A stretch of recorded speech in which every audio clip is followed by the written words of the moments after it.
Welcome, everyone. I'm Dennis Kelleher. I'm President and CEO of Better Markets. Thanks for joining us for the conference on the 15th anniversary of the collapse of Lehman Brothers and the onset of the 2008 global financial crisis. During that crisis, every major Wall Street financial institution but Lehman Brothers was bailed out because policymakers believed they were so big, interconnected, and important that if they crashed into bankruptcy like Lehman did, then the entire financial system would have collapsed, and that would have caused the Second Great Depression. That's why those financial giants are called too big to fail. Even with the bailouts, the damage inflicted on the country, on hardworking everyday Americans who had nothing to do with causing the crash, was devastating. Numbers will never adequately capture the suffering of tens of millions of Americans from coast to coast, but they do give a sense of the scale of the damage. Better Markets did a study that showed the 2008 crash cost the country more than $20 trillion in lost GDP, and one study put the high water mark of the bailouts at $29 trillion. That's trillion with a T.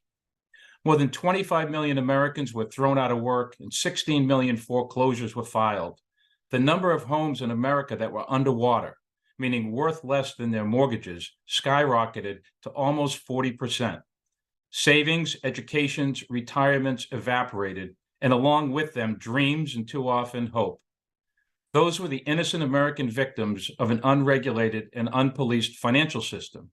And that's why, those people are why, it is so important to remember the collapse of Lehman Brothers, to remember the financial crash, and to remember the ongoing challenges and dangers of too big to fail. And that's why today we have experts who will address the crash, too big to fail, financial reform, and the unfinished agenda to protect the American people. But before I get to the program, a bit of background. For those of you who may not know us, Better Markets is a 501c3 nonprofit that I co-founded with Mike Masters in October of 2010. The Dodd-Frank Financial Reform and Consumer Protection Law had been signed by President Obama just a few months earlier on July 21st, 2010. It was intended to end too big to fail and make sure there were no more Lehman crashes. But the financial industry was already fighting to win in the regulatory process what it had lost in the legislative process. While most people understand the legislative process, and many have seen the Schoolhouse Rock video, "I'm Just a Bill," few outside of the industry are aware or understand the regulatory process. But the regulatory process is where and how a law becomes a reality or not. And that's because very few laws are self-executing. Almost all end up going through a complicated rulemaking maze that is an intimidating, if not impenetrable, process. It is not user-friendly, it is not welcoming of public participation, and it is not easy for the media to cover. That was the case for the Dodd-Frank Financial Reform Law passed in the shadow of Lehman Brothers' collapse. It actually required something like 400 rules to be proposed, considered, finalized, implemented, interpreted, enforced, and often litigated. Financial stability, ending too big to fail in bailouts, protecting investors, and almost everything else in the Dodd-Frank Act depended on this regulatory process. Making matters worse, that process is overwhelmingly dominated by the industry that is supposed to be regulated. They typically seek to weaken, gut, or kill virtually any regulation, unless it is of their competitors. Of course, that's not what they say. Indeed, they say the opposite. But that nonetheless is what their army of lawyers, lobbyists, and sundry allies are doing day in and day out, often in the dark corners of Washington, D.C. Frankly, that should surprise no one. No, not because they are evil. It's because they are profit-maximizing private companies, and they view rules, even those related to investor protection, market integrity, and financial stability, as costs that reduce profits and, importantly, executive bonuses. As rational business people, they're just trying to profit maximize, and unfortunately, weakening and killing rules that would be good for everyone else can be very profitable for financial firms. Adding insult to injury, they expertly dress up their self-interest in lofty but baseless public-spirited claims that cannot withstand transparency or scrutiny in the light of day. And that's why Better Markets was founded, to be a substantive counterweight to those claims and to fight throughout the regulatory and policymaking process for the interest of everyday hardworking Americans. Today, our goals are to discuss those key issues in thoughtful and thought-provoking presentations and panel discussions. I hope this will ignite a renewed focus on the many important issues that touch the lives and livelihoods of all Americans. For those who want to know more than we're able to cover today, we have put on our conference webpage on our website, www.bettermarkets.org, not only the agenda and biographies of all the participants, but also a list of selected reference materials, including the key books about the 2008 crash and what's happened since then. So please refer to the website for them. Now, let me quickly review the agenda and some of the coming highlights. First, we're honored to begin today with Senator Elizabeth Warren, who I will introduce shortly. She will be followed by a keynote address by Martin Wolf, the chief economics commentator at the Financial Times. Then our kickoff panel features Bill Cohen, who was an investment banker for more than 10 years, as well as a journalist and author of many best-selling books, including of House of Cards, which I'm going to show here, maybe not, on the rise and fall of Bear Stearns, which crashed a few months before Lehman Brothers. Professor Jennifer Taub's also on that panel. She wrote a terrific book called Other People's Houses and has written extensively on these issues. They will be joined by Professor Frank Portnoy, who's a former derivatives trader and author of several great books, as well as Professor Jeremy Kress. After a lunch break, SEC Chair Gary Gensler will discuss a market regulator's view of too big to fail. That discussion will be followed by our second panel with Professor Art Wilmarth, who has written extensively for many decades about these issues, including most recently a terrific book called Taming the Megabanks. I'll warn you, it's a mega book, but it's well worth your time. Professors McCoy and Omarova also have lengthy and impressive thought-provoking writings on all of these subjects, including the too big to fail problem and the subprime virus. Professor Simon Johnson's also on that panel, and he wrote one of the most important books on the 2008 crash called 13 Bankers, which is as relevant today as it was when it was written in 2010.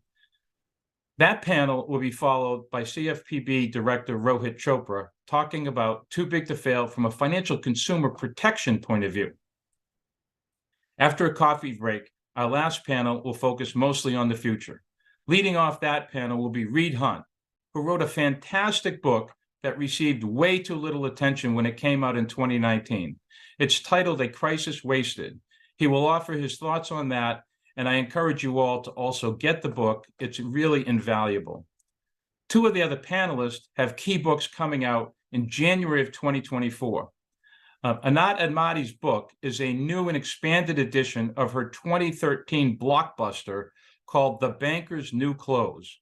This is the truth about bank capital and will include chapters on Silicon Valley Bank and the 2023 banking crisis. She'll be joined by Jerry Epstein, who also has a forthcoming book coming out in January of 2024 called Busting the Bankers Club, and it too is a must-read. Rounding out that panel will be former Kansas City Fed President and former FDIC Chair Tom Honig, who has been right about and a leader on most of these issues for decades. I know this sounds like a book club, but I mention these books because they reflect the deep and extensive thinking our panelists have done on these subjects. Please check out their bios on the website and refer to their work, look at the reference materials, and find some time to read all of them. They're well written, mostly easy to read and understand, and they'll get you thinking about some of the most important issues that continue to face and challenge our country, which we are only going to be able to touch on today as much as possible that one can do in one day. Now, let me turn to our kickoff speaker, Senator Elizabeth Warren. She's been a senator from Massachusetts since 2013. But long before then, she was fighting for hardworking Americans for decades as a legal scholar and consumer advocate. Her work as a law professor specializing in bankruptcy law provided her with ground truth, the lives people actually live, the struggles they have, the challenges they face, and how the financial and legal systems were working for them or against them. And that's why real people, often suffering at the hands of the law and the financial industry, were never far from her mind. Many of those people were put through the ringer of bankruptcy, often due to no fault of their own because of medical bills caused by a severe illness, unemployment, divorce, injury. Many others were victims of financial predators. And that's why she so well understood how the economic, financial, and legal systems not only work, but importantly, who they work for and who they do not work for and why. And that led her to oppose the bankruptcy law in the late 90s and early 2000s. It was unfair to hardworking Main Street American families. That's also why she was such a powerful and effective advocate for strong financial reform following the Lehman crash, when she led the fight to create the Consumer Financial Protection Bureau to protect Main Street American consumers. She was also appointed to serve as the first chair of the Congressional Oversight Panel for the TARP bailout, passed just weeks after the Lehman crash. She was the people's watchdog of both Wall Street and government officials, making sure the taxpayers' money was well spent, properly used, and paid back.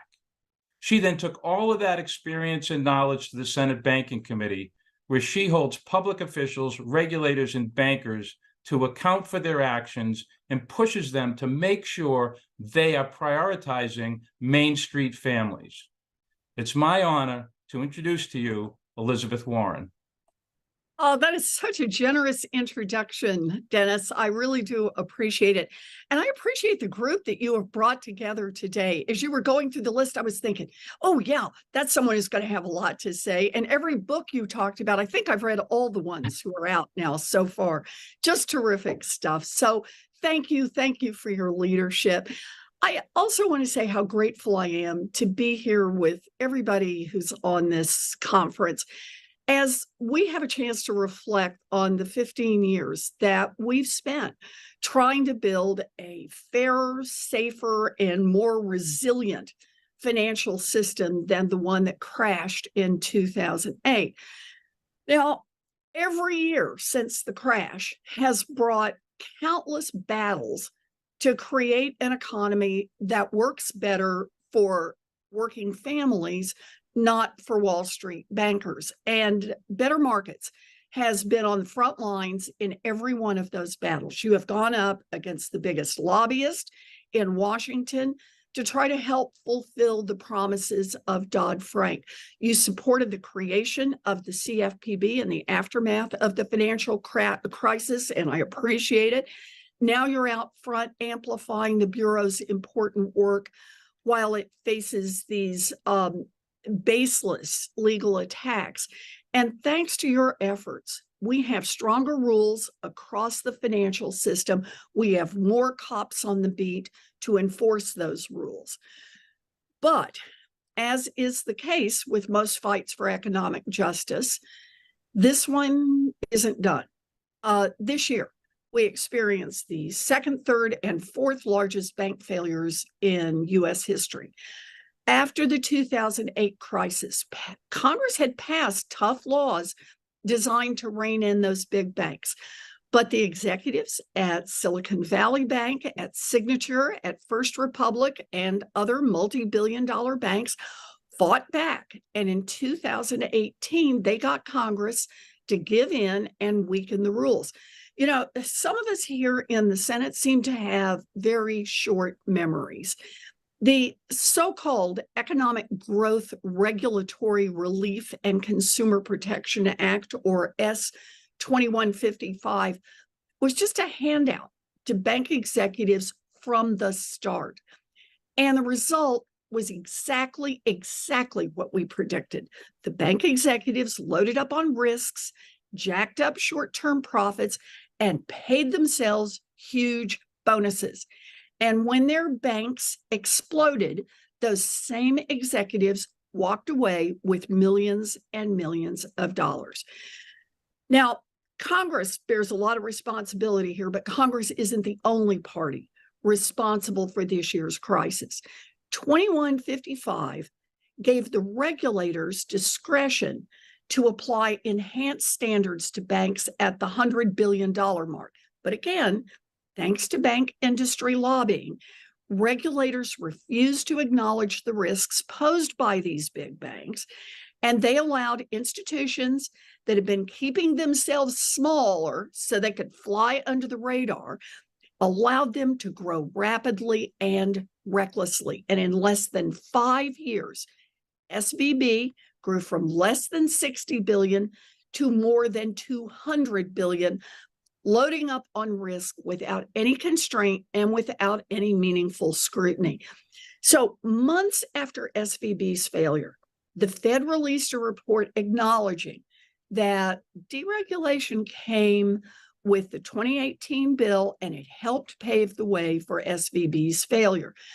You know, I have to say, I'm really glad they wrote the report. It's rare that you can get someone to actually admit what they did wrong, but we didn't actually need a report to tell us that this would be the result of deregulation. We said so 5 years ago when it was first debated.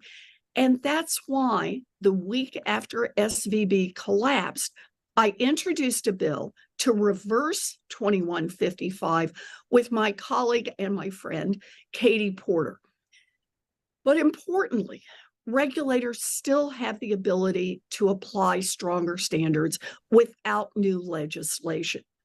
Better Markets has been leading the call on this since the start. Better Markets has been urging regulators to apply tougher standards to banks above 100 billion, recognizing that these banks pose risks.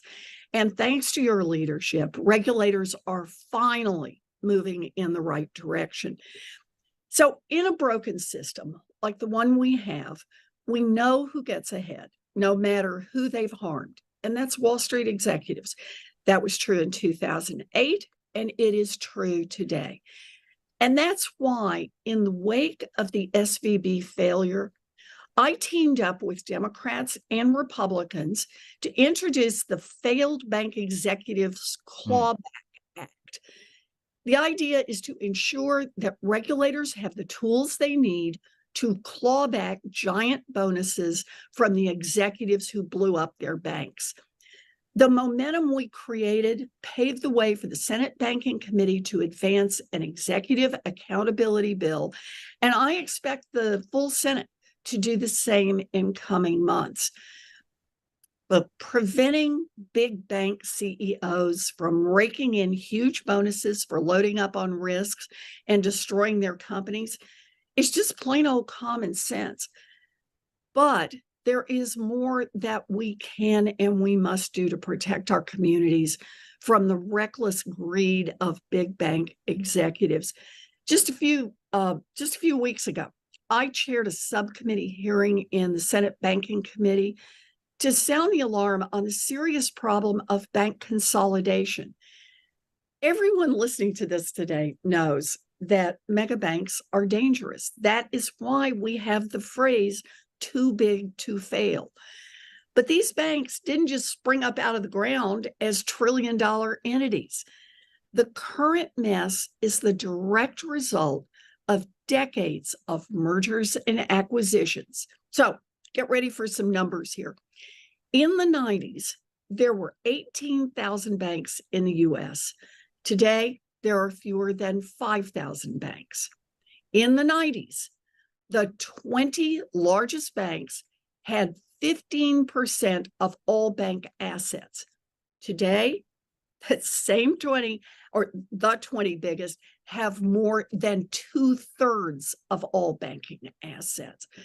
And look, the numbers give you the clue, but this consolidation has had real consequences for real people.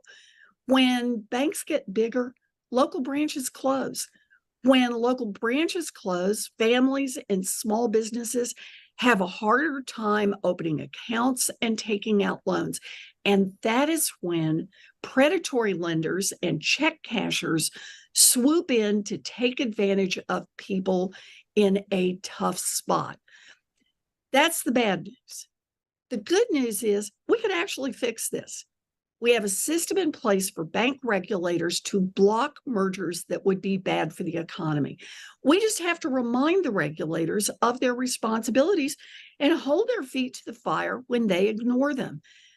You know, despite all that we have learned since 2008, and despite President Biden ordering regulators to update merger guidelines, acting controller Sue and Treasury Secretary Yellen have still signaled openness to more mergers.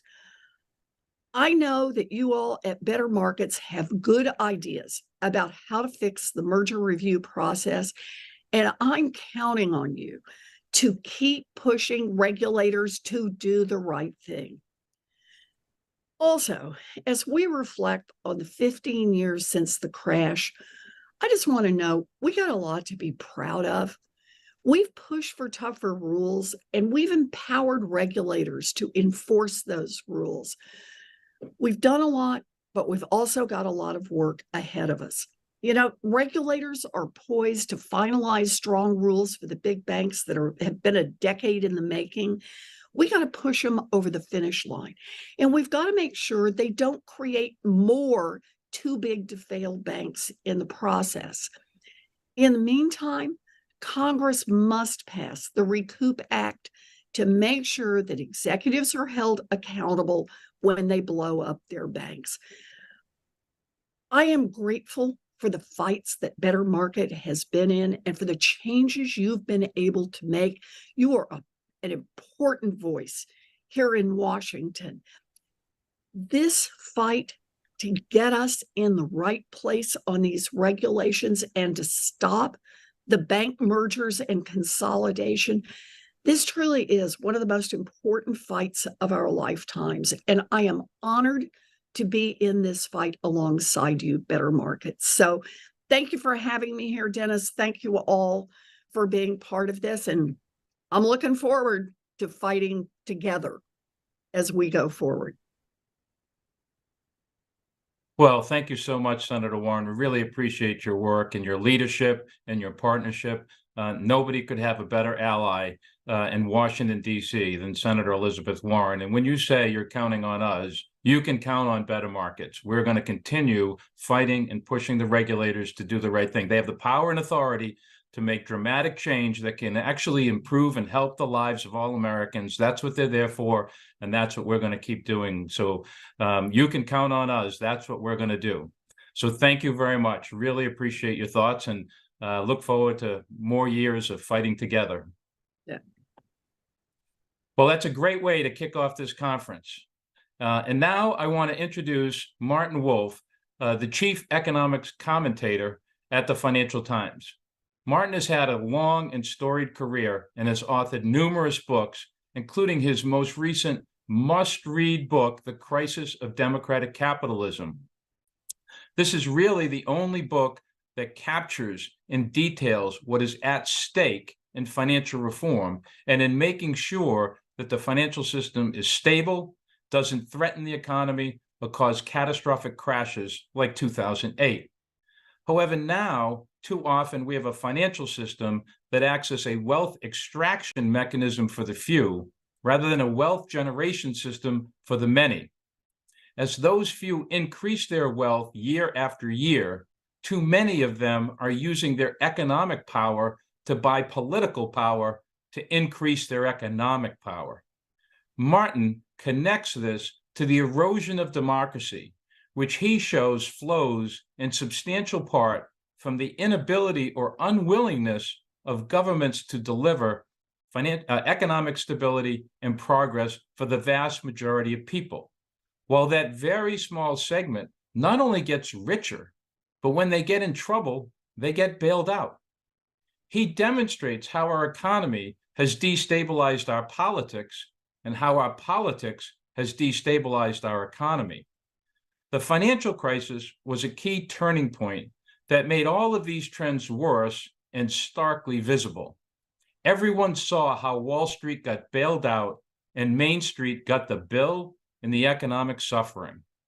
Just a few data points. In October of 2009, just 13 months after the crash of Lehman Brothers, the U6 unemployment rate was 17%, meaning almost 27 million Americans were out of work. Just a few months later, in January of 2010, Wall Street showered itself with $20 billion in bonuses for the calendar year of 2009. That was a 17% increase over the bonuses they paid themselves for 2008. At the same time, those banks received hundreds of billions of dollars in TARP money and trillions of dollars from the Federal Reserve to bail them out of the consequences of their reckless, if not illegal, misconduct.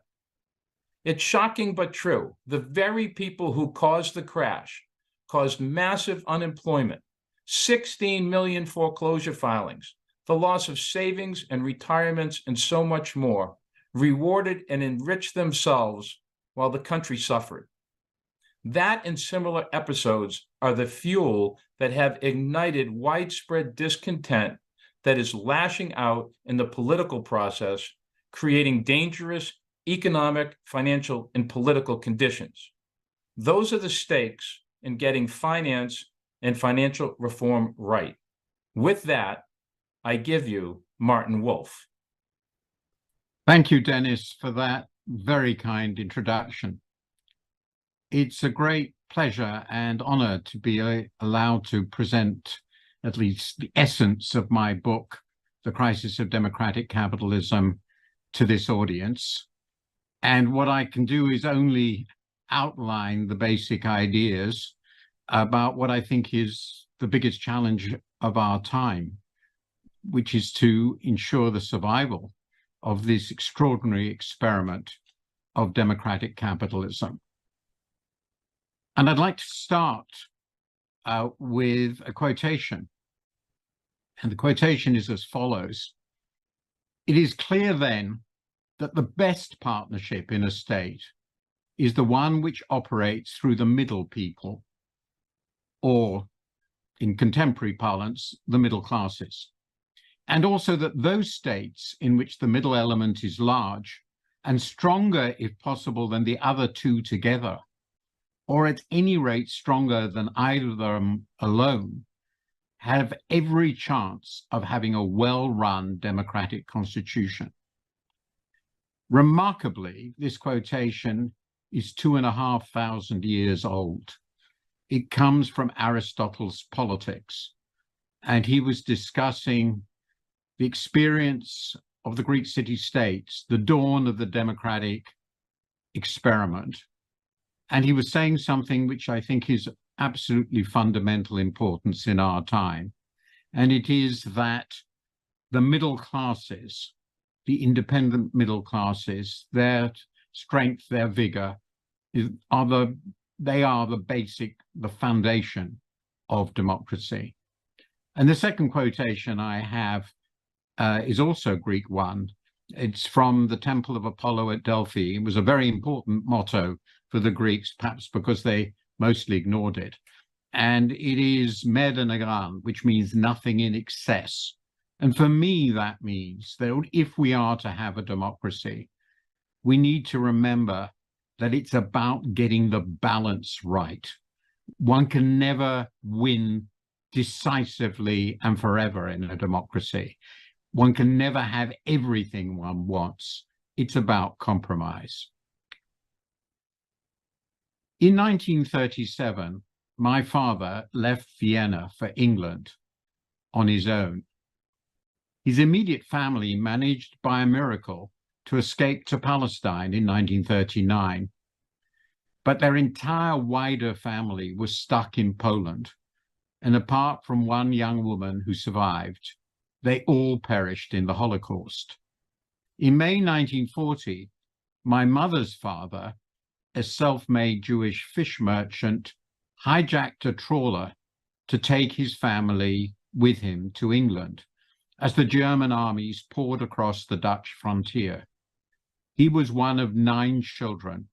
He asked all his brothers and sisters to join him with their families. None came. Their families also all perished in the Holocaust. I'm not certain of the numbers, but essentially all my parents, aunts, uncles, and cousins, about 40 to 50 men, women, and children were slaughtered. This catastrophe was, of course, the result of the complete collapse of civilization in Europe. There were many reasons for that collapse. but important among them was grim economic failure, above all the Great Depression. That was what brought Hitler to power. From this, I learned that if people cannot gain a decent standard of living, a peaceful and stable democratic order becomes hard to sustain. That is why the theme of this book of mine, which I began to write as Donald Trump became president of the US and the lies of the Brexit campaign transformed my country, has seized me. I'm certainly not saying that what happened then will happen again, but I am saying that one must never assume the stability of a civilized democracy, not even the most powerful, not even the United States.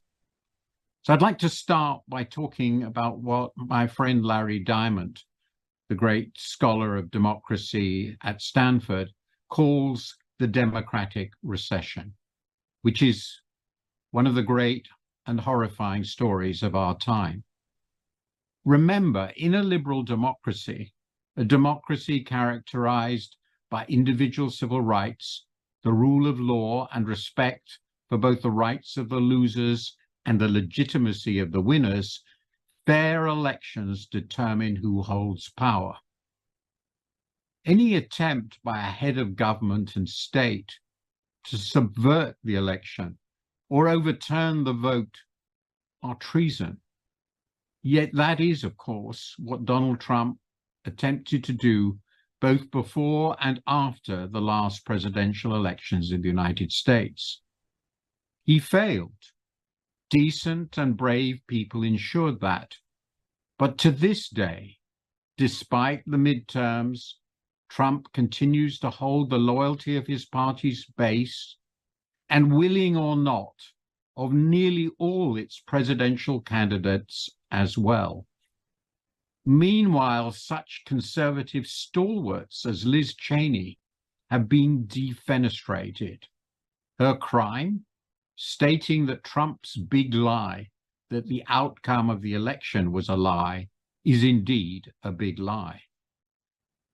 Thus, the Republican Party, one of the two main parties in the world's foremost and most significant democracy, is no longer committed to the most fundamental of all democratic norms, fair and free elections. Yet how can any democracy survive if people think the only thing that matters is winning? Democracy must be founded on certain moral values, the belief that we are all citizens, the belief that we govern through debate, and the belief that we argue honestly. With those values gone, what is left but simple and brutal violence? Trump is, alas, far from alone. Freedom in the World, from the independent US watchdog Freedom House, published every February, has reported an 18th consecutive year of decline in the health of liberal democracy. The democratic recession, noted by Larry Diamond more than 1.5 decades ago, is now close to a democratic depression. This decline has occurred in all regions of the world, notably in the fragile democracies that emerged after the Cold War. But most significantly, it is also observable in core Western democracies, including the US, the most important of all. Indeed, the country that saved democracy in the 20th century. So let me turn now to how this extraordinary system of democratic capitalism was born. According to the Polity4 database, remarkably, there were no democracies in the world at all some 2 centuries ago. And even where republican institutions did exist, as in the US, the franchise was highly restricted on the grounds of sex, race, and wealth. Then, as this chart shows, if you look at the brown line, which shows the proportion of countries in the world at that time that had democratic governments, franchises, as we can see, were widened. And slowly but surely, universal suffrage democracy emerged and spread in fits and starts to cover half of the world's countries after 1990, before that rise stopped and, in fact, has begun to decline. And this transformation towards democratic systems was a true political revolution. And the other thing that is remarkable is that this occurred in rhythm with what was happening to the world economy. So the other lines, the blue and the orange line, show the ratios of world trade to global output. And you can see that when democracy rose in the late 19th and early 20th centuries, the trade was rising. The collapse of democracy occurred at the same time as the collapse in world trade, and the final surge in democracy occurred at the same time as the world economy became more open. I'm not suggesting some simple cause and effect. I'm just suggesting that in optimistic times, times when trade is booming, when economies are becoming more open, when people are getting better off, then democracy itself also seems to become stronger. The big question, obviously, is why did democracy arise at all? What motivation, what engine drove the shift towards democracy in so many countries? Not every country ever, but to so many countries. It's worth remembering that the normal way for our ancestors to structure the economies and politics of complex societies has been, so to speak, for power to marry wealth and wealth to marry power. Quite simply, the most powerful people in society were the richest and vice versa. And absolute monarchs, where they existed, effectively owned everything. So why did this revolutionary change towards democracy occur? And what did it have to do with the progress of the liberal economy? The answer lies with the emergence of a marriage between these two very different partners, a liberal economy and a democratic polity. Market capitalism and democracy are, I argue, complementary opposites. The market economy and universal suffrage democracy both reject ascribed hereditary status.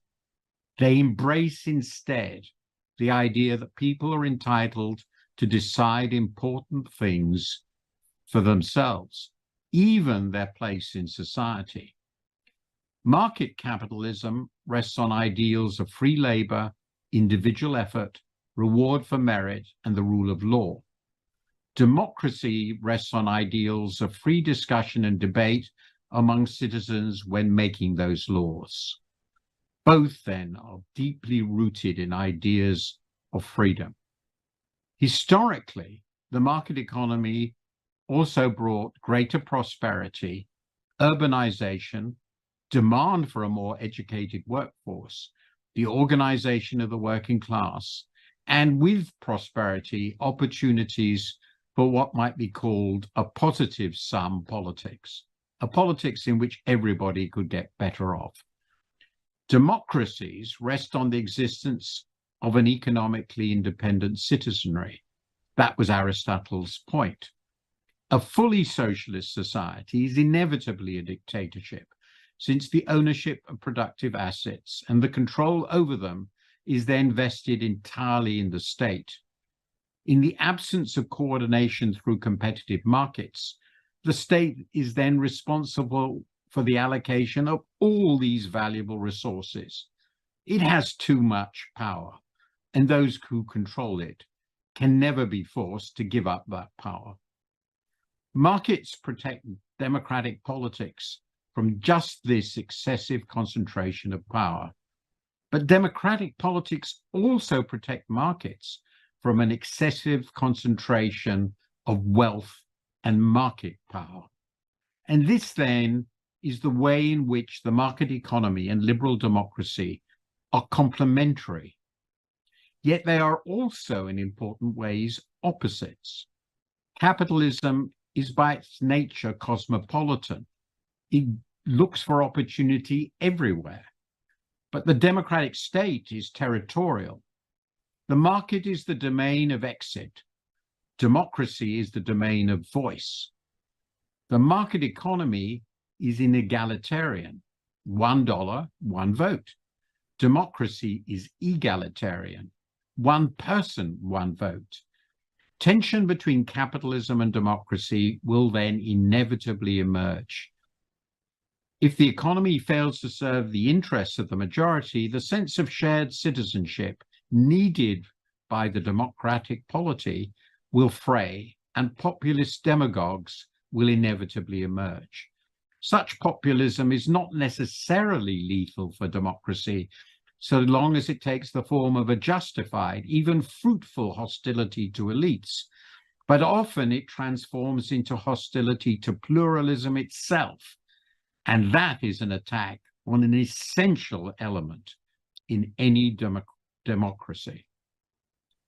Democracy will then be transformed into what I might call a plebiscitary dictatorship, or just a dictatorship, in which the dictator insists that le peuple, c'est moi, I am the people.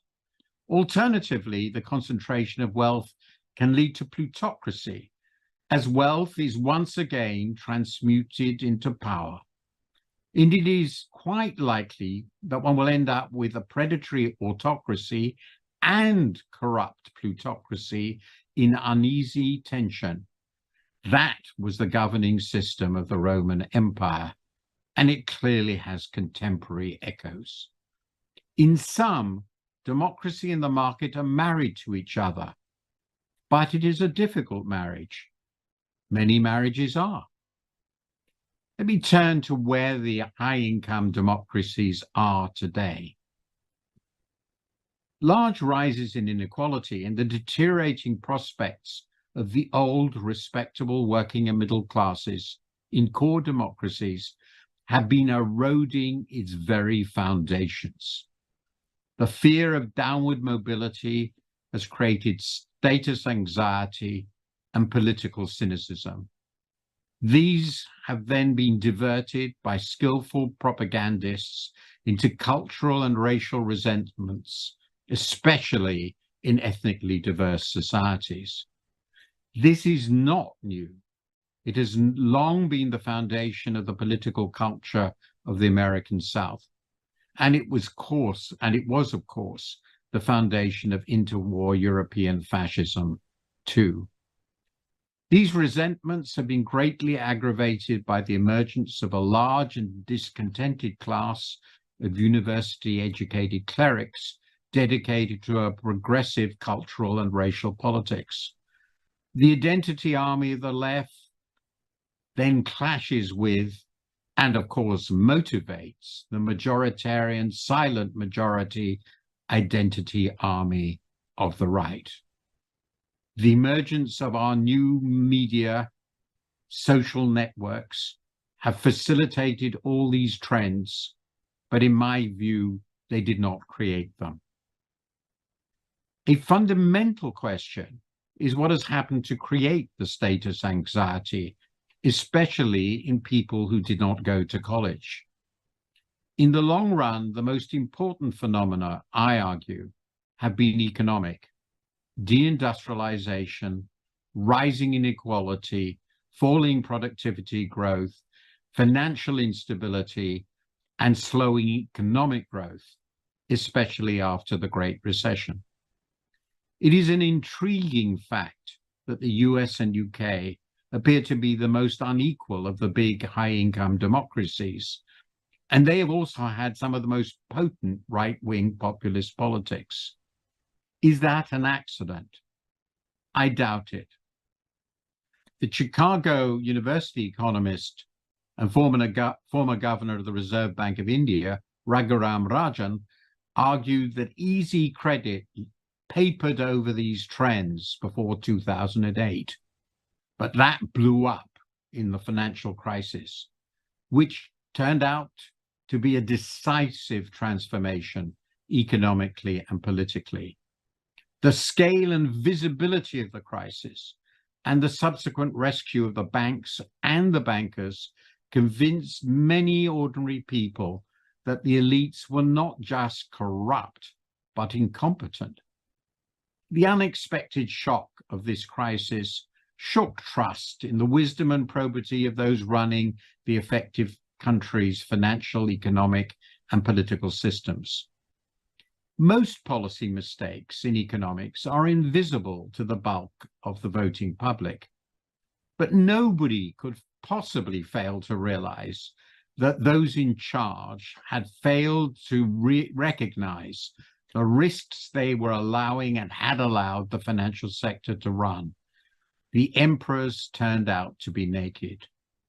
Many members of the public came to believe that these failings were the result not just of stupidity, but of intellectual and moral corruption among decision makers and opinion formers at all levels, in the financial sector, regulatory bodies, academia, media, and politics.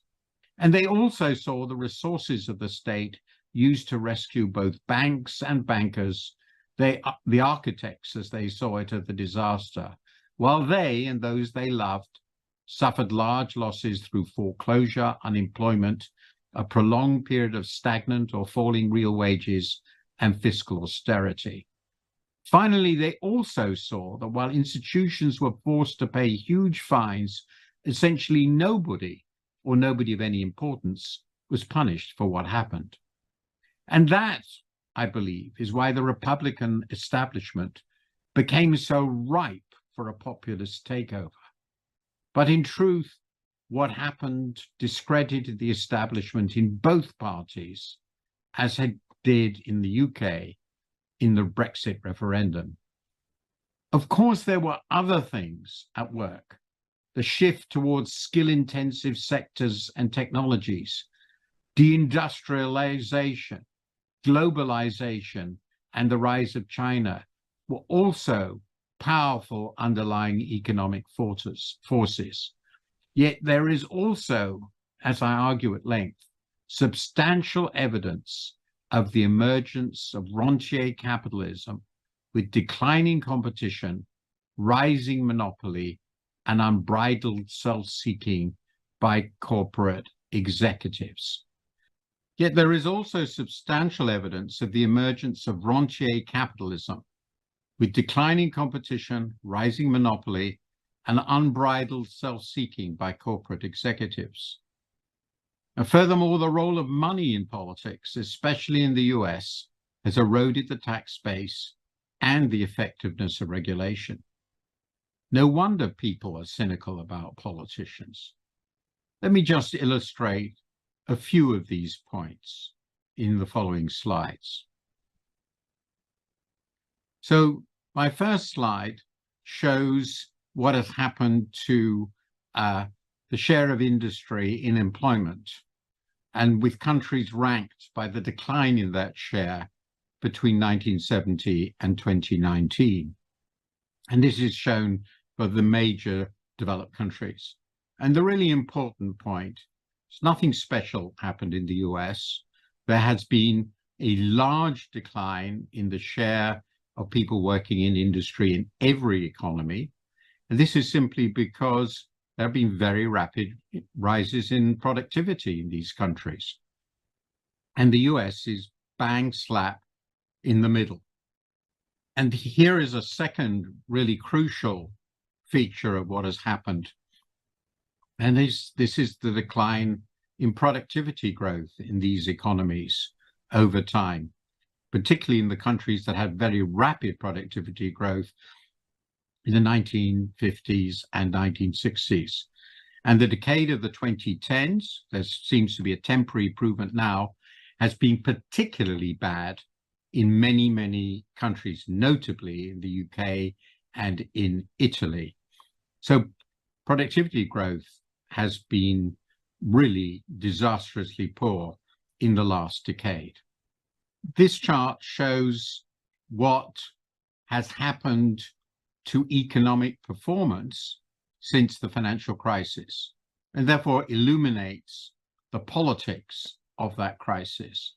And for these countries, the same countries, it shows how far GDP per head had fallen really just before COVID and as a result of COVID, but you can see it already before COVID, for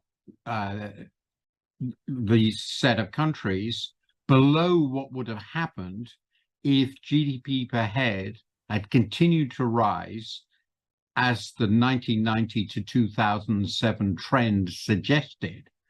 And here we can see that, with the exception perhaps of Germany, every country is well below trend. The US, for example, has GDP per head in 2021, which was 20%, between 20 and 25%, about 23% below what it would have been in the pre-crisis trends that continued.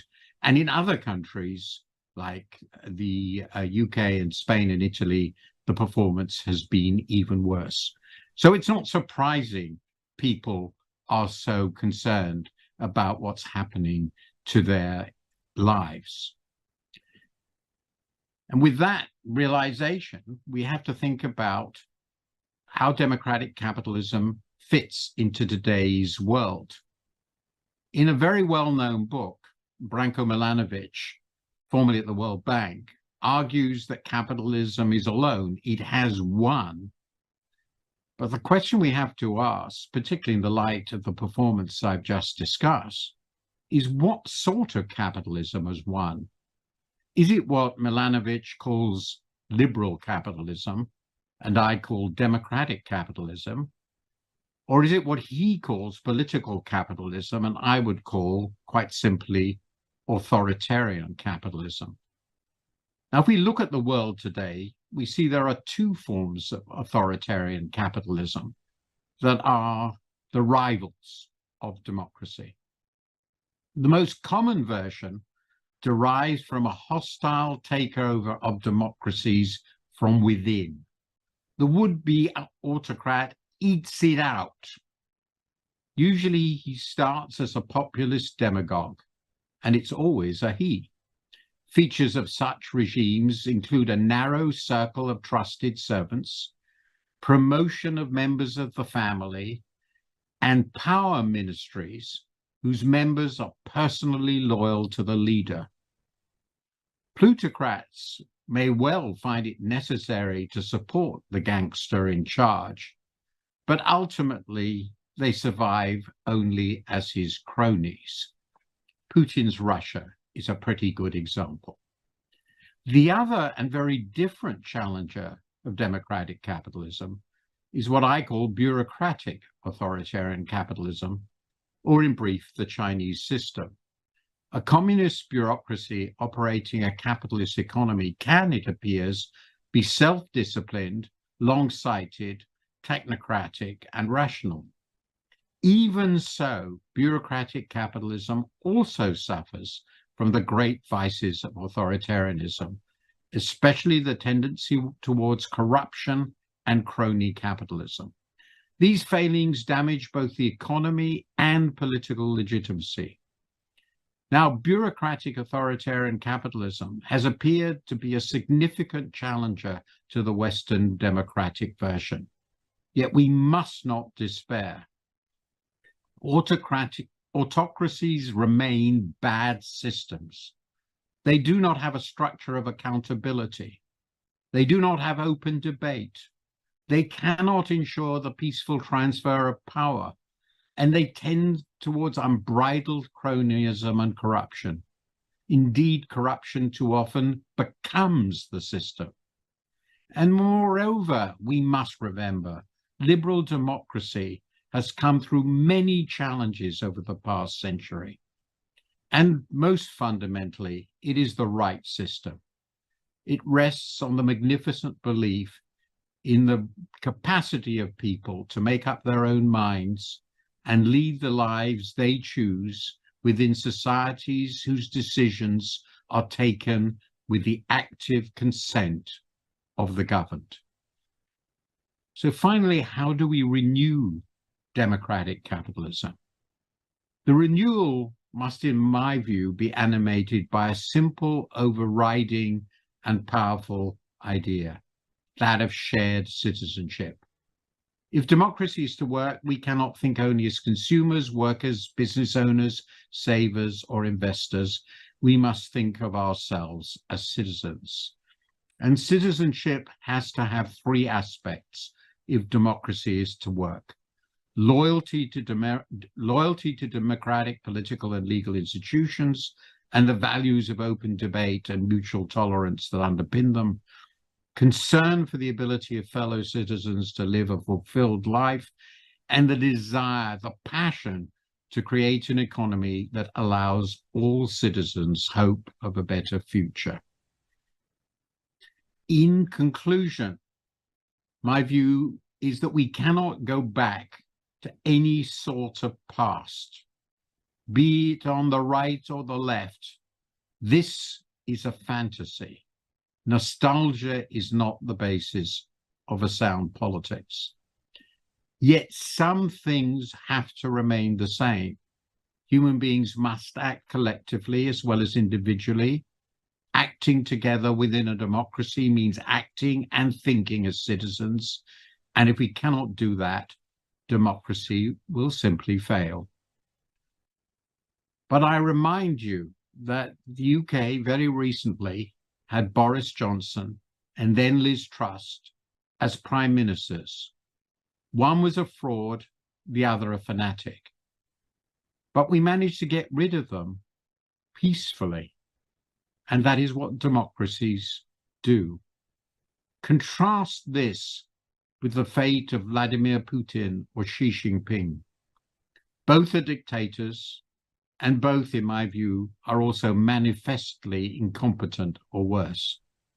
Is there any way of getting rid of them? None short of mass violence. And that is the difference. It is the difference between rule by consent and rule by coercion. It is the duty of us all to renew the foundations of our hard-won democracies, lest they fail.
Thank you, Martin. That was terrific.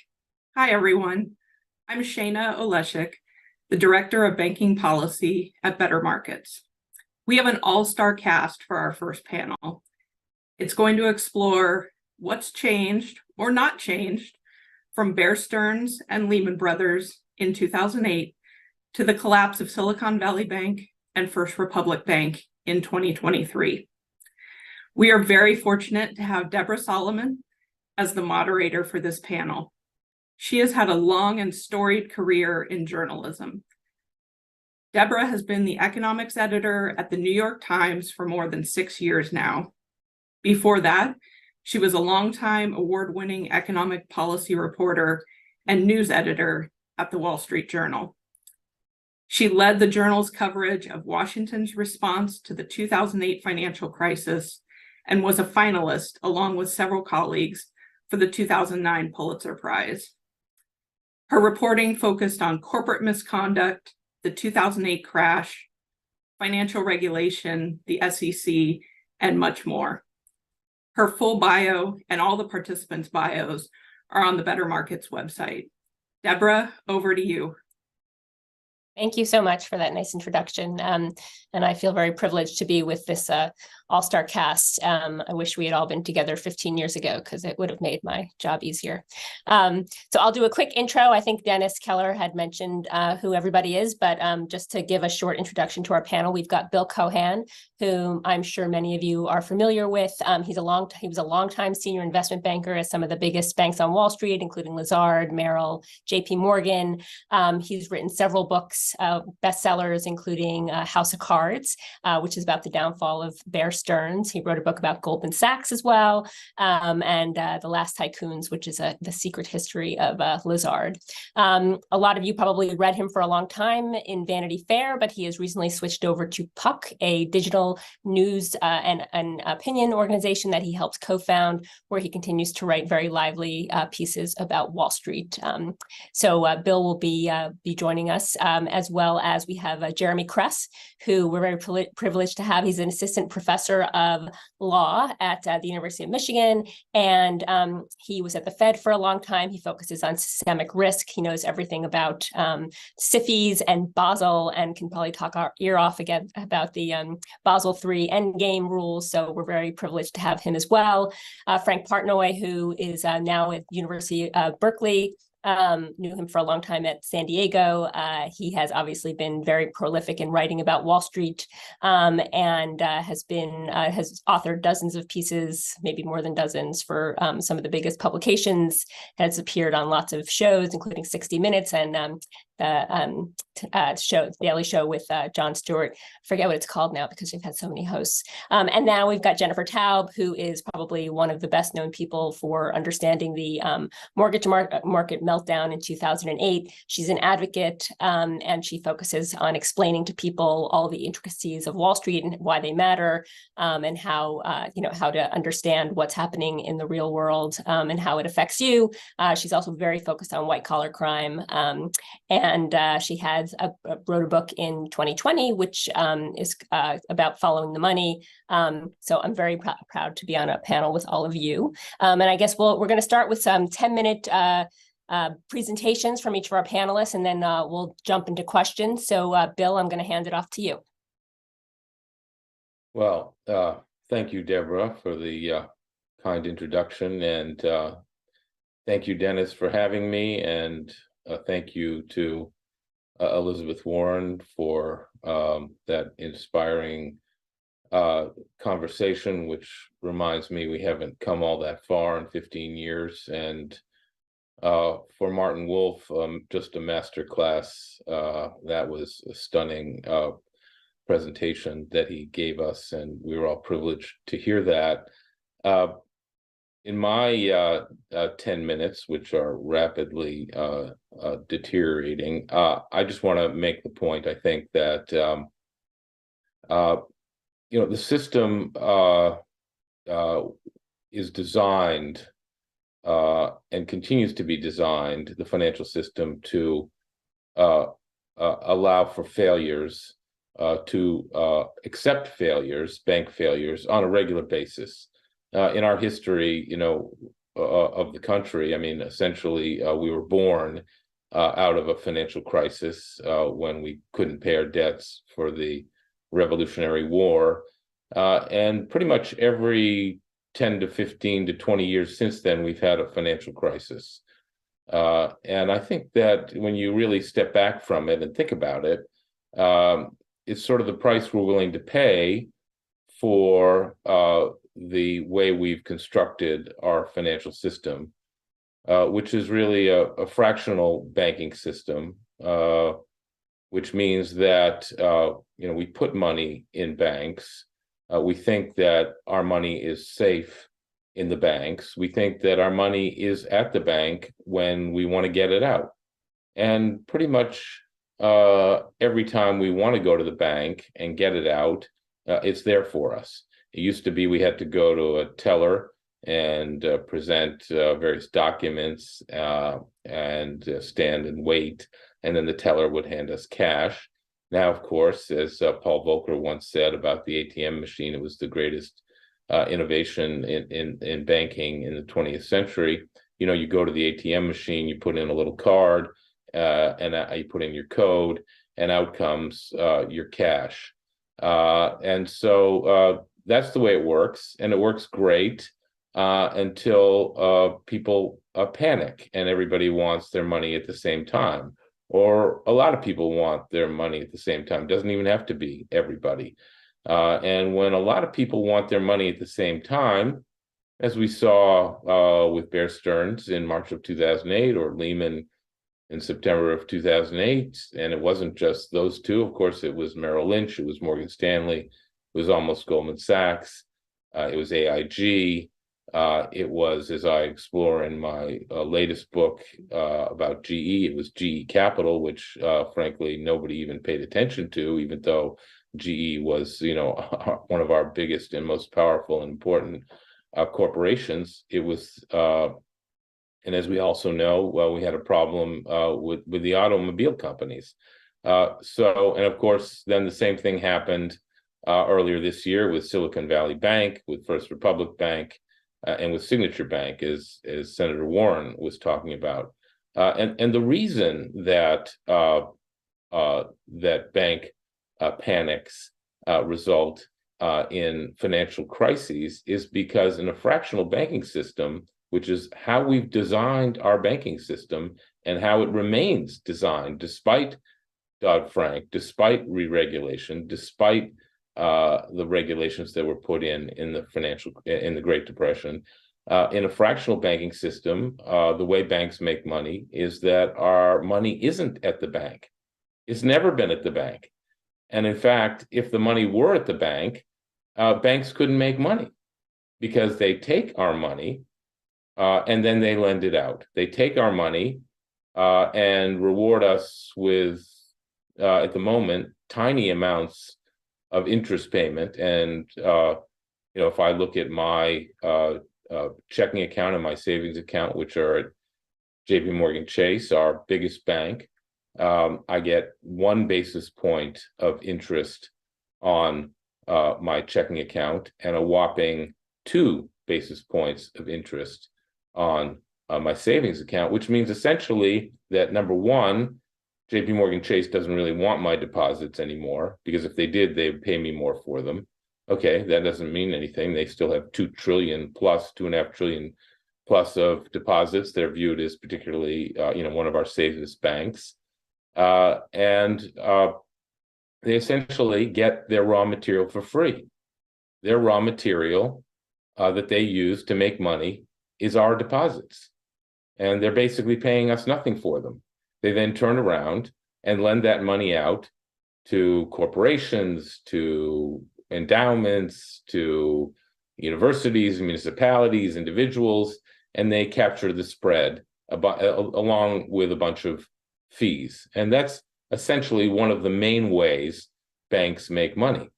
So we put our money in, we get a tiny amount of interest from it, at least at the moment, and we think that the money is there, but of course it's not there. And everything about a bank is designed to maintain that fiction that our money is safe. Like when you go into a bank or at least in the old days, there were barrel vaulted ceilings in these big branches that looked so elegant and lovely. And in the corner, you could spy a huge bank vault, which was just opened a little bit to make you think that your money was tucked away in there, and that if anybody ever got close, that bank vault that bank vault would shutter, and your money would be safe.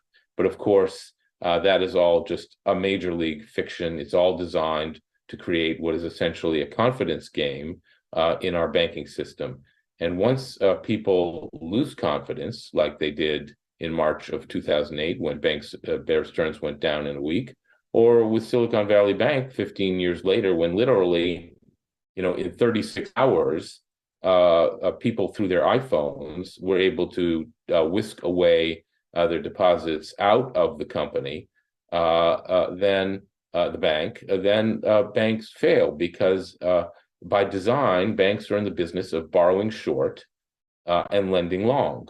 And that works fine until people lose confidence in that system and want their money out. They wanted their money out at Silicon Valley Bank. They took it out in 36 hours. Those are short-term liabilities that can leave. Deposits are nothing more than short-term liabilities that can leave the bank in an instant, as we found out earlier this year, leaving long-term assets, these loans of 5 to 7 to 10 years, or in the case of Silicon Valley Bank, they were long-dated treasury securities that they thought were safe. And what eventually happens is that when you're in the business of lending long, of borrowing short and lending long, you have created an extremely risky financial system. And what people forget is that Wall Street has always been a very risky place. We're lulled into complacency because the risks don't show up except for, once every 10 to 15 to 20 years. And then we have to deal with it. And, as we see over and over again, especially lately, that dealing with it means that the Federal Reserve, the Treasury, the Congress has to come forth and put forth these huge bailout plans.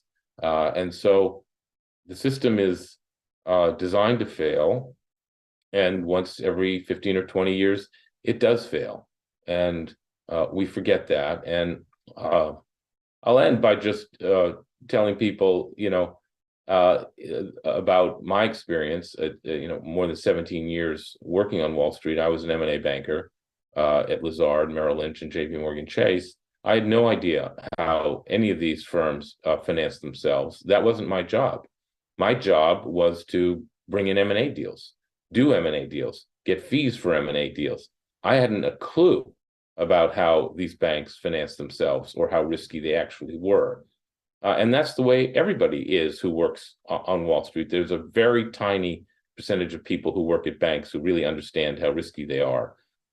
Where our rewards were to bring in fees. And if we did that, we got rewarded with big bonuses. And people are pretty simple. They do what they're rewarded to do. But on Wall Street, they're rewarded to bring in fees on a daily basis. They are not rewarded to figure out the risks that exist in the financial system or at their individual bank. Thank you. I look forward to working with the rest of the panel and having this robust discussion. Thanks, Jeremy. Thanks, Deborah, and thank you to Better Markets for the opportunity to be here. I'm deeply grateful for all the wonderful work Better Markets does advocating for appropriate oversight of the financial sector, and especially grateful to Dennis for his idea to host this event today to commemorate an anniversary that I worry would have gone overlooked, but for the conversations that we're having today. So I'm excited to be here. In keeping with the theme of the panel, I'm going to gear my remarks toward what has changed since Lehman and Bear Stearns, and also what has not changed, or perhaps what has gotten worse since Lehman and Bear Stearns. And in keeping with my expertise, I'll gear my remarks toward the regulatory environment in which financial institutions operate. So in terms of what's changed, I think on a positive note, we can be confident that the financial system is safer and fairer today than it was in 2008, in large part due to advancements made by Dodd-Frank and Basel III.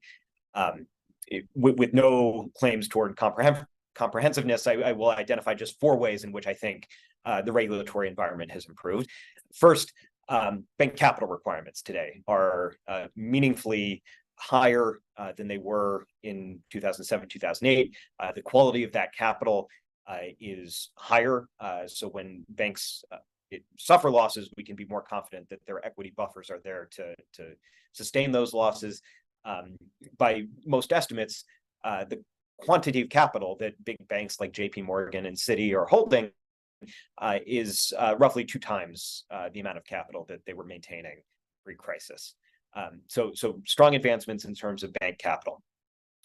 Second, stress tests. The Fed now has a reasonably robust system for evaluating how large banks would perform under severely adverse financial conditions, and it can adjust banks' capital buffers accordingly. Third, we have other enhanced prudential standards like liquidity requirements, long-term debt requirements, resolution planning or living wills. All of these enhanced prudential standards are supposed to make bank failures more manageable, give regulators more time to assess and plan for how to handle a bank failure should one occur. And fourth and finally, perhaps one of the most meaningful advancements in the last 15 years was the establishment of the Consumer Financial Protection Bureau. We now have the CFPB as a dedicated consumer finance regulator to prevent both banks and non-banks from exploiting consumers like they did pre-crisis, when consumer protection was fragmented and ignored by all the prudential regulators. So these are some, I think, very important improvements. That's not to suggest that they're perfect. I think each of the 4 areas that I mentioned could all be improved upon, but they're all really significant ways in which we live in a different world today than we did in 2008. Importantly, I want to point out one common theme with each of the 4 areas that I just mentioned, and that is all of these advancements are currently under attack by the financial sector and their allies. If the banks get their way, we could see the progress of the past 15 years erased and reversed. With bank capital, we're seeing the financial sector putting a whole lot of money and lobbying power behind their Stop Basel Endgame campaign to prevent the financial regulators from instituting enhancements to the capital regime. On stress testing, we're seeing the banks gear up to judicially challenge stress tests as some sort of violation of the Administrative Procedure Act.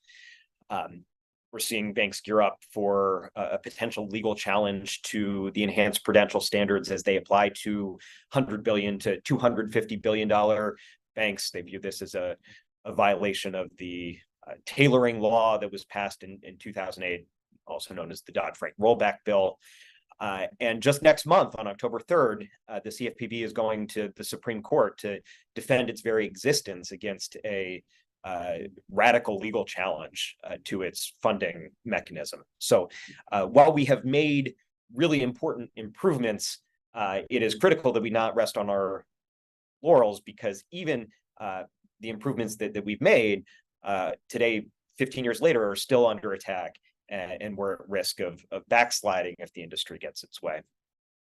So that's what's changed. Let me talk for a few moments about what has not changed, or perhaps what has gotten worse.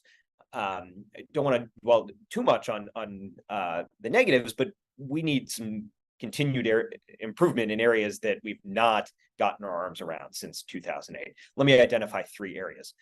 First, building on Bill's comments, non-bank systemic risk. We have gotten nowhere on systemic risk arising from investment banks, insurance companies, other non-banks, money market mutual funds. We often think of the 2008 crisis as a non-bank crisis triggered by Bear Stearns, Lehman Brothers, AIG, Morgan Stanley, Goldman Sachs. And yet here we are 15 years later, and we've done nothing to better regulate non-banks. Dodd-Frank did set up the Financial Stability Oversight Council, and FSOC appropriately designated for companies, AIG, MetLife, Prudential, and GE Capital.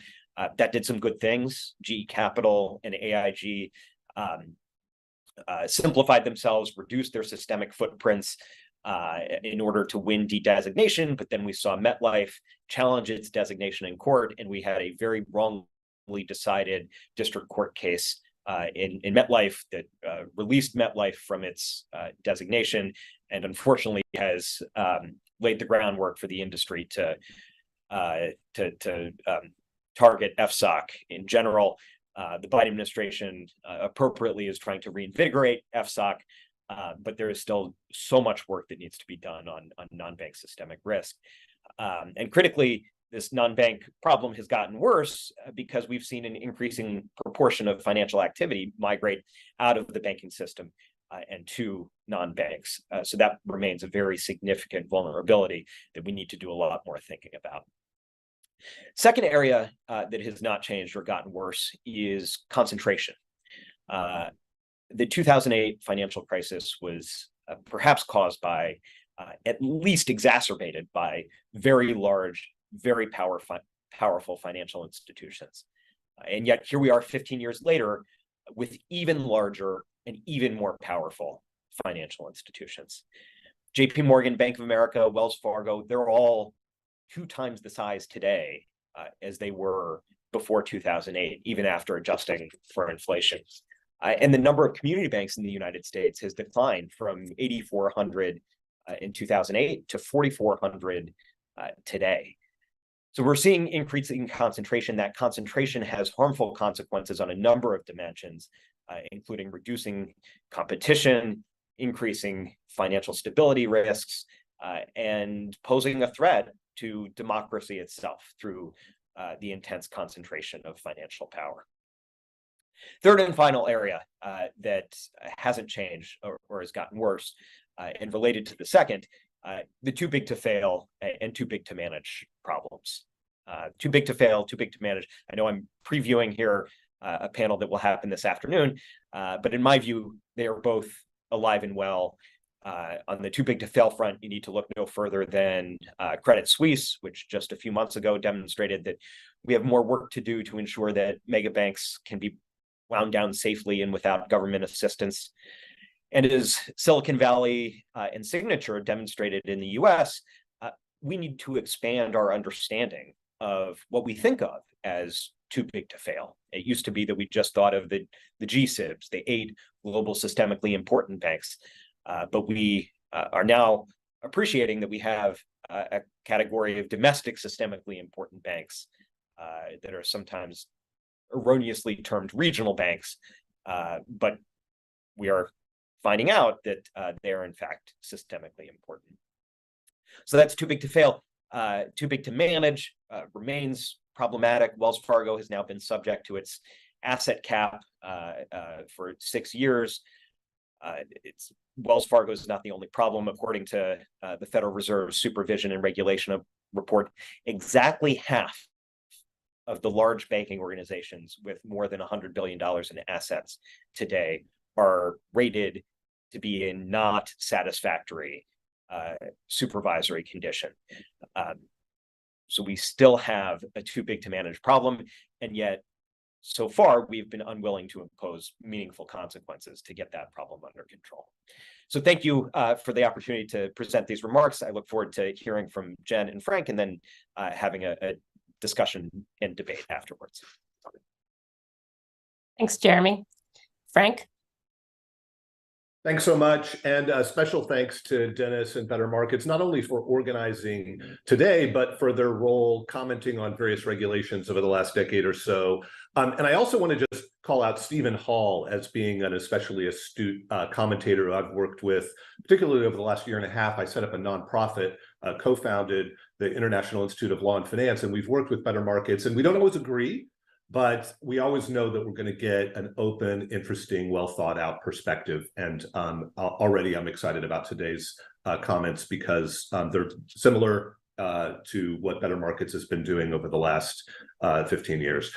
And so when Dennis asked me to do this, and I thought on questions since Lehman and what's changed and what's not changed, I immediately thought of some big picture issues. And so what I'd like to do is talk about some big picture macro bank incentive failure questions that I think in many ways have gotten worse since Lehman.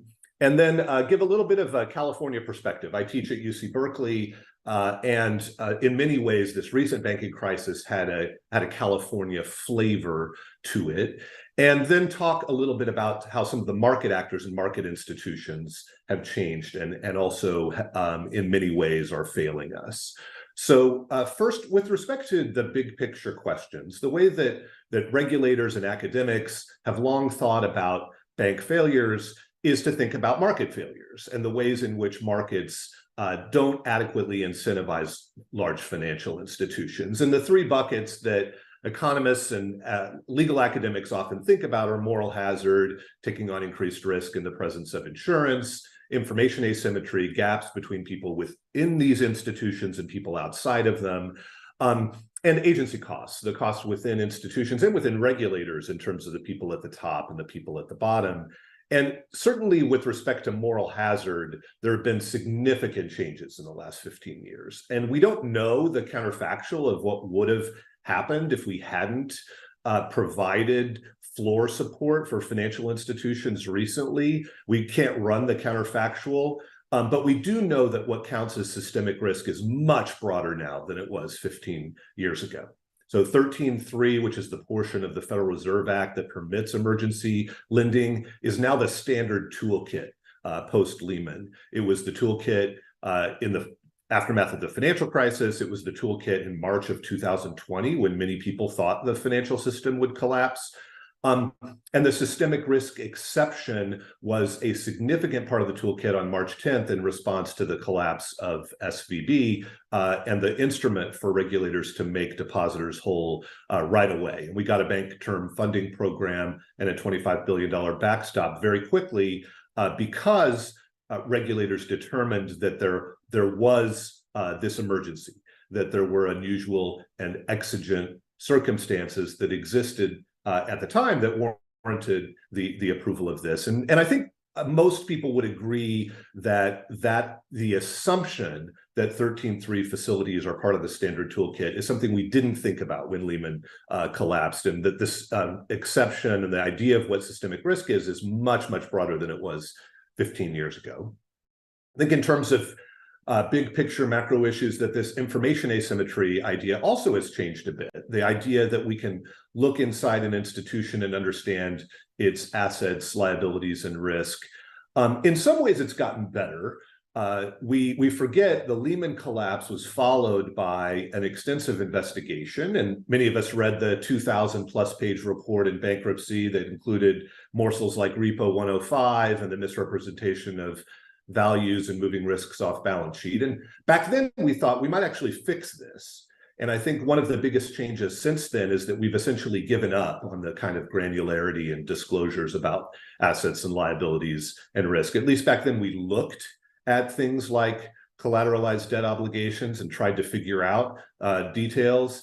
Now, I'm not sure all that many people are looking carefully at bank financial statements. And I'll just say, I think the SEC has done a tremendous job here. And I think Chair Gensler and the head of the Division of Corporation Finance, Eric Girding, deserve a lot of credit for ensuring that we have adequate disclosures. And we had a lot of information about SVB and others well before this crisis.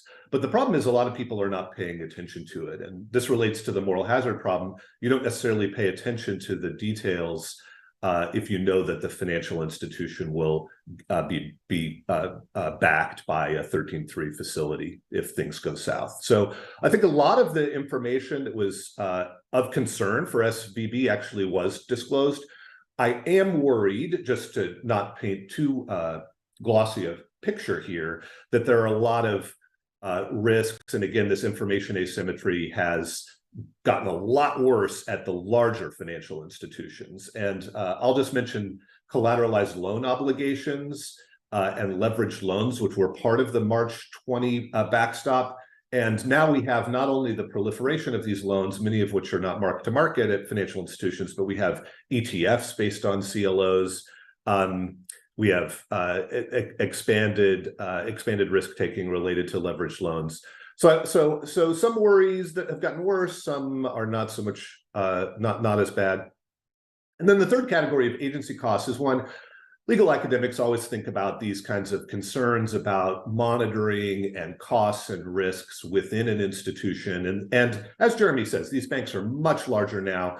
There have been a lot of improvements in terms of taking proprietary risk, but there still are rogue areas within financial institutions. And because they're much larger, what counts as material and therefore needs to be disclosed is also much larger. And so a lot of people worry about significant risks in areas within large financial institutions that we don't even find out about, that we won't ever find out about because they're not deemed material. So those big pictures are really the main thing I wanted to say.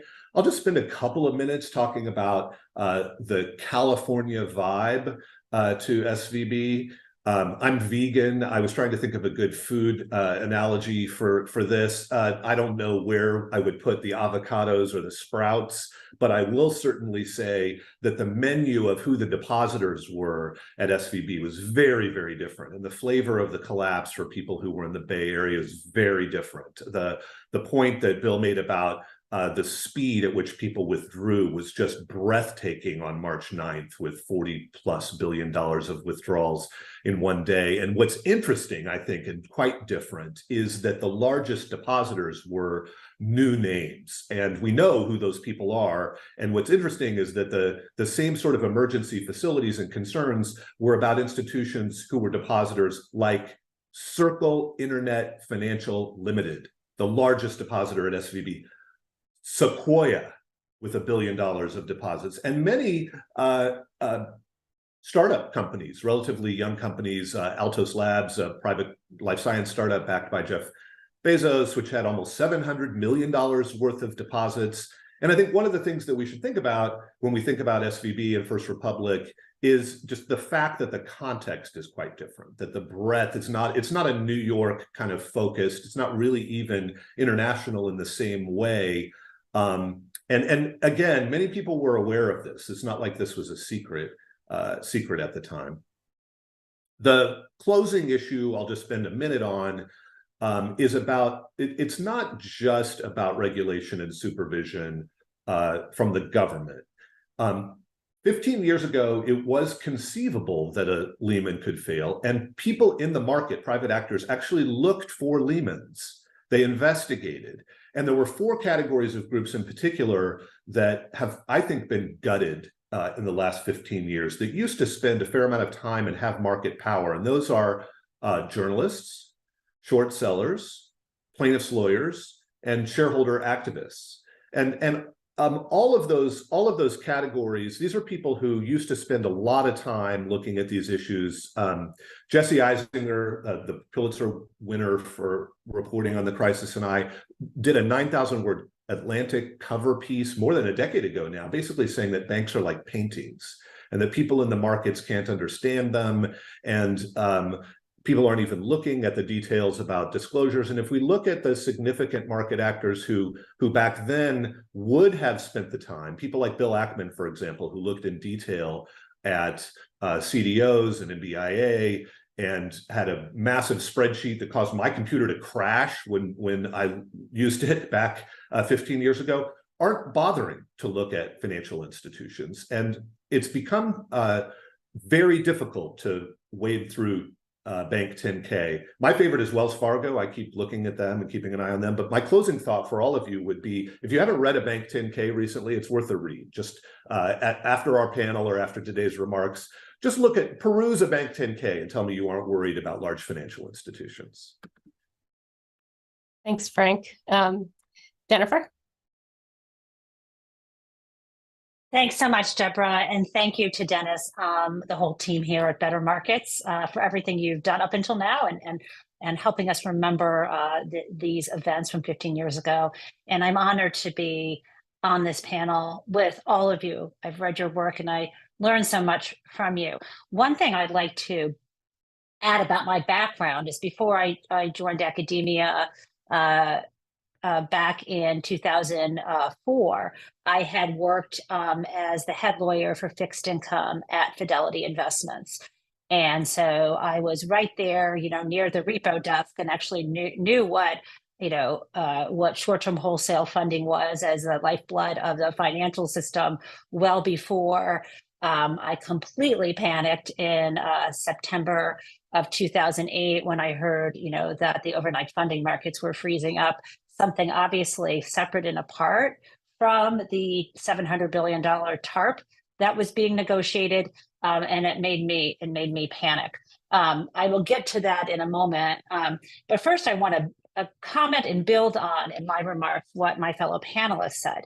And I'm going to start with something that Bill said that I think is inherent in everything we talk about, which is the fundamental fragility of fractional reserve banking with maturity transformation. And that's how we talk. But what we're saying is, when deposits can be withdrawn quickly, and whether those are your or mine, retail deposits or brokered deposits, big chunks of uninsured deposits, such as in Silicon Valley Bank or during the S&L crisis, or repo funding, as was in the case, in 2008, when the money funding banking institutions can leave more quickly than the assets backing that funding can, because these are longer term loans or, hard to value illiquid securities.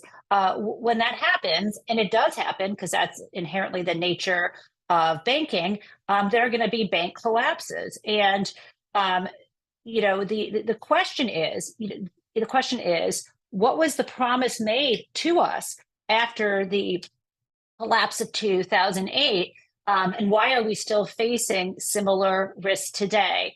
And I'm going to talk abstractly and then look at some numbers. And specifically, there's this quote I go back to from Fed Reserve Chairman Ben Bernanke from 2009. And he said, it wasn't to help the big firms that we intervened. Those companies have turned out to be too big to allow to collapse, because when the elephant falls down, all the grass gets crushed as well. And then he said, we really need a new regulatory framework that will make sure that we do not have this problem in the future. Okay, so if you unpack that metaphor, I see a number of things that are in that promise. It's a promise of prevention, that somehow the steps will be put in place, whether it's the regulators or, in the case, one would hope, as I think as Frank just mentioned, that the shorts, or there'd be some sort of self-regulatory mechanism on Wall Street, but really that we put something in place where regulators would have more power to prevent these collapses. And some of that could be by either downsizing banks in theory, or making sure that they didn't have as much of the economy in terms of GDP, or they weren't as highly leveraged, that they didn't borrow more to finance their balance sheets, that they were funded more with equity, for example. There are all kinds of ways of talking about prevention. Also limiting how much they can take depositors, insured deposits and other deposits, and invest them in high risk investments, including complex derivatives. All that stuff is about prevention. The next piece, of course, besides prevention, is the idea of intervention. The need to, because these were the debates, 13.3 was there to rescue Bear Stearns, but then not, that no one wanted to, that we, let Lehman fail. And so there was this argument that we needed better intervention tools. Then there's also, of course, the making people whole. It's sort of part of intervention. It's something we really did a terrible job of after 2008 in terms of underwater homeowners and letting millions of families lose their home. I think we've gotten better at intervention, as we saw with the COVID crisis, what we did to put money in the system, even directly having, mortgage firms not foreclose on people. There's a lot that we did, so we didn't have a catastrophic failure then. But one of the areas, and I would argue, the last area, and then I'll kind of go through each of these, the last area of concern is accountability. And this is where we have utterly failed. And, in every way that you can think about, there are you look at the major bankers who were involved in the financial collapse, and you could say, well, I'm sure if there were crimes, someone would have prosecuted them. I'm not so sure. And I don't want to cross over into defamation, but I will note that there were several senior bankers who ended up in settlements with regulatory agencies related to fraudulent things they said and did, but somehow those weren't made as criminal cases. Other countries managed to do it. We didn't. Only one sort of senior level banker that Jesse Eisinger wrote about did get prosecuted. So there's a huge problem there. It's perverse incentives because, at the end of the day, to quote one of my favorite television series, Succession, if it's just a number that the corporation isn't going to pay, and there's not going to be a senior executive or even a sacrificial lamb to go to prison, there's not a lot of incentive for these banks to change their behavior. I will also then, and I've only got a few minutes left, talk about the prevention tools. What was going on at Silicon Valley Bank that the San Francisco Fed, did not notice that their balance sheet did not look good in terms of, you may say, oh, well, it looked healthy in terms of just the numbers, in terms of a capital cushion. But in reality, when you're depending that much on such big amounts of uninsured deposits, I'm not sure why they were allowed to grow so quickly, so fast. And it's not just because of the things that we warned about, the 2018 rollback in terms of in terms of supervision. There could have still been supervision on this institution as it grew. In terms of the tools for prevention, Jeremy mentioned this in terms of the size of the banks, and this is something I had looked at previously. You can look at the raw balance sheet numbers, and you can also look at the top U.S. bank holding companies relative to GDP. In 1995, it was around under 20%, around 15%. In 2005, it was 50%, and up in 2013. 10 years ago, it was up to 60%. So I looked at those numbers now, and I went back and looked at 2018 and then today. And in 2018, the top 6 banking firms, which have had $10.5 trillion collectively on their balance sheet, that represented 51% of GDP then. And then right now, as of spring, the number is $14 trillion total for those top 6 bank holding companies, and it's back up to 55% of GDP, which is over, it's a little lower, as you can see, than it was in 2013, but it's still well above the 2005 amounts. I'm going to jump over leverage for a moment and talk about repo funding. This is another area of concern. Tri-party repo alone in 2008 was like $2.7 trillion.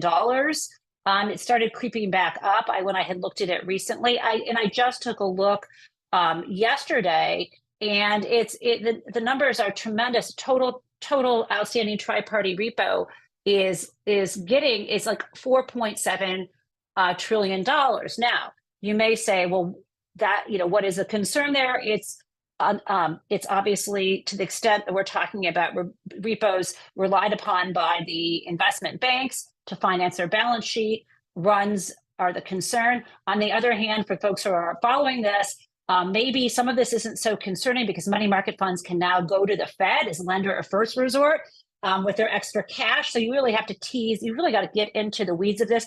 But I will tell you, I have not seen a lot of people focused on this, despite the fact that there was a huge bailout in 2019 of the repo market. And so, I unfortunately have turned my eye away from some of the short-term wholesale funding issues because I've been focused almost exclusively, as Deborah has noted, on white-collar crime. So I'm glad to be back in the mix here, and maybe I will turn my attention to repo with a laser eye. So thanks all. Thanks so much for that, and for all the panelists. That was really interesting. Listening to what folks have said, it just really, one of the things that strikes me is just what hasn't changed and where we are now versus where we were 15 years ago when we had the regional bank runs and the failures, the government swooped in and basically made the depositors whole, and there was barely a peep about it. There was not the kind of outrage that you saw in 2008. I mean, granted, the economic consequences of it were not probably as severe. There was a lot more going on. People were, being foreclosed on. So the human costs in 2008 were much more pronounced. But my question is, to Bill's point, he said the system is designed to accept bank failures on a regular basis. It seems almost like we've internalized moral hazard, that we just accept that this will happen every 15 or 10 or 25 years, and the government will come in and do what it needs to do, which is rescue the depositors, rescue the bank itself, figure out some way to get the bank to prevent its collapse. Dodd-Frank was supposed to prevent that from happening. So I guess my question is, are we basically just living in a world where we have a de facto government guarantee of the banking system? And does that matter? Jennifer, let me start with you since you were on my screen in front of me right now. There's two questions. Do we have a de facto guarantee, and does it matter? Yes and yes. But I think the reason why people weren't up in arms, in addition to what you mentioned, which is they weren't being kicked out of their own homes and they weren't losing their jobs, so it's sort of hard to sort of piece together. Part of it is because even though I was unhappy that the government went in and made the uninsured depositors whole, they actually did contain the spread of this. And so this is, the question we have to ask is, given the system we have where these entities are actually too big to manage and too big to fail, what else do we want our regulators to do? I think I want accountability. At least the boards of these enterprises shouldn't be there, and then we should downsize them. The answer shouldn't be let's let the whole thing fall apart and people be out on the streets and the financial system, collapse again, and then have it, as Martin Wolf mentioned, be an opportunity to feed the rise of authoritarian leaders. No, that can't be the answer. We need to downsize these institutions and make them more stable. I think the second piece of it, I think the other reason why people aren't paying so much attention is look around.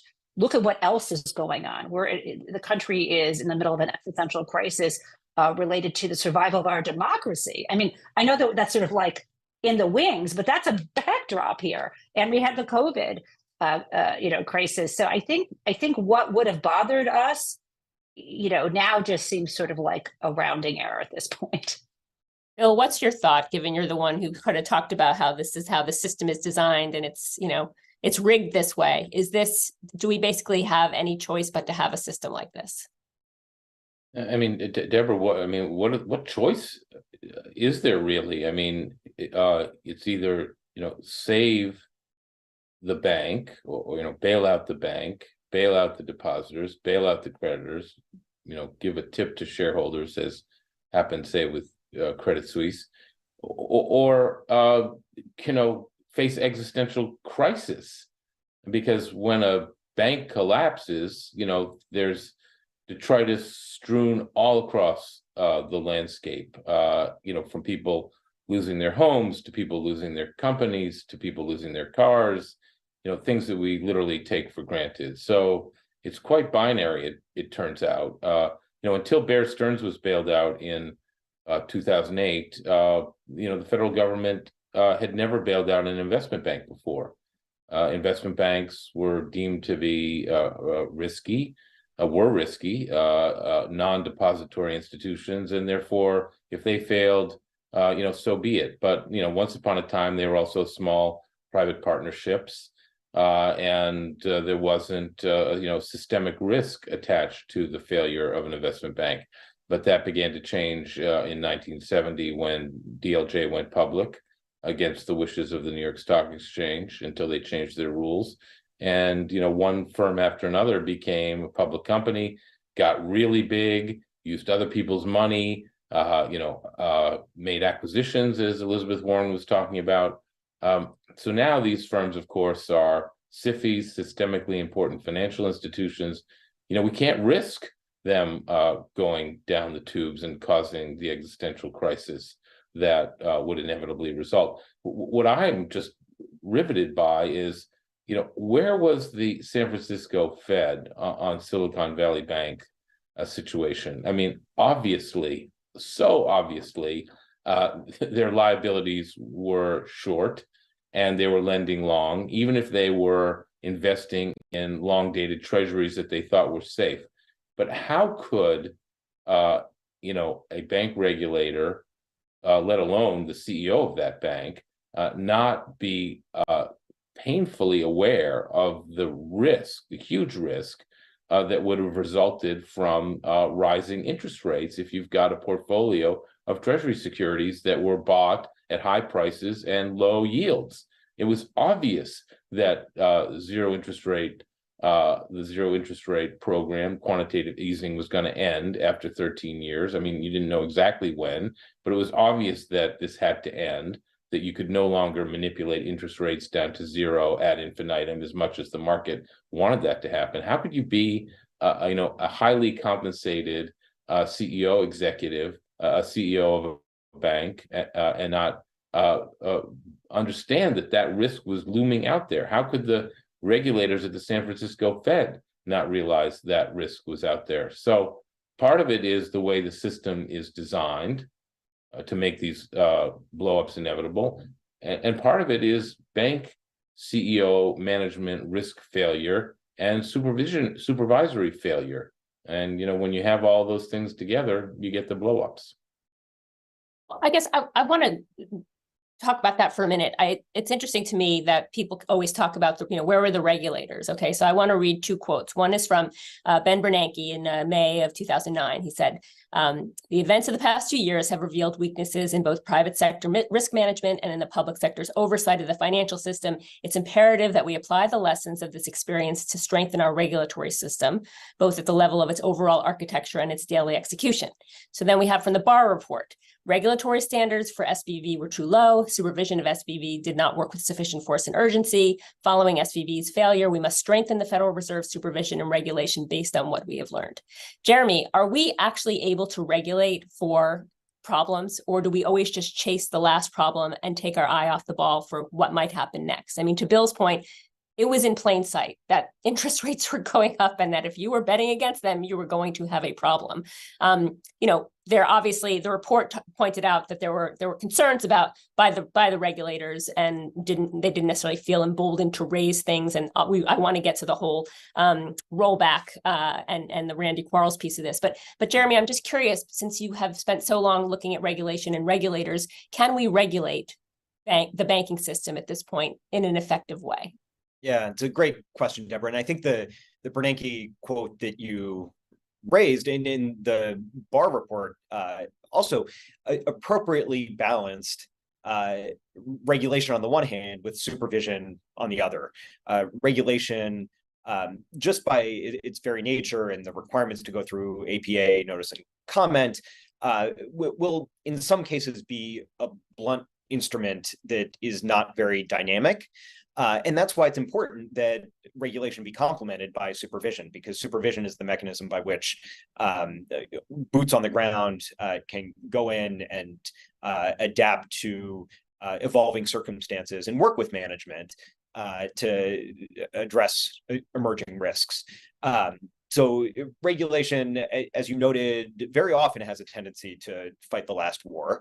I think good through the cycle, appropriate regulation can minimize a lot of risks out of the system, but there's always going to be residual risks that fall through the cracks of regulation. That's part of the job of a financial institution, is to optimize performance under legal constraints.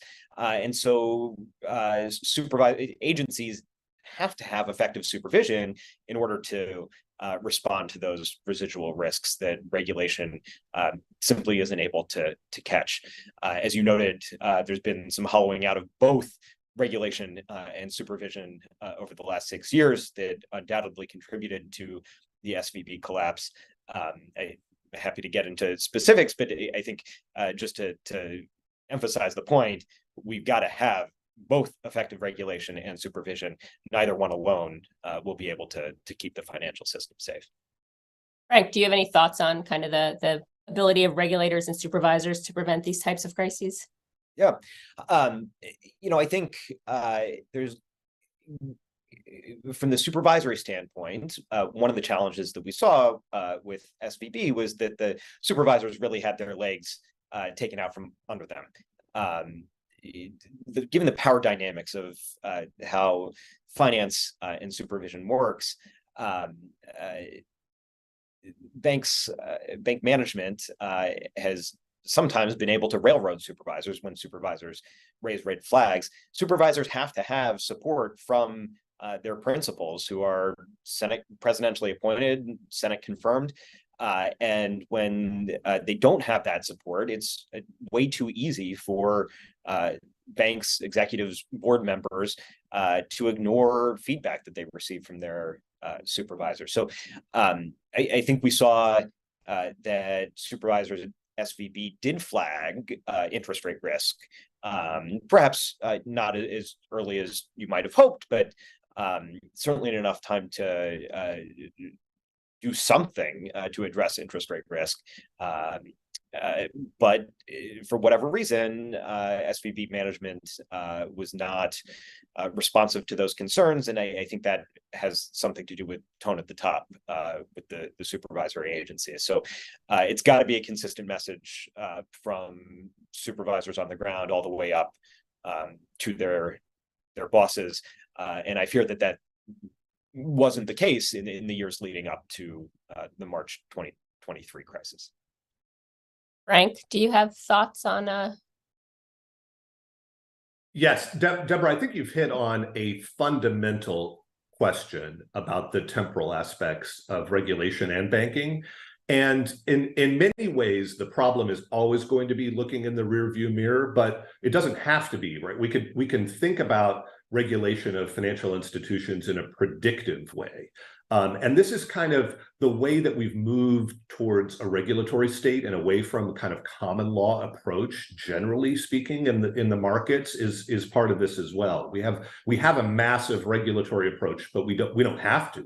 And part of the Volcker Rule and many criminal law concepts are tied to the Oliver Wendell Holmes notion. You probably didn't think Oliver Wendell Holmes would get presence in this panel, but his notion of the law being a prediction of what a judge will do.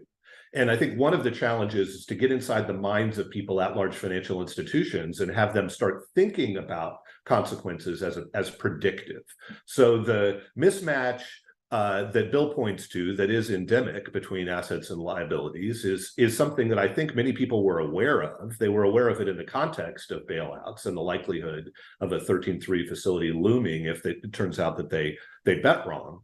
But the way that Jennifer is talking about regulation and enforcement, I think, is something that hasn't made its way into financial institutions. Again, thinking about consequences in a predictive way and trying to imagine, okay, if I do this, what will be the consequences in a year or 5 years or 10 years?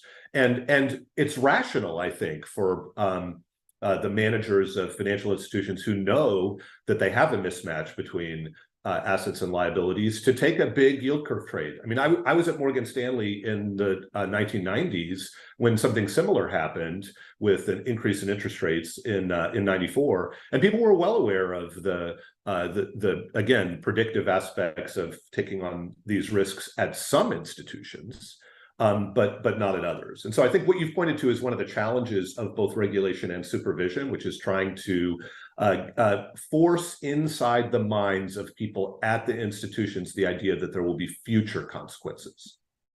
Right. And we saw obviously a big change in 2018 with the law that passed through Congress that was supposed to be this tailored approach, remove some of the Dodd-Frank rules for smaller and medium-sized banks.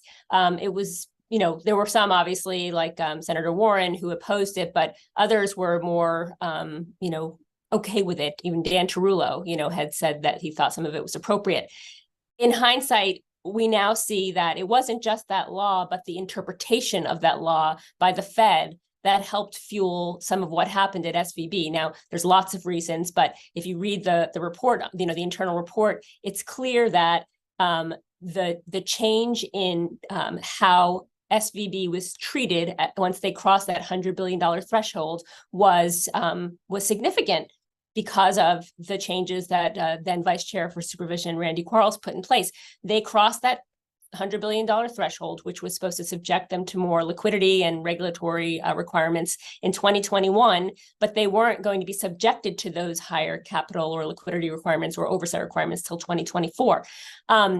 And there was also a culture of feeling that, supervisors were supposed to be a little bit, nice to the banks, a big change from, in post 2008 when the banks were, what did Obama say? The only person between me and the pitchforks. He's the only person between the banks and the pitchforks. My question, I do have one, is how much do you guys think that the Fed's interpretation of what Congress approved in S1255, destabilized the banking system and undermined Dodd-Frank and sort of the idea of Dodd-Frank, if not for the biggest banking organizations, just for the overall banking sector? Jeremy, do you want to talk about that? I know you've got to leave soon, so I want to get your thoughts. I would love to talk about that, Deborah. Thank you for the question. I will say, you characterized it as the Fed's interpretation of the law, but it is abundantly clear that that was the message that Congress was sending by passing 2155. Although Congress ostensibly left the Fed some discretion to apply enhanced prudential standards to banks with between $100 billion and $250 billion in assets, it is abundantly clear that every member who voted for that law expected the Fed to raise the threshold to 250. And if the Fed had tried to exercise that discretion pre-SVB, there would have been very strong congressional pushback to regulating the mid-size regional banks. The underlying assumption behind S2155 and the tailoring law was that banks in that $100 billion to $250 billion range are not and cannot be systemic. We now know that is, some of us knew then, everyone knows now that is now false. Banks in that range are systemic and should be regulated appropriately. I think, sometimes we can get in debates where we're fixated on unique issues having to do with SVB or unique issues having to do with First Republic, and the industry wants to argue about, SVB was unique because it had a high concentration of uninsured depositors, what have you. I think it's critical for the other side of the debate to point out that, yes, we saw 3 failures in SVB, First Republic, and Signature, but if it were not for the systemic risk exception that the FDIC invoked with the Fed and the Treasury, and very high-ranking government officials advertising that we stand ready to support other regional banks in similar ways, we very likely would have seen additional failures. So with the 3 banks that did fail, that constituted roughly 1/7 or 1/8 of the regional bank population. But absent government support, a much larger portion of that segment of the banking sector would have experienced continued stress. So I think the verdict on S2155 is it was wrong from the start, and the Fed can and should exercise its discretion to re-regulate that important segment of the banking system. Jennifer or Frank or Bill, do you have thoughts on that as well? 21 on the how much the tailoring, dismantled a key part of Dodd-Frank? If not, Why don't you go first, and then I'll go. Yeah, I mean, I'm one of those people who wrote one of these. I wrote a piece. I think it was might have been for Washington Monthly, or maybe it was, I can't remember where. And it was one of these. I can't believe I'm writing this thing, so later I can point back and say I told you so. But that doesn't feel very good. To me, it was clear that it was a mistake to do this. Having written the book that Dennis mentioned, Other People's Houses, was a comparison of the collapse during the savings and loan debacle to the 2008 crisis. And this idea that you have to say either or, that either it's just a problem of size, or it's a problem of types of balance sheets and interconnectedness. No, it's all of the above. And so I do find it frustrating that that's where things have gone. As to the distinction that you're drawing, Deborah, between how the Fed may have interpreted the legislation versus what it said. I've never worked inside the Fed, but in terms of regulatory capture, there's no question that if you spend your time working around people, you start to sympathize with them. And if you don't look like you're going to be understanding of a situation, then people won't speak to you. I mean, I just have to say that when I think about all of this, I think, again, going back to Succession, about how Shiv, the character on the show, said to someone that it's really just, agree that it's really all just money and gossip. And by gossip, she means the kind of spin and the kind of interpersonal relationships. And that's a lot of the reasons why we can't get change in Congress to actually permanently fix the system so that we have better prevention and reduce the numbers of these interventions, is because of all these factors: money and the political process, and the spin, and the way you have to appeal to folks in the financial sector in order to even have a chance at getting elected in many areas. I have a couple of points. Two points related to what Jennifer's talking about, which I think is really important. One is that the line drawing exercise that we're talking about, that we'd like for regulation to do and for regulators to do, is a really difficult one that we're likely to get wrong, especially if we use dollar numbers. If we go back to Lehman and we think about the granularity of the different banks and non-banks, they were very different. If everyone had the same risk exposure as Goldman Sachs, we wouldn't have had a financial crisis. If everyone had the financial exposure of Citigroup, it would have happened 6 months earlier. In terms of painting all of the relatively smaller banks with the same brush now, more recently, I think it's right that we separate them into categories by using these kinds of thresholds, but I'm just not sure it's such a good idea.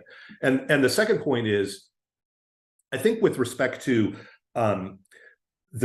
using systemic risk, it's just too tempting.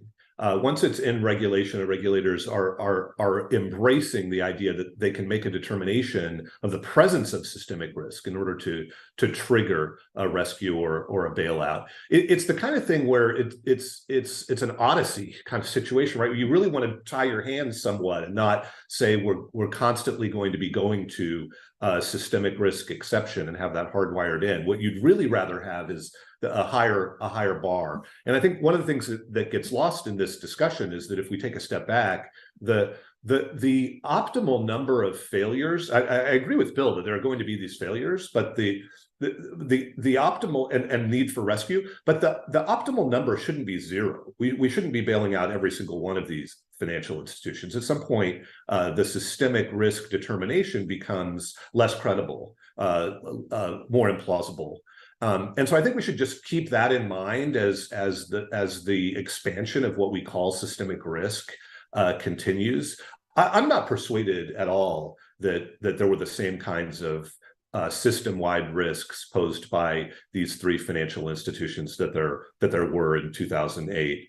I know that's a controversial point, but we aren't willing to run the experiment of watching what a financial institution failing would do. I think that's a big difference from 15 years ago. Could I just jump in quickly to picking up on what Frank said? I mean, there's been no consequences for poor risk management and poor risk decision making. If you just look at Silicon Valley Bank again, because the FDIC decided to bail out all the depositors, not just those who had $250,000 or less in their accounts. Why should Andreessen Horowitz, which is one of the most sophisticated financial institutions on the planet, put $1 billion into Silicon Valley Bank in terms of depositing their money, their payroll, whatever it is, their portfolio company's money? Why should they suffer no consequences for failing to appreciate what was going on with this short-term borrowing and long-term lending? Borrowing short, lending long, the classic problem of fractional banking that has been with us forever, because Andreessen Horowitz and their like don't have faced the consequences of that failure to understand, appreciate that risk. Then it's like child behavior. If you don't punish a child or reprimand a child for their bad behavior, they're going to repeat it. And so without any consequences, obviously you don't want to have consequences for small depositors. That's why there's FDIC insurance. But for big, sophisticated depositors to get off scot-free without any penalty whatsoever, you're asking for a repetition of the bad behavior over and over again, especially in a system, as we've discussed earlier, that is designed to fail, once every 15 or 20 years. Well, not only are you, incentivizing them to do that, but you're incentivizing them to do exactly what they did during SVB, which was to, basically force the government's hand by going on social media, and talking about, Jason Calacanis saying, your hair should be on fire, and Bill Ackman saying if the government didn't, insure all deposits, there would be a giant sucking sound of, a historic bank run. And, it worked. It basically caused a mass cascade. I guess I know we're going to have a panel later on too big to fail, but I am curious from your point of view, and we've talked about this a little bit about systemic risk, but what does too big to fail even mean now when you've got high frequency trading, social media, just the destabilizing impact of being able to withdraw your money in a nanosecond? I mean, do we need to rethink what systemic risk even is, especially as the FSOC embarks on another go round at looking at how to designate systemically important financial institutions, the non-banks?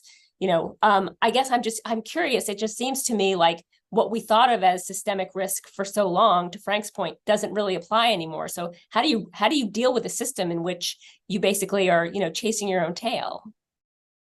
I'm just going to quickly make a point and then be quiet. But, risk doesn't disappear just because a regulator moves it out of the Wall Street banks, which is what happened with Dodd-Frank. Basically, Wall Street went from being in the storage business to the moving business, right? They have to get these loans and assets off their balance sheets as quickly as possible, although they haven't done that yet with the Twitter loans, which is a whole nother topic. But they are forced to do that, okay, theoretically by the Fed, by their regulators. And maybe they've done that to some extent, but probably not as much as they should or need to. But that doesn't mean the risk disappears. Risk is out there everywhere.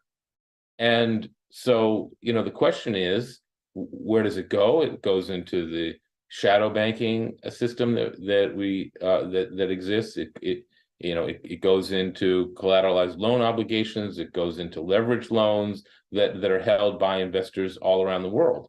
And so may have moved through Dodd-Frank the risk out of the left ventricle of capitalism, the Wall Street banks, and they're probably safer than they've ever been.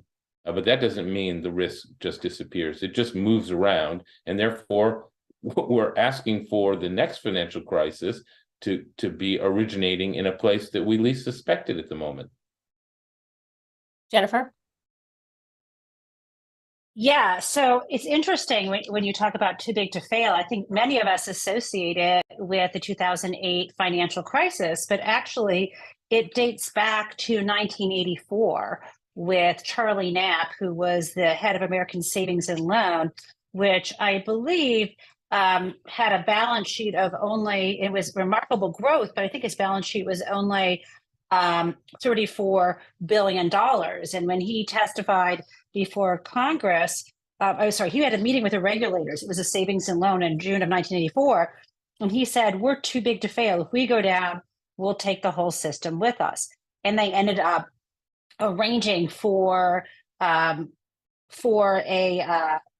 bailout of the bank. People think it was associated with Continental Illinois. It was actually this. But the point is, this idea of too big to fail, it was much smaller, $34 billion, very different than a multi-trillion-dollar balance sheet. So I think the problem with the phrase now is we think it's all about size and you have to be ginormous. And I think it has a lot more to do with how the balance sheets are managed and how the maturity mismatch is done. And I'll just say, we could be doing things differently. In the world I came from, money market mutual funds, they have a very tight maturity mismatch requirement, how long the assets can be because of the very short-term liabilities, the daily weighted average maturity. It's an idea, to say that, to look at the composition of a bank's liabilities as compared to its assets and look more closely at the nature of and the liquidity of those assets. And particularly, we've talked about the trigger of rising interest rates being what led to the run and the collapse of Silicon Valley Bank. Same story pre-2008, same story with the S&Ls. It's not that the folks who run these places don't know. Well, some of them don't know and don't care. Others do know, and it's the IBG, YBG. I'll be gone, you'll be gone. They still their checks still clear. Their second wives still have the fur coats. The golf course still lets them play. It's a way of the world now, and I don't want to accept it. I want to shine a light on it, but there we are. Frank, you have some thoughts on this? Yes, I completely agree about shining the light. One of the interesting questions about SVB was who was there to even shine the light, because I didn't have a chief risk officer for 8 months. But in terms of shining light within institutions, one of the things that we know is that with respect to this yield curve carry trade that Bill is talking about, if they don't do it, they're not going to make any money. So they're going to be taking on risk of some kind. The question is, let's get disclosure about it. And one of the issues, again, looking back to Lehman and what banks were doing then, was essentially, yes, offloading risk, but offloading it by tossing a boomerang. And the boomerang comes back. And one of the questions that we don't know the answer to right now is the extent to which large institutions are tossing a boomerang, that they appear in some ways to have offloaded risks. But remember that large institutions have over $1 trillion worth of variable interest entities, the same kind of technology that Enron used to move its risks off balance sheet. They have lots and lots of derivatives and swaps still. And we don't have an accurate sense of what mark to market is on many of the loans and other assets that have obviously lost a lot of value post-COVID. So I think shining that light is really important, but we don't do that. And again, we don't have incentives for people outside of the institutions to spend a lot of time looking at that. Short sellers aren't spending a lot of time on this.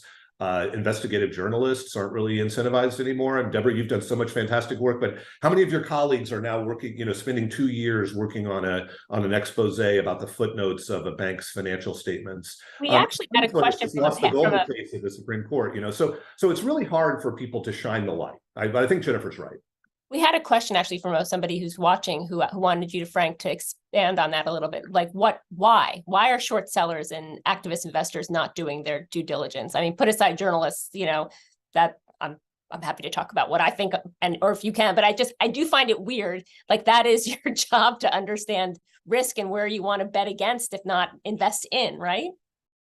Well, short sellers are being threatened with prosecution from the Department of Justice. They're facing very high transaction costs in terms of lending. They're being attacked on Reddit in lots of instances when they do take short positions. The bar to short selling making money has gotten higher as the costs associated with borrowing shares has increased. So there are lots of barriers to short sellers. The plaintiffs' lawyers make money some of the time, but they also spend 15 years since Lehman working on cases like the case against Goldman Sachs that was appealed, went to the Supreme Court and is now not certified as a class.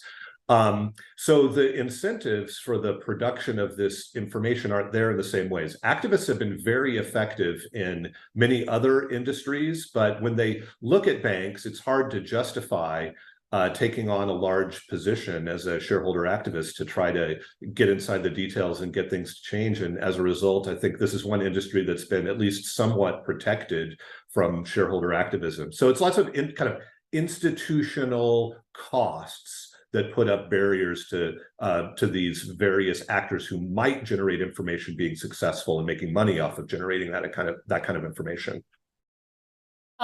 It's really fascinating. I wish we could spend more time on that. We're running out of time, and I want to talk about the Consumer Financial Protection Bureau. And I know Jeremy likely has a lot of thoughts about this. I mean, when you think about this agency, it has been under attack from day one, and those attacks seem to be succeeding. We saw this week a conservative judge in Texas basically said that they overstepped their authority when they tried to get implement some anti-discrimination policies.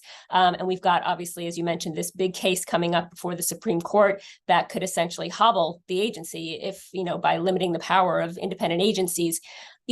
Jeremy, what is going to be the impact or the ramifications of all of these challenges against an agency that was set up to basically protect consumers from, bad actors, right? I mean, yeah. So I'm really worried about this, Deborah, because it is a radical legal challenge on a completely novel legal theory dealing with the CFPB's funding. The CFPB, of course, derives its funding from the Federal Reserve Board in exactly the same way that the Federal Reserve banks derive their funding from the Federal Reserve Board.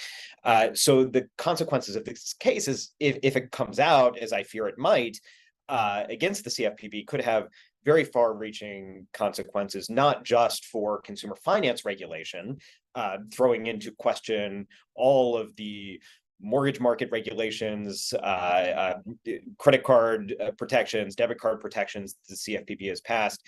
That could really adversely affect not just consumers, but the financial institutions that rely on those regulations. Some of the CFPB's regulations are safe harbors that many financial institutions rely on when they engage in certain types of consumer finance transactions that financial institutions may pull back from if they no longer have those that legal certainty of a CFPB passed safe harbor. So there could be wide-ranging consequences for consumers, wide-ranging consequences for financial institutions. I worry about the broader financial stability impacts if the CFPB's work is undermined by the Supreme Court.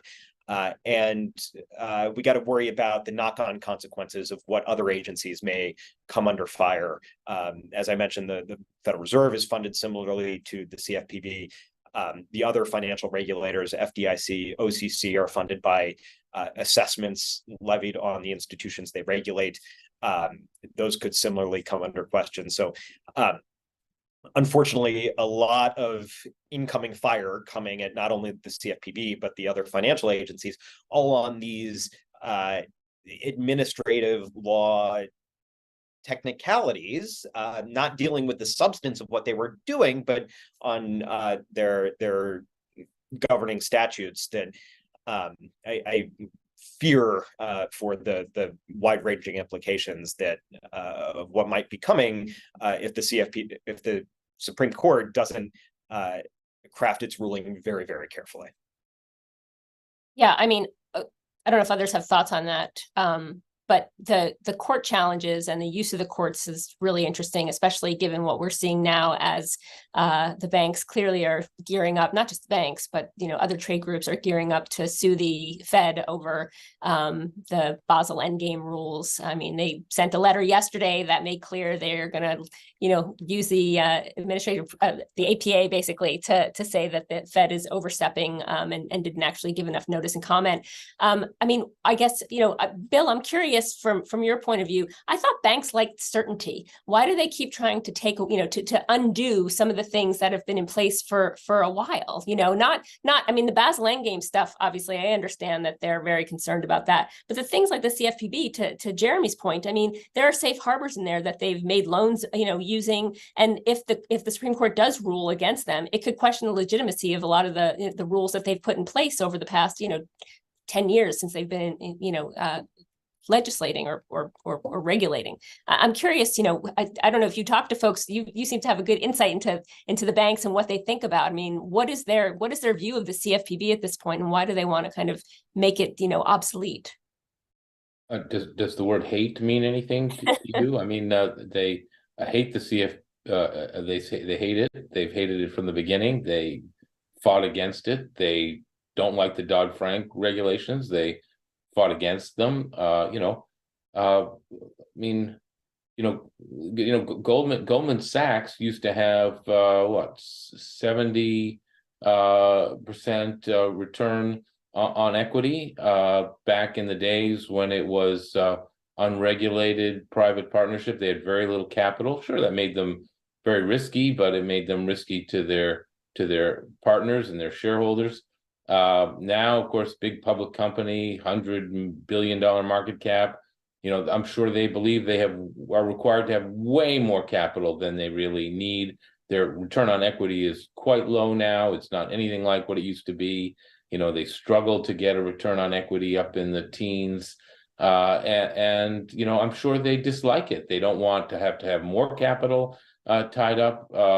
They want to be able to, they were, expert, as I wrote in my Goldman book, that they alone saw trouble coming in 2007 and 2008 and did something about it, made huge bets against the mortgage market and made huge profits when the rest of Wall Street was losing money hand over fist, may even have exacerbated some of those losses that their competitors faced. They don't like regulation. They want to go back to a time where they could make big bets on interest rates or mortgage rates or whatever it is. And, so they're going to fight against it as best as they can. Jennifer, Frank, do you have any thoughts or concerns about what's happening with the CFPB before we have to close? I would concur with what Bill said. They haven't liked it. They didn't, their lawyers didn't put it in the legislation, and they will, it's worth it for them to continue to fight. I think it's an illustration of how hate is just not productive, that we've become so polarized in so many ways. And I'll just again say thanks to Better Markets for having a conversation like this, which I hope doesn't involve a lot of hate. We can say nice things about each other and try to have a productive conversation moving forward. I wish people would do that with respect to that organization. Well, thank you to everybody for this. I wish we had another hour, and I'm sorry that I didn't get to more of the audience questions. Just want to let everybody know that there will now be a 30-minute lunch break before the afternoon sessions, which will start with a fireside chat with the SEC Chair, Gary Gensler, which I'm sure will be fascinating. And I want to thank you all for a lively panel in which we talked about both Oliver Wendell Holmes and succession, which you don't normally get in a panel about financial regulation. So thank you, and I hope you guys enjoy the rest of the conference. Thank you, Deborah.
Hi, everyone. I'm Steve Hall, the legal director and security specialist at Better Markets.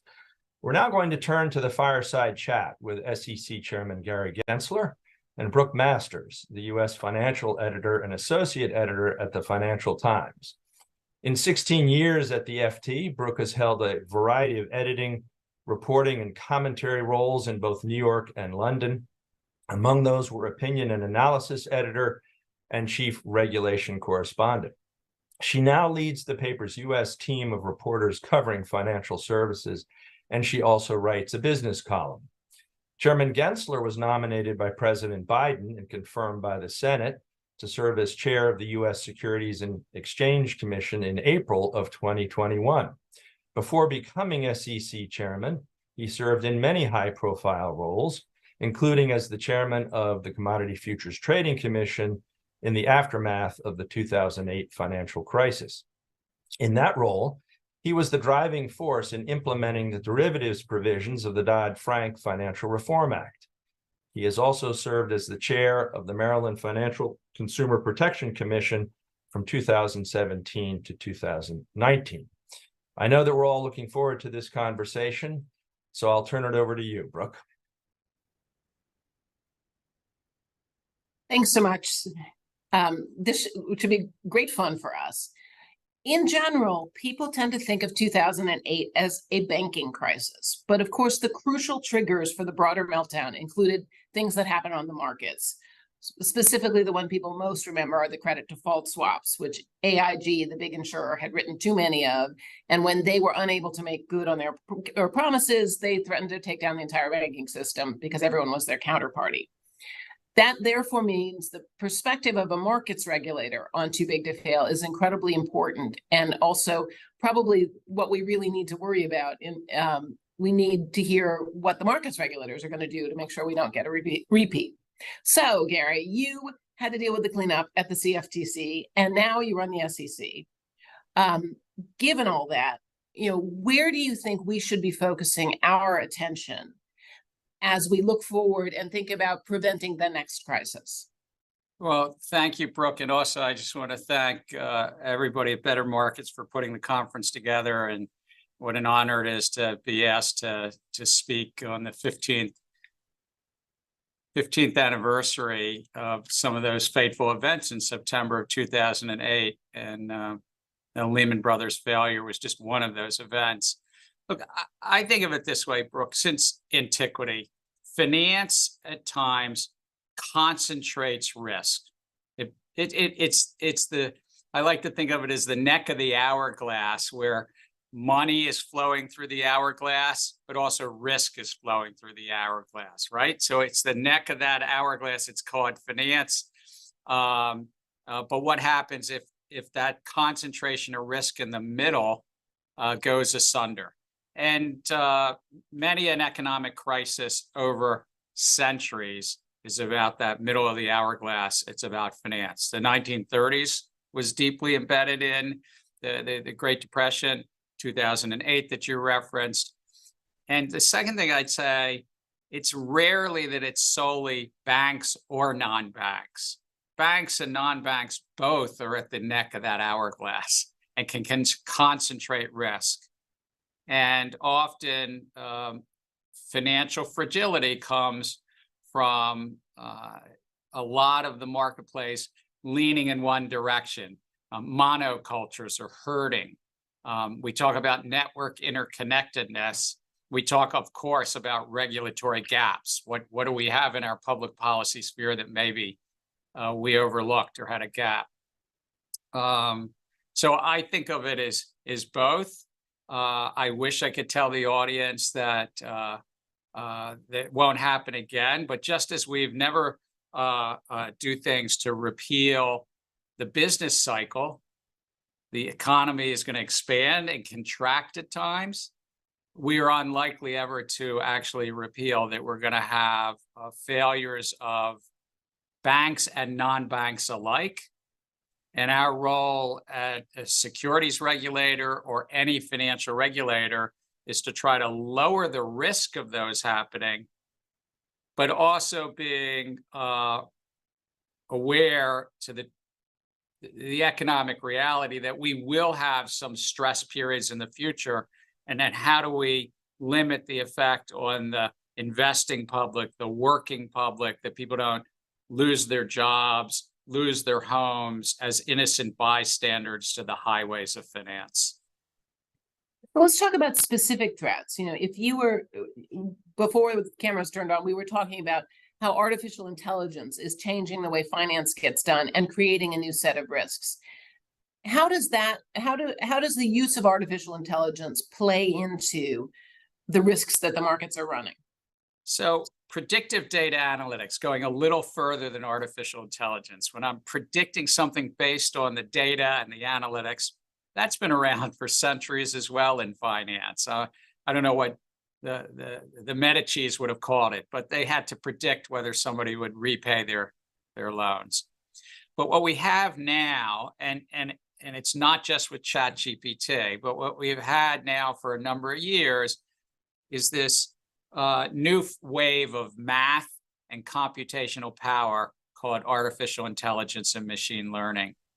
And I think that it's going to lead to some great advances in society and in finance, inclusion and access and innovations in finance. It's already being used in so many ways to process our insurance claims, process our opening accounts, and of course, robo-advising and brokerage apps. But I also think that it's probably going to lead to more fragility in the capital markets, and that the financial crisis of whether it's 2028 or 2032 may well be that everybody goes, oh my, I didn't realize that everybody was relying on the same data aggregator for mortgage data information, or the same generative artificial intelligence platform for fill in the blank. And I think that it's bound to lead to greater monocultures and network interconnectedness for a simple reason. Just like we have kind of one dominant search engine in the US. Why do we often in great advances in technology have just one platform? It's the economics of networks. And I think there is very significant economics of networks that we'll see just a handful of base artificial intelligence models and data aggregators scooping up the best data for a particular market. That leaves a great challenge for us regulators, of course.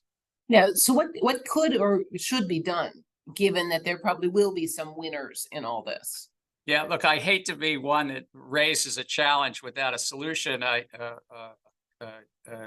A terrific student back at MIT, Lily Bailey, and I wrote a paper on this 3 years ago. And then we got to one fateful moment where we said, well, now we have got to write some solutions. And I will tell you, one can pull up that paper from 3 years ago, deep learning and financial stability. And you'll see there's certain things that seem obvious, but I'm not sure they'd work that well. And it's about model risk management and making sure that the models are properly checked and curated and the governance, things like that. But it's a much greater challenge because I'm really talking about there might be a need for what I might call a horizontal review if many market actors in the market are relying on the same base model, or many market actors are relying on the same data aggregator. And look, we saw this in 2007. It was called the quant crisis, when a bunch of hedge funds were sort of strategically using the same model. They weren't literally renting it from somebody. And so I think this is going to take a lot of thought by both regulators here in the US and internationally, and market participants, to guard against what otherwise might be a somewhat inevitable outcome of monocultures and herding based upon models and data. One of the markets people are particularly worried about right now seems to be the Treasury market, because it's so big and it has had, obviously had the flash crash. And you all have been looking at what to do to sort of make it more stable and less vulnerable. Do you think we have a handle on the problems, and are the proposals you guys working on going to solve some of the problems? Well, I'm pretty proud of what we put together working with the U.S. Department of Treasury, the Federal Reserve, the CFTC, our colleagues. The Treasury market is the base upon which the rest of the capital market is built. It's 25 trillion. Our total capital market is about 100+ trillion. And we've had jitters off and on all the way back for decades. In the 1980s, we had a bunch of jitters when a bunch of securities dealers, Treasury securities dealers failed. Congress gave the SEC authorities in 1986, really important authorities.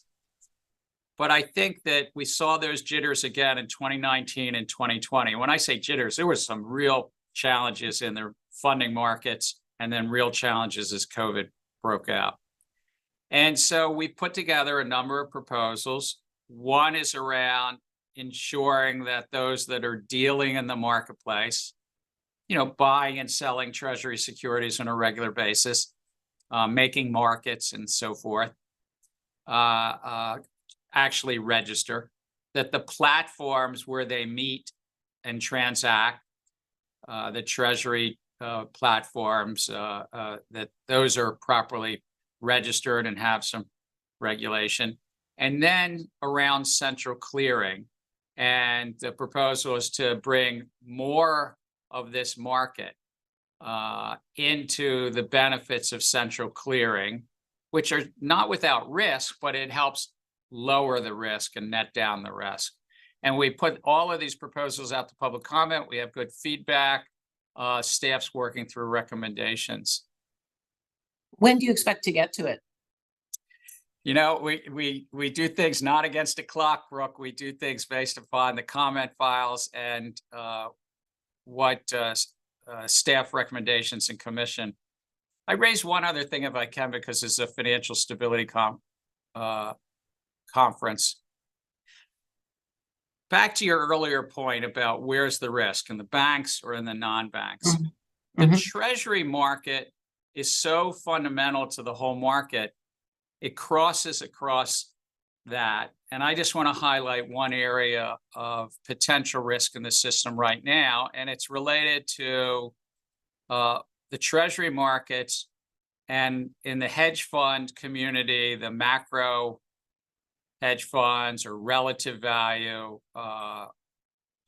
players. And they could be in our sovereign markets or international sovereign markets. Often they fund their balance sheets. They fund their purchases of sovereign debt treasuries through what's called prime brokerage relationships with the banks. And so the risk management that the banks and broker dealers providing that funding to the hedge fund community has led to significant leverage.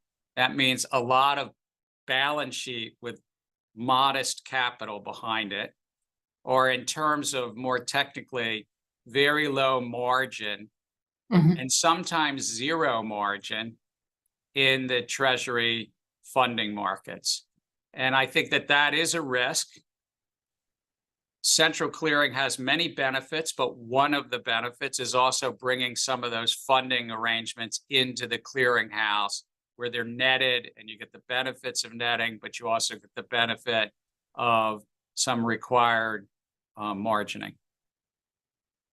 And it sounds like you're definitely going to press ahead with this idea to push more of it into central clearing. Brooke, I can't prejudge anything. It depends on the work of the staff, depends on the work of the commissioners themselves. But I think that this is a really critical piece of the SEC's responsibility. It's a responsibility to everyday investors to sort of lower the fragility, increase the stability of a market, so innocent bystanders don't lose their jobs, don't lose their homes in a market that goes asunder. And I would say one other thing: we're living in a changed time. We went since the Lehman crisis of 15 years, we went about 13 years with rather stable, low, almost zero interest rates here in the US. And of course, you know the story. That's changed in the last 18 to 24 months. And we also lived in a period of time where central banks around the globe, not just here in the US, participated actively in quantitative easing and participated in their sovereign debt markets. And as they've receded from those sovereign debt markets, gilts and treasuries and euros, that's also a change in the marketplace that marketplaces need to adapt. Mhm. They have to regain their muscle memory. You know, you can walk on a trading floor in New York and London, and it's really rare to find anyone sitting on that trading floor that traded treasuries or gilts prior to the Lehman crisis. Do you think, when you talk about central clearing, clearly it's crucial for treasuries. Are there other markets that you think central clearing needs to play a bigger role in? Well, I'm very proud of work that we've already finished here at the SEC related to the rest of the securities markets that we, working with market participants, adopted a rule to shorten the clearing to 1 day from 2 days. And you might recall in the midst of that, those events in early 21, the GameStop, so to speak, events, there were some challenges, and that individual investors were locked out of trading in part because of the back office infrastructure. So I'm pleased that, again, that will go into effect next May, that's an important piece as well. And when we talk about the split between banks and non-banks, the growth of private markets and private players who have absorbed some functions of banks, you are doing private credit, real estate, infrastructure finance. You obviously have done a fair amount in terms of investor protection in that area. Do you feel that those players need more supervision in terms of market stability? Well, I think Congress decided that, and it was after the Lehman events and the 2008 crisis. Congress came together and addressed it. The chair, Mary Shapiro, who was in this office at the time, worked with Congress on important provisions for, one, that advisors to private funds generally would have to register with the SEC.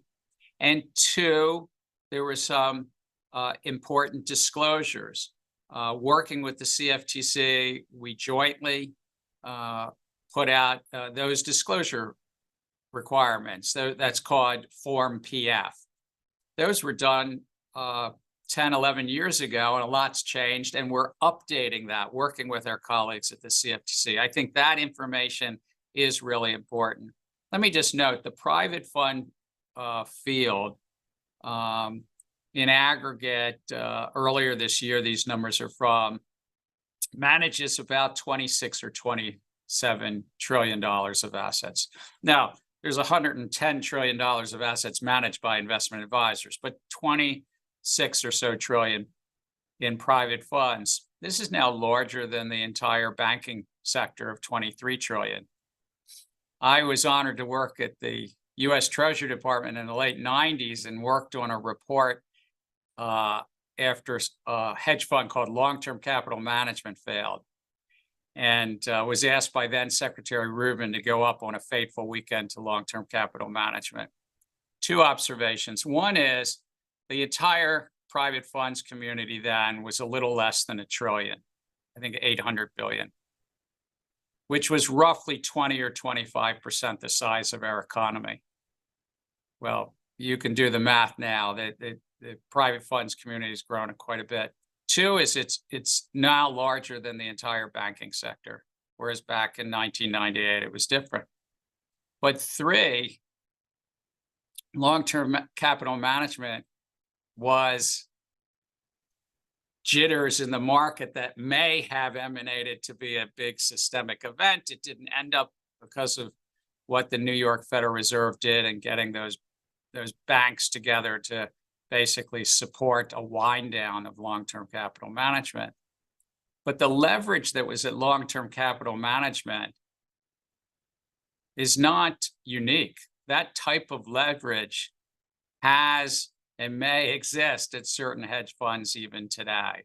That size and scale may and has existed. So it's just something to be alert to. Do you think at this point with the revisions to Form PF that you guys have the information you need? We adopted some revisions with regard to current reporting.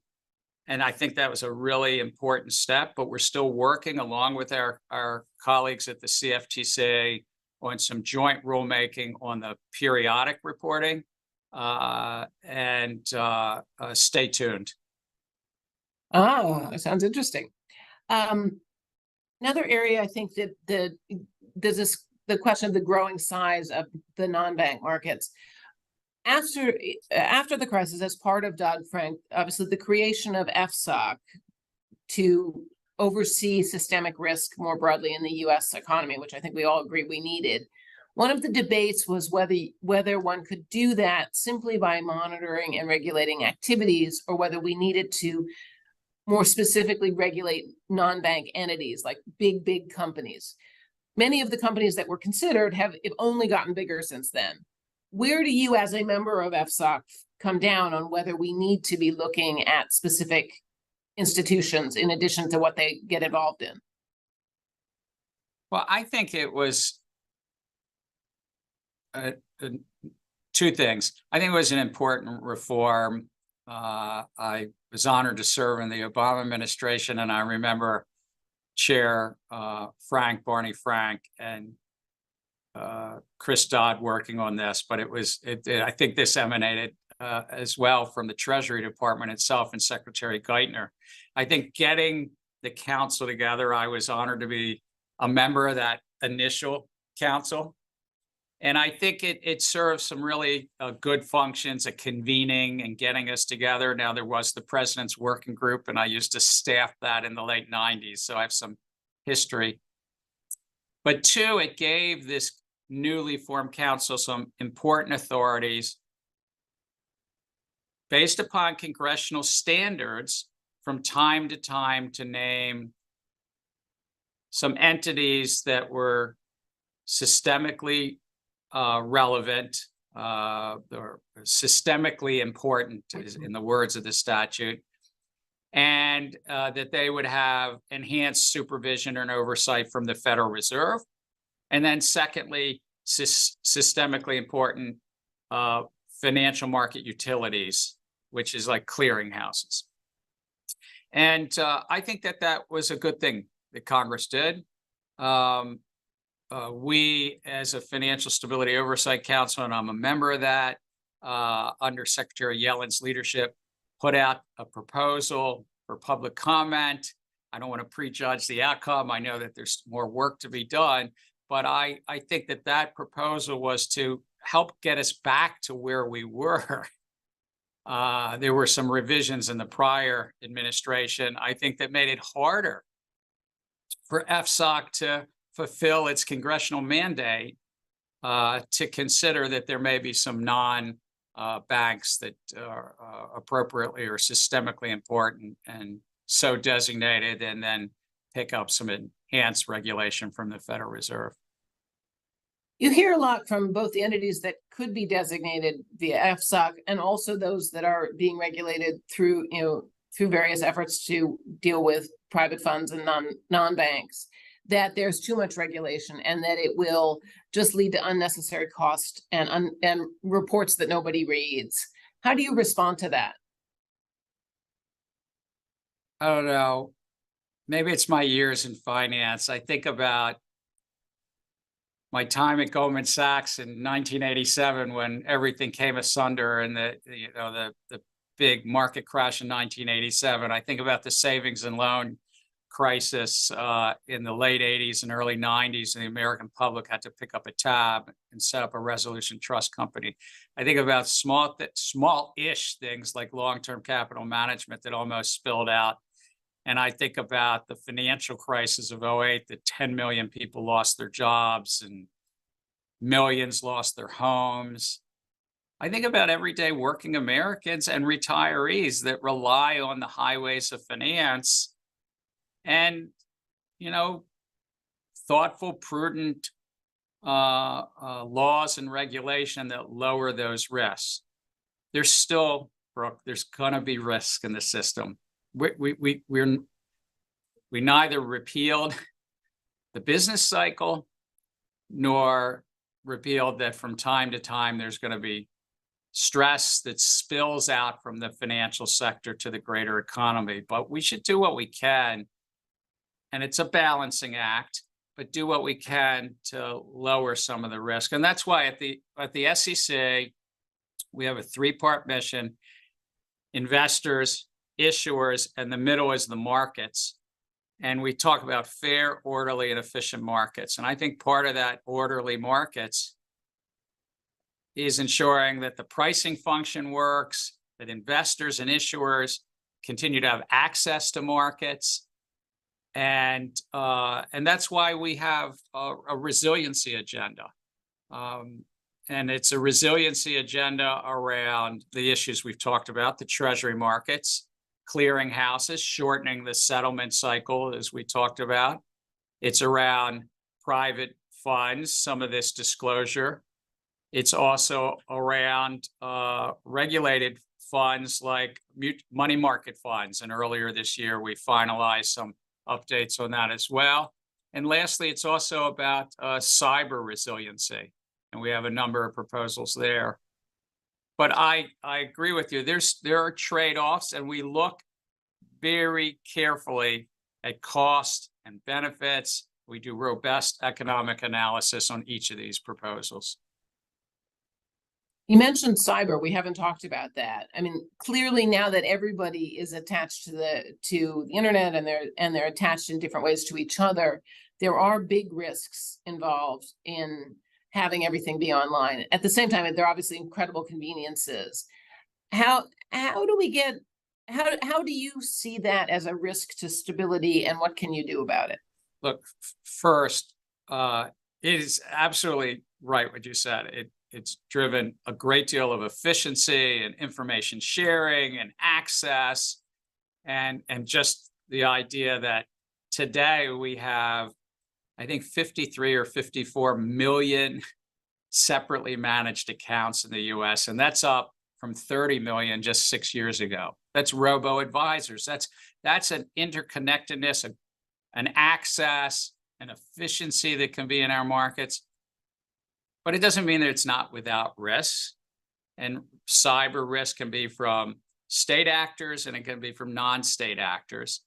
It could be somebody trying to steal your bank account or brokerage account information, or somebody trying to disrupt the whole stock exchange. And it's part of why a number of years ago, well before my time at the SEC, we put in place a rule called systems compliance and integrity. And it was for the largest entities that are central to think about the stock exchange, the systems compliance and integrity. But we thought that it'd be appropriate to put out some proposals around investment advisors and broker dealers. That's the whole community. It's about 14,000 investment advisors, by the way, and 3,000 or so broker dealers. And we put out a proposal about how they manage those risks in cyber. It's what we call a policies and procedures proposal, that they would have policies and procedures to manage those risks. We separately put something out, which was an update to a 22 or 23-year-old rule around individual notification. Like if my brokerage account information got hacked, ought I know about that so I maybe can take some protection for myself? So those are the types of things we're looking at. And do you feel you have a handle on it, or are more proposals needed? Well, we're still sorting through the public comment back on these investment advisor, broker dealer, and these public notices, I'll call them, which is called Rule SP. And we're thoughtfully going through those, and the staff and the commission will consider it. But I think this will be an ongoing challenge for society and for finance writ large. I don't think we should think there's one moment. And we work closely with our partners across the administration, especially over at CISA under Jen Easterly and the like. One of the biggest threats to financial stability isn't directly financial, and that's climate change. Because clearly, as the world changes, risk is harder to measure, and new risks emerge. You all are. There's been a lot of talk about you all doing more about disclosures and measuring, and where do you feel you are on that, and is there more to come? So let me start by saying we're not a climate regulator. I look at this through the lens that Congress has mandated for our agency, and it's about disclosure of public companies. And those public companies raise money from the public and provide full, fair, and truthful disclosure. And it's about their material risk and of course, their balance sheets and income statements. And we've been doing this for decades. I came into the job, and in 2021, these numbers have now been looked at subsequently. In 2021, over 80% of the top 1,000 companies, the Russell 1000, over 80% made climate risk disclosures. And I think the numbers like 55 or 57% did disclosures on greenhouse gas emissions. So that's where an agency like ours has a role to play. Investors are making investment choices, buying and selling and voting based on that information that the majority of the top 1,000 companies are already making. That's our role. It's an important role, but I would say it's a narrower role than you suggest. It's not, as you suggest, part of a resiliency agenda. It's just a matter of bringing comparability, some consistency, some efficiency to the disclosure space that has largely been happening over time about material things to investors. And investors sure seem to be wanting these disclosures. Investors representing tens of trillions of dollars of assets have written in and significant support to bringing some consistency in this space. One thing that's been in the news a lot lately is the whole question of crypto. And certainly last year, with the collapse of FTX and some of the other exchanges, raised the question of not just investor protection, but stability, and whether we got through that without massive ructions in the broader market. But I think people worry about it. You all have been sort of working your way around these issues. Where do you see yourselves going next? Well, I mean, I think my predecessor, we have a space, this crypto space, that much of it, without prejudging any one token, much of it is under the securities laws, but unfortunately, much of it is also non-compliant. Let me be, though, less technical. Millions of investors have been hurt in this field. The bankruptcies are too many for me to mention in the 11 minutes we have left. But some of the big ones, from the Terra Luna thing last year to Celsius to, of course, FTX and Genesis and BlockFi, et cetera.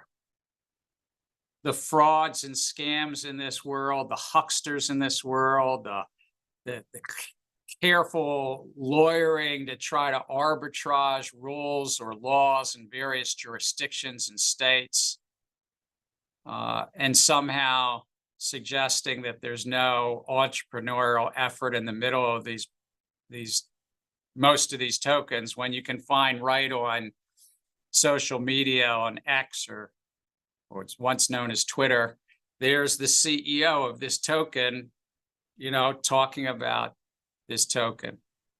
Or there's a celebrity that's associating their name and their Instagram following and Twitter followers to, you know, tout something.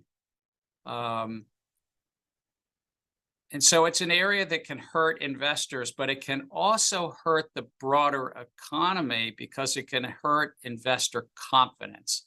And finance is ultimately built on trust.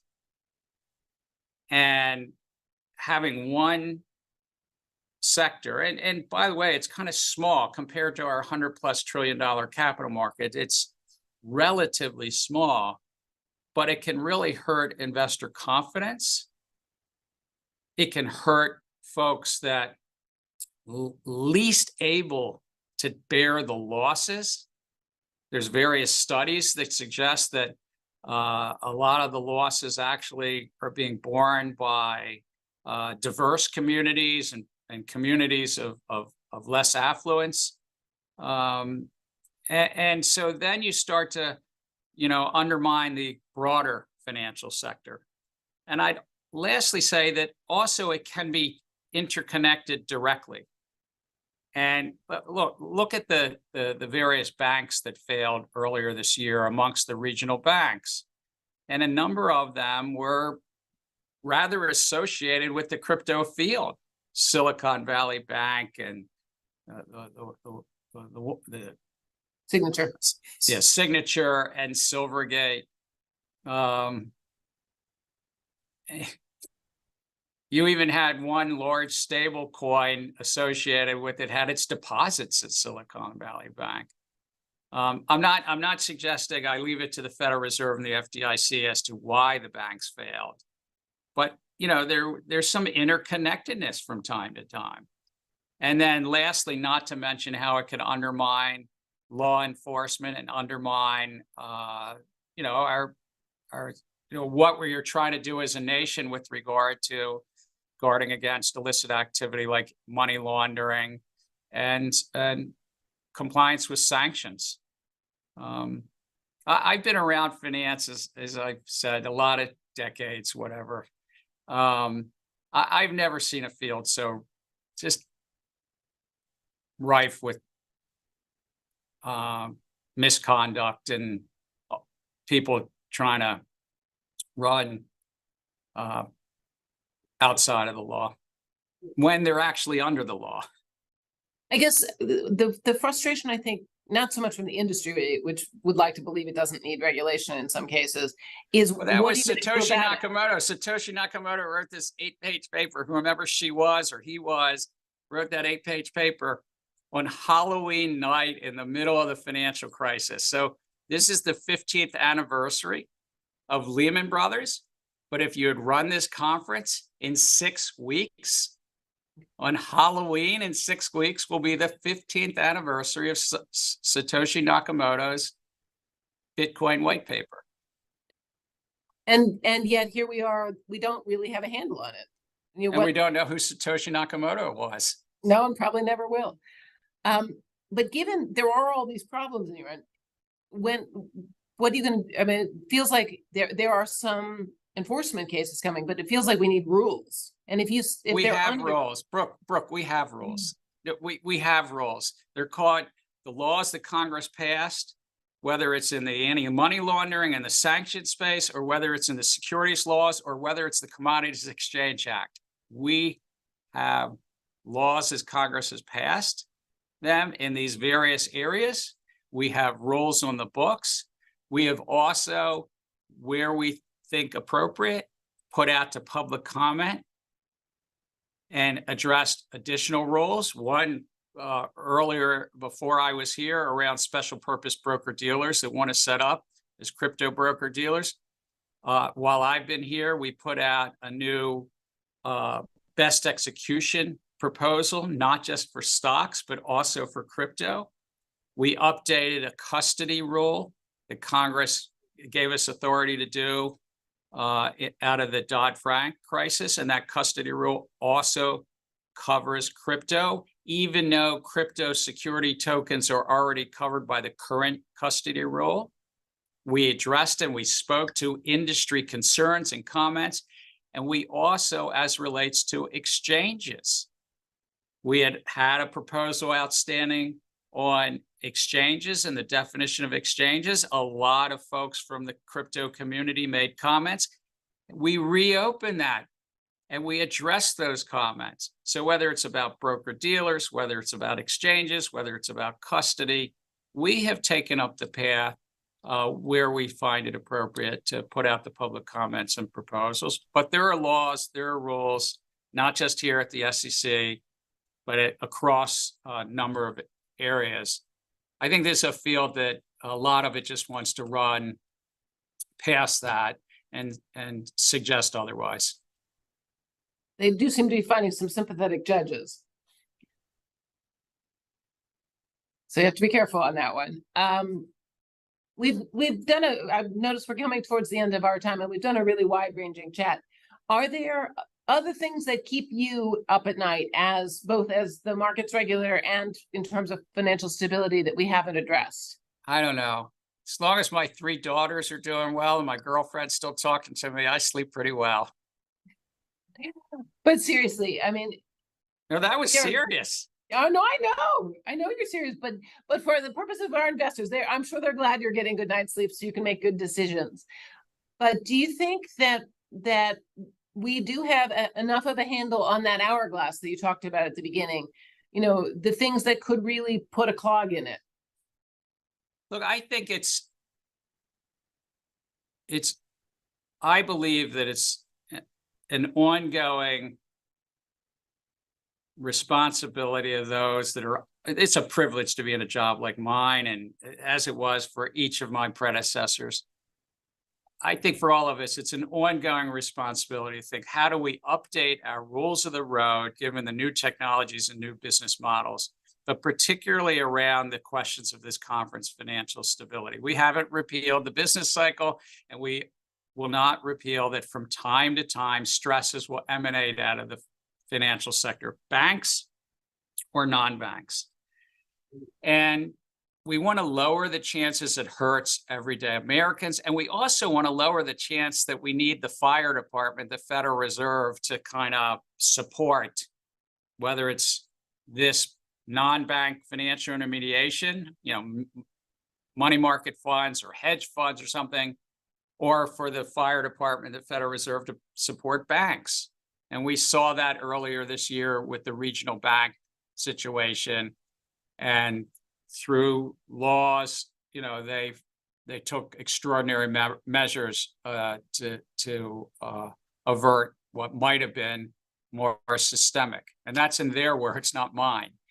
And so I think that there's always going to be this ongoing policy debates and challenges. At the SEC, I'm just so proud what we're addressing as trying to make sure that the markets in the middle are not only resilient, which is what you've been focused on, but also efficient and competitive, and they have integrity. That the markets in the middle work for investors on one hand and people raising money on the other, issuers. So back to the neck of the hourglass, that the neck of the hourglass works for both ends of the hourglass that needs or wants to trade money and risk. And that the neck of the hourglass is less prone to breaking. But if it were to break, that it's less prone to hurting the investors and the companies and others raising money. And so that's what we're doing. And in the treasury market, in the equity markets, we've already voted to shorten that settlement cycle across some of the cyber work and across the private fund space, particularly about the disclosures. But I would say that relationship between those hedge funds and the banks and broker dealers, that prime brokerage relationship. And then the funds. We started with a little conversation about artificial intelligence. Mm-hmm. I think that's one that we still need more thinking and discussion and debate before it gets too hard to solve. That sounds like a pretty big agenda for all of us, given isn't it Artificial Intelligence Week in Washington this week?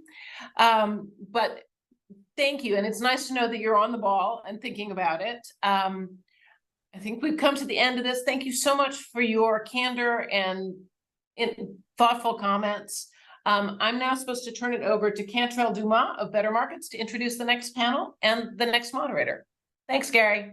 Thanks so much, Brooke. Thank you to Better Markets.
Thank you, Chair Gensler and Brooke. That was a fascinating conversation.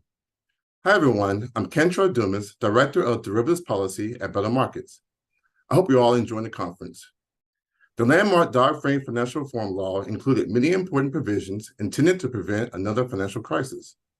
While it's clear that progress has been made in some areas since the crisis, it's also clear that Dodd-Frank didn't provide satisfactory answers for the problems at SVB, Signature, and First Republic banks. Our next panel will dive into why. The moderator for this panel is Politico's Victoria Guida, who I'm sure everyone's familiar with. Victoria is an economics reporter covering the Federal Reserve, the Treasury Department, and the broader economy. She has spent her Washington career writing about bank regulations, monetary policy, and trade negotiations. You also may recognize her from Chair Powell's press conferences. Victoria, over to you. Thanks so much, Cantrell, and thanks so much to all of you for tuning in. We're going to continue our too big to fail discussion, like Cantrell said, with a panel about what happens when a big bank does fail. We got our latest case study earlier this year when Silicon Valley Bank collapsed in dramatic fashion, leading regulators to jump in to protect uninsured depositors. I have an excellent group here with me to dig into the role that Dodd-Frank did and didn't play in these events and what more might be done to improve this process. We have Art Wilmarth, a professor at George Washington University Law School, Patricia McCoy, a professor at Boston College Law School, Saleh Omarova, a professor at Cornell Law School, and Simon Johnson, professor of global economics and management at MIT. We're going to first hear from each of them and then head into a broader discussion. So Art, over to you. Thank you, Victoria, and thank you to Better Markets and Dennis Kelleher for organizing this conference and inviting me to participate. The preamble to the Dodd-Frank Act says that the Dodd-Frank Act will end too big to fail and protect the American taxpayer by ending bailouts. So those were specific promises made by Dodd-Frank when it was enacted. Unfortunately, the bailouts of Silicon Valley Bank, Signature Bank, and First Republic Bank earlier this year broke Dodd-Frank's promises. Regulators failed to protect taxpayers and smaller banks from the costs of rescuing uninsured depositors in those banks. And in my view, regulators acted in a way that made the too big to fail problem much worse. The three bank failures confirm that banks with over $100 billion of assets can indeed be systemically important, and their failures can create systemic dangers.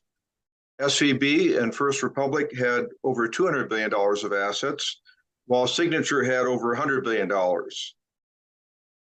Regulators rescued the uninsured depositors in all three banks because they feared the likelihood that there would be panicked runs by uninsured depositors at other large troubled banks.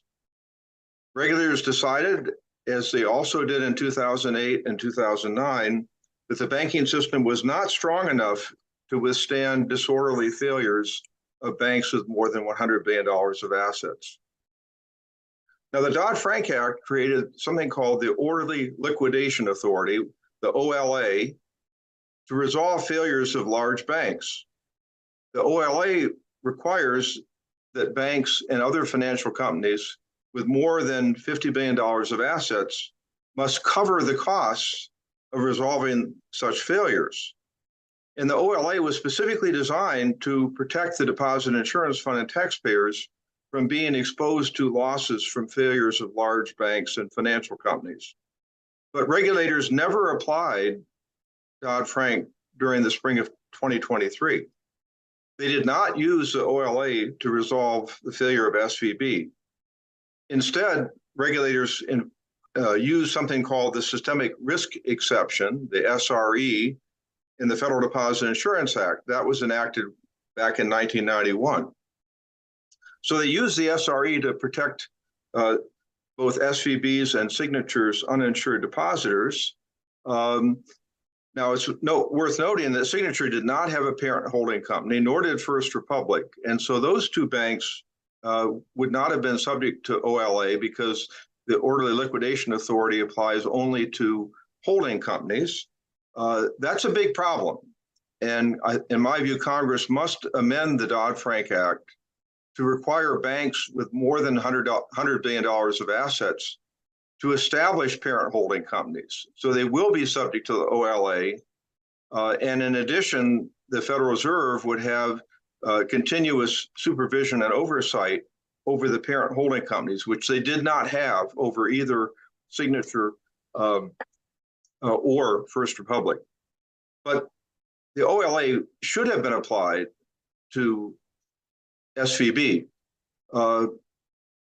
By applying the systemic risk exception, what the FDIC has done is to require banks larger than $5 billion to pay for the costs of protecting uninsured depositors, and the costs have been charged against the Deposit Insurance Fund. Now, again, the Orderly Liquidation Authority would have said that all of the costs of protecting the uninsured depositors of Silicon Valley Bank should have been charged against the OLA and should have been paid for by banks larger than $50 billion. The Deposit Insurance Fund and taxpayers should not have been exposed to any of those costs. Now, what's even worse, in my opinion, is that when First Republic failed, regulators did not invoke the systemic risk exception. That was a clear and rather shocking error, in my opinion. They accepted JP Morgan's bid to buy most of the assets and assume all the deposits of First Republic. By the way, JP Morgan recorded a profit of almost $3 billion on that transaction. The Deposit Insurance Fund has recognized a loss of at least $13 billion, and it may be larger on that transaction. That's a hard result to justify, and I don't think the FDIC has not attempted to justify it. I don't think they can. The FDIC's responsibility, unless it invoked the systemic risk exception, was to use the approach that would be the least costly way of protecting only the insured depositors of First Republic, not protecting the uninsured. I think it's very unlikely that if they had done that, if they had liquidated the bank and protected only the insured depositors, I think it's almost impossible to conceive that the FDIC would have suffered a loss of more than $13 billion. They have not presented any justification for their calculation. So what they did is to impose a loss of $13 billion on the Deposit Insurance Fund, which must be reimbursed by all the banks, not just the big ones, not even the banks larger than $5 billion, all the banks. Meanwhile, handing JP Morgan a $3 billion profit increasing JP Morgan's size by more than 200 billion and allowing JP Morgan to grow to a size of more than 4 trillion. By the way, also waiving any antitrust review because First Republic Bank was a failed bank, so there was no antitrust review. So what we've had as a result of these failures is the deposit insurance fund being weakened. Its balance has fallen by several $billion dollars. As a ratio of total insured deposits, it's fallen from 1.25% to 1.10%. So the deposit insurance fund has been weakened. Taxpayers who back up the deposit insurance fund have been placed at much greater risk of loss. If there are further failures, they will be on the hook. Big banks have gotten bigger. Most certainly JP Morgan has become much larger, much more systemic. So what we see in the handling of these three failures was that effectively Dodd-Frank had no impact at all. Regulators chose an approach in dealing with Silicon Valley Bank that protected banks larger than $50 billion from bearing all of the costs of that failure. Regulators preferred using an approach where failed banks were sold to even larger banks, most notably in the First Republic case. Also, the Federal Reserve created a new Section 13(3) authority called the Bank Term Lending Program, which essentially provided a lifeline to large banks on extremely favorable terms, which we can discuss during the Q&A period. So essentially, the regulators pulled out the same playbook they used in 2008 and 2009 before Dodd-Frank was passed. They protected all uninsured depositors of big banks from suffering losses. They encouraged the sale of failing banks to even larger banks, thereby intensifying too big to fail issues. They provided unlimited liquidity lifelines to large troubled banks. And as I think the first panel quite rightly said, does anyone believe any longer that a bank larger than 100 billion will be allowed to fail without protecting all of the uninsured depositors?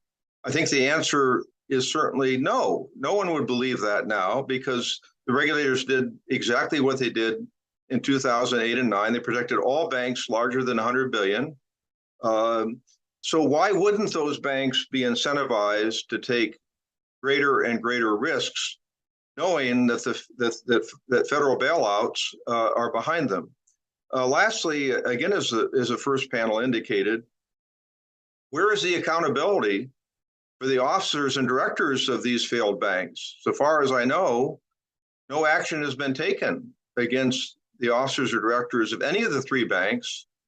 There's, as far as I know, been no clawback of the bonuses that they collected from their high-risk strategies. Again, where is the accountability?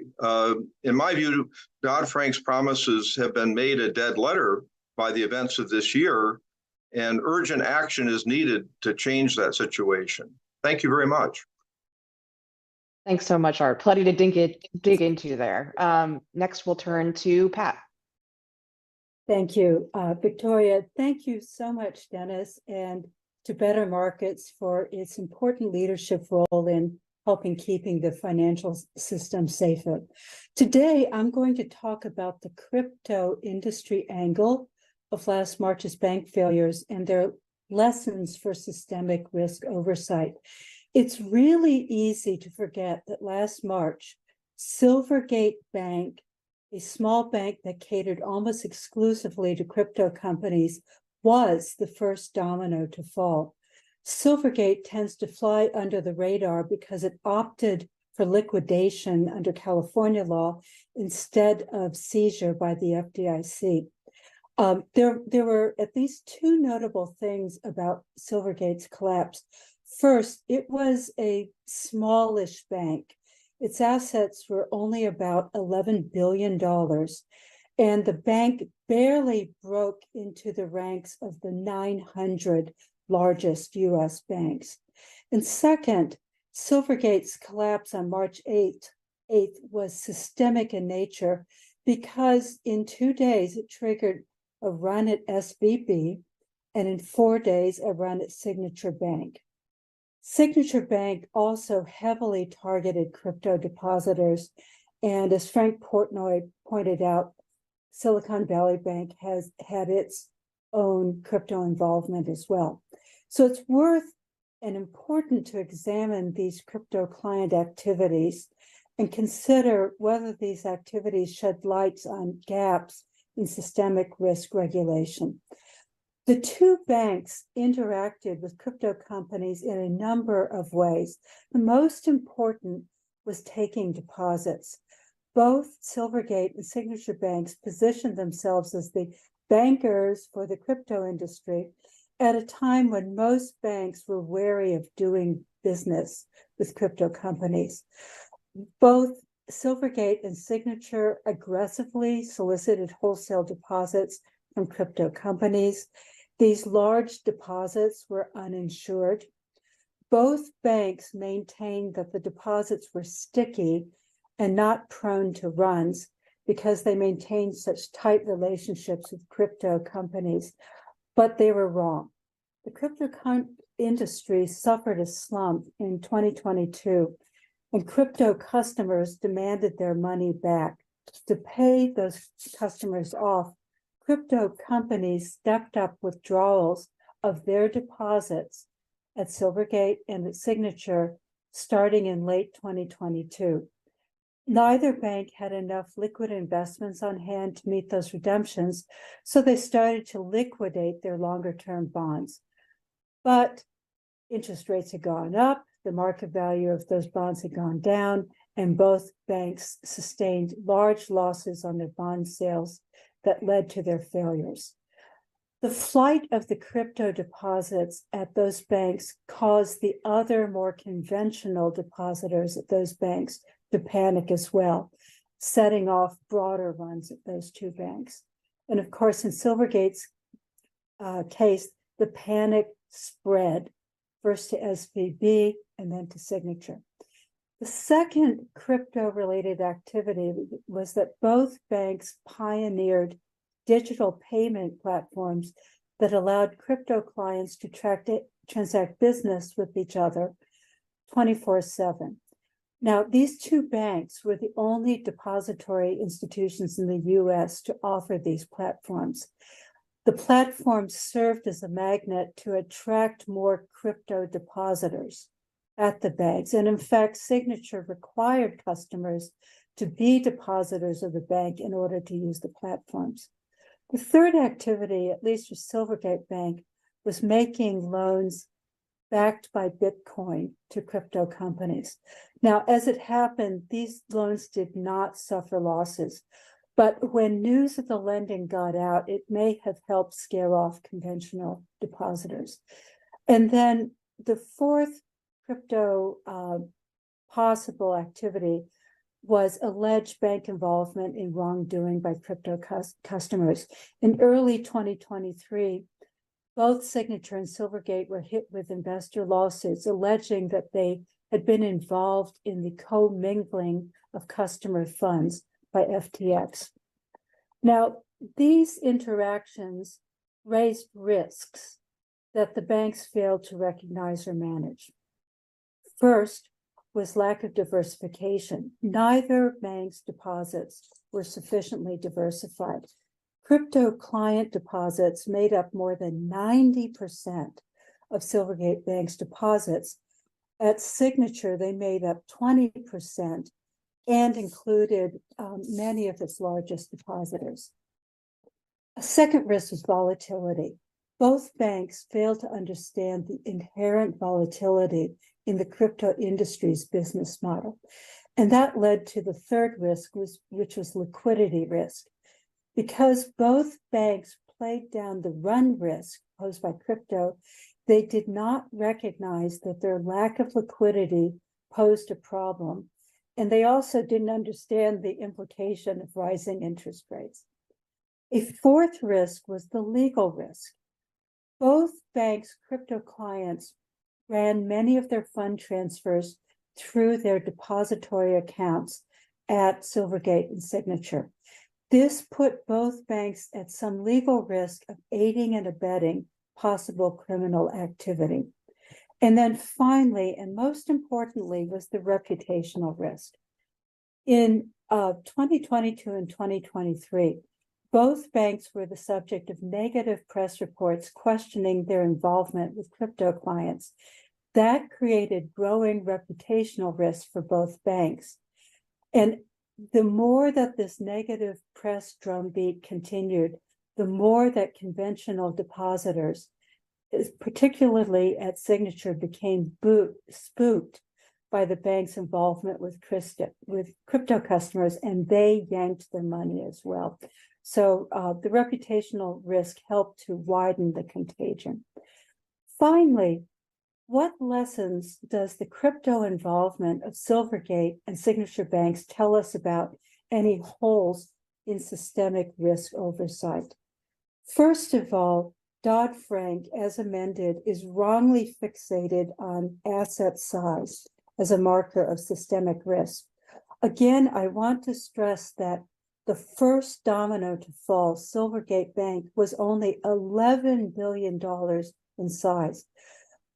In this conference, we're talking about lowering the threshold to 100 billion, but that still would not have picked up Silvergate Bank.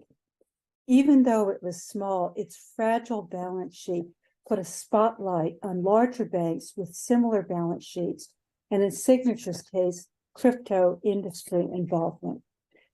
Secondly, as a result of this fixation on size, both Silvergate and Signature escaped the higher liquidity requirements expected of banks with $250 billion in assets or more. And even Dodd-Frank's original threshold was 50 billion. That would have captured Signature, but not Silvergate. Third, Dodd-Frank lacks a workable system of overseeing special risks posed by emerging industries who are customers of insured banks. In the case of the crypto industry, those special risks include financial volatility, which we've seen increases run risk. The fact that most crypto client deposits were uninsured magnified that run risk. Another special risk is because the industry lacked robust regulation that spawned legal uncertainty and eroded public trust. And the last risk is that the industry had a questionable reputation that further eroded public trust. In my mind, cryptocurrency is good for two things: speculation and criminal activity. That's not conducive to public trust. And that increases the risk of runs and panic by other depositors. Now, as Jeremy Kress spoke about, Dodd-Frank does authorize activities-based oversight. It's very weak, and it has not worked for crypto. All the Financial Stability Oversight Council can do is recommend activities-based regulation. It cannot require agencies to adopt those rules. Anyhow, FSOC has barely used this power, except with respect to mutual funds, and it has not issued any formal recommendations to regulate crypto activities for systemic risk. I'll just conclude with one last observation, which is, to the extent that new regulation would entail restricting the crypto client activities of banks, that would be an incredibly hot potato politically. It would dredge up all the controversy associated with Operation Choke Point during the Obama administration. So I think it's necessary, but unfortunately, politically, it's a non-starter. So thank you so much. Thanks so much, Pat. And next we'll turn to Saule. Well, thank you, Victoria, and thank you, Better Markets, for organizing this very important and timely discussion and giving me a chance to join my esteemed colleagues on this panel. It's always a tall order to follow Art and Pat, who have covered a tremendous amount of ground with respect to these issues. So I thought that I might take the discussion to a slightly more general, broader level and think about, some of the overarching issues that we're all seeing here. Well, first of all, I think it's clear that the SVB and signature failures were only a symptom flare-up, and the problems in the financial system are much bigger and much more fundamental. And the Dodd-Frank Act, unfortunately, has not resolved the structural problems within our financial system. Our financial system is still speculative and unstable. It is still too concentrated, and too much power is focused in these large financial conglomerates. And the public subsidy net seems to be expanding continuously, and the market's expectations of government support are now fully entrenched. And the financial system still remains largely disconnected from the real economy. But the financial system at the same time is also changing, mainly as a result of technological advances. So it's becoming bigger, more diverse. There are non-traditional financial services providers entering the system. It's becoming much faster, which means much faster downwards market spirals and contagion in crisis times. The system is also fundamentally more technologically dependent, which makes it more opaque and less governable, at least through the traditional means. And this financial system, these financial markets defy borders, jurisdictional borders, but also sectoral and product lines that we have come to rely upon. And this is a fundamental shift in the dynamics of the financial system, which requires a fundamental shift in the very paradigm of financial regulation, not simply a change in the specific legal rules. Yet our existing regulatory framework is still based on pre-2008 notions. And a big part of this problem is in the attitude, or what you might call regulatory philosophy. The regulatory mindset of our policymakers is still fundamentally reactive and self-limiting. And the agenda and the narrative or meta-narrative of what's happening in the financial system are still fundamentally shaped by the private industry. Policymakers and regulators, for example, continue to approach structural macrosystemic problems in the financial markets from a fundamentally microtransactional and technocratic perspective. And that creates the familiar forest behind the trees problem. So the focus, for example, of many policy discussions these days tends to be on what supposedly happens between the transacting counterparties in a particular market setting. And it tends to leave out the broader dynamics connected to that, which often are critical. And we, of course, know one of the best examples was the pre-2008 subprime mortgage securitization. It definitely was about lenders and borrowers, but more importantly, it was also about the growing secondary and tertiary trading markets and risky structured products. So this kind of microtransactional approach creates a strong preference for the narrowest, most surgical formulation of the problem at hand in technical and often quantitative terms. And it requires, or it preferences, the most narrowly tailored technical solutions. For example, we are searching for the right formula for calculating whatever it is, the skin in the game requirement or the specific capital ratio or whatever. These things are absolutely important, but they should not be the end goal, and yet they often become the end goal. So the result of this approach to regulation is the production of technically complex rules. Those rules usually have long time frame to fruition.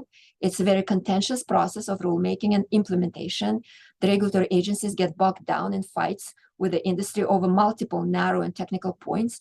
And the interesting thing about it is that the industry has a natural edge in that process or on that turf, because they have the technical expertise, they have the resources, and they have the specific interest in, for example, getting a particular formula through. And regulators, on the other hand, lose their strongest weapon, which is basically the public support and the public interest that they represent, because the public simply doesn't understand, doesn't care, isn't interested in all of these technical debates. So that leaves regulators open to attacks on their legitimacy, which, by the way, are already going on so many fronts. And these complex technical rules, even when they're finally enacted in whatever watered down form they can be enacted, are very easy to arbitrage around. And that results in an ever more complex financial system that policymakers need to oversee.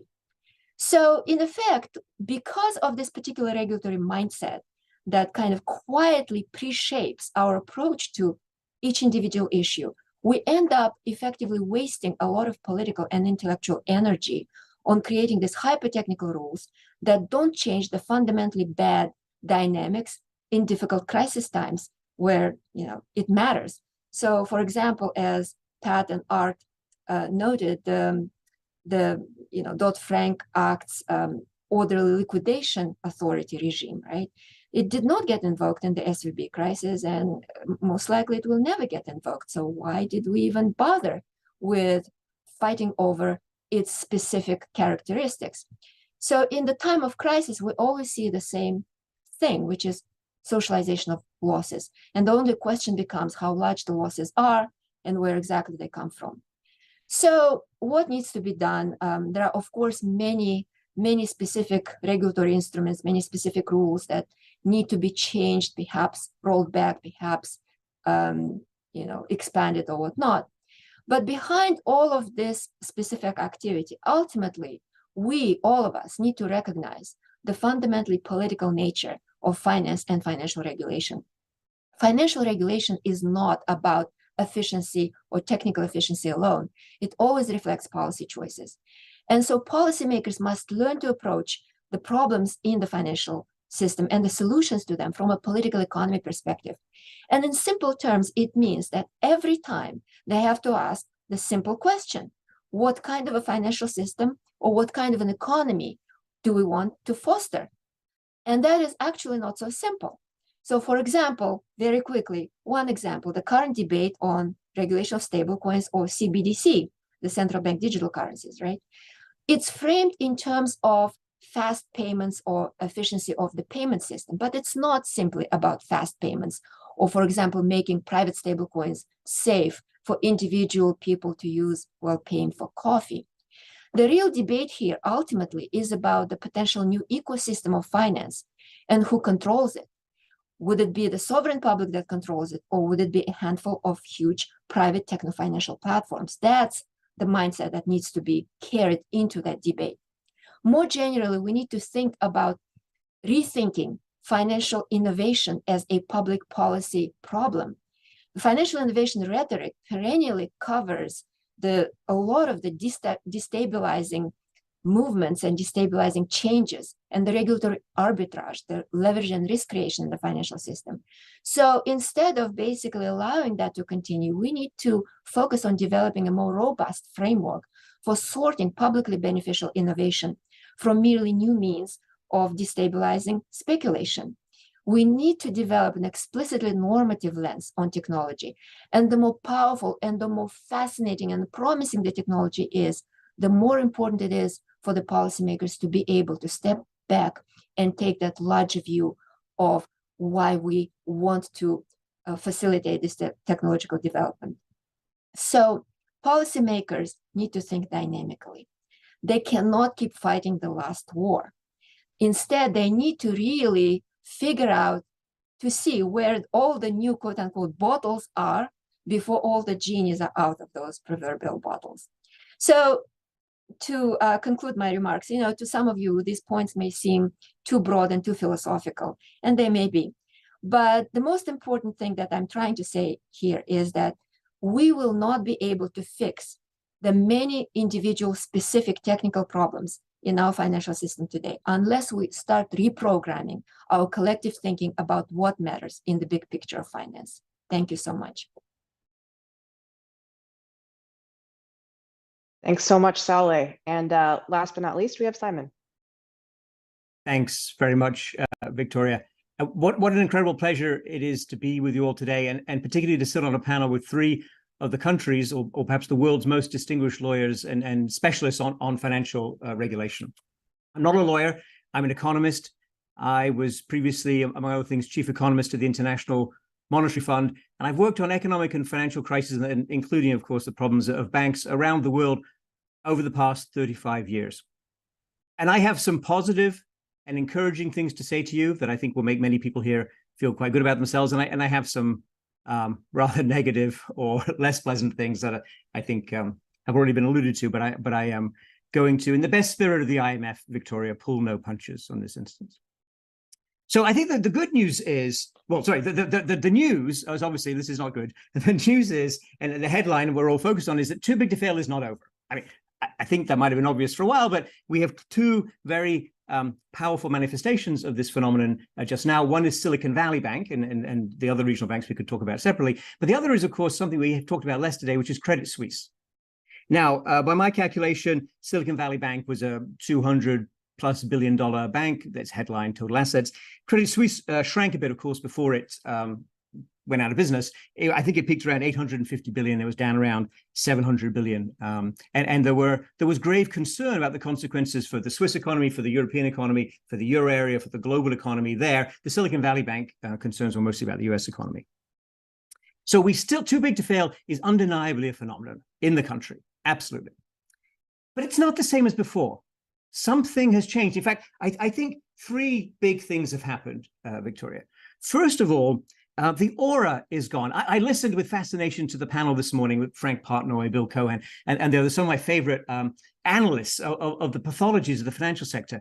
And it's really interesting to remember, for those of you who can remember 15 or a little bit more than that, 20 years ago, how Frank Partnoy, for example, was a voice in the wilderness, if you remember his book, Fiasco. Very few people knew what he was talking about or took him seriously. There was this aura, this masters of the universe, the geniuses of risk management that pervaded all public perception and, of course, policy approaches, including from the Federal Reserve, but I mean, we could make a long list, with regards to Wall Street and financial magic. That's all gone. It was self-inflicted. It was destroyed by those people themselves, by those banks and quasi-banks. I was really interested to hear Bill Cohen say that he thought Goldman Sachs was the best of the best of the best in 2008, because I went back and checked my notes. They almost failed in September 2008. They were rescued by allowing to become a bank holding company and getting unfettered access to the bank central bank discount window. So master of the universe, no more. And that changes everything, of course, because that changes how you think about them day in, day out. And it changes what the rules are and how the rules can be applied. The second thing is, of course, Dodd-Frank. So thank you very much to everyone who worked really hard on Dodd-Frank. I know it was a massive lift.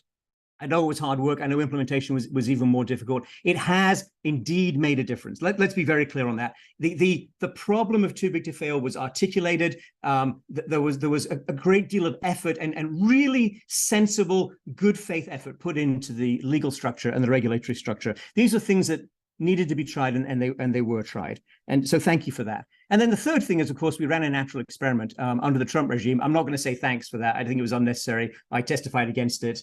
If you want to understand the dichotomy of views and how clear it was ex ante, Victoria and everyone, go back and look at the hearing of the Senate Banking Committee, I think 2015, 2016. I testified. That's not the interesting part. Look at the letter sent by the president, the CEO of Silicon Valley Bank to that hearing saying, you need to relax the rules on regional banks in order to, I don't know what it was, save civilization, boost productivity growth, whatever it was hogwash, obviously, right? That led to big additional risks. So we've run the experiment. We've relaxed the rules on mid-sized banks. We've encountered disaster. We averted the worst of the problems, arguably. So I think we know what we need to do now, and I'll come on to that in a moment.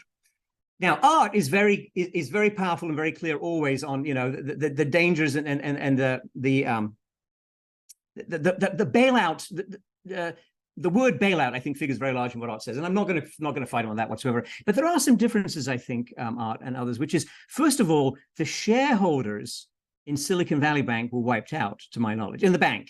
The Silicon Valley Financial Group is a different matter, but in the bank, shareholders are gone. Now, remember, a lot of the rescues that were put in place in the fall of 2008 were designed, and the provision of cheap capital, as the CEO of Citigroup said, when the final Geithner package was unveiled, he said, this is cheap capital.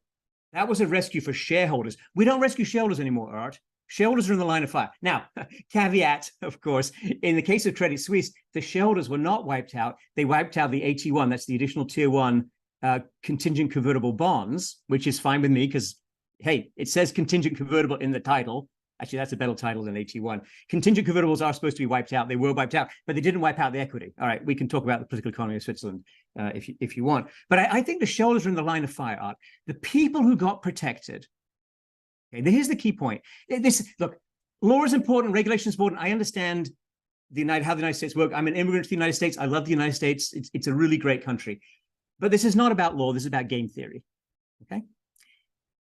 in the game theory formulation of this problem, when your bank fails, you or the CEO of that bank, their friends, allies, whatever, will go to the White House and various other policymakers, government, and say, if you let us fail, global catastrophe will follow, you'll lose out on national security, China will win, whatever the story is, right? So the game theory is this. Is that a credible threat, right?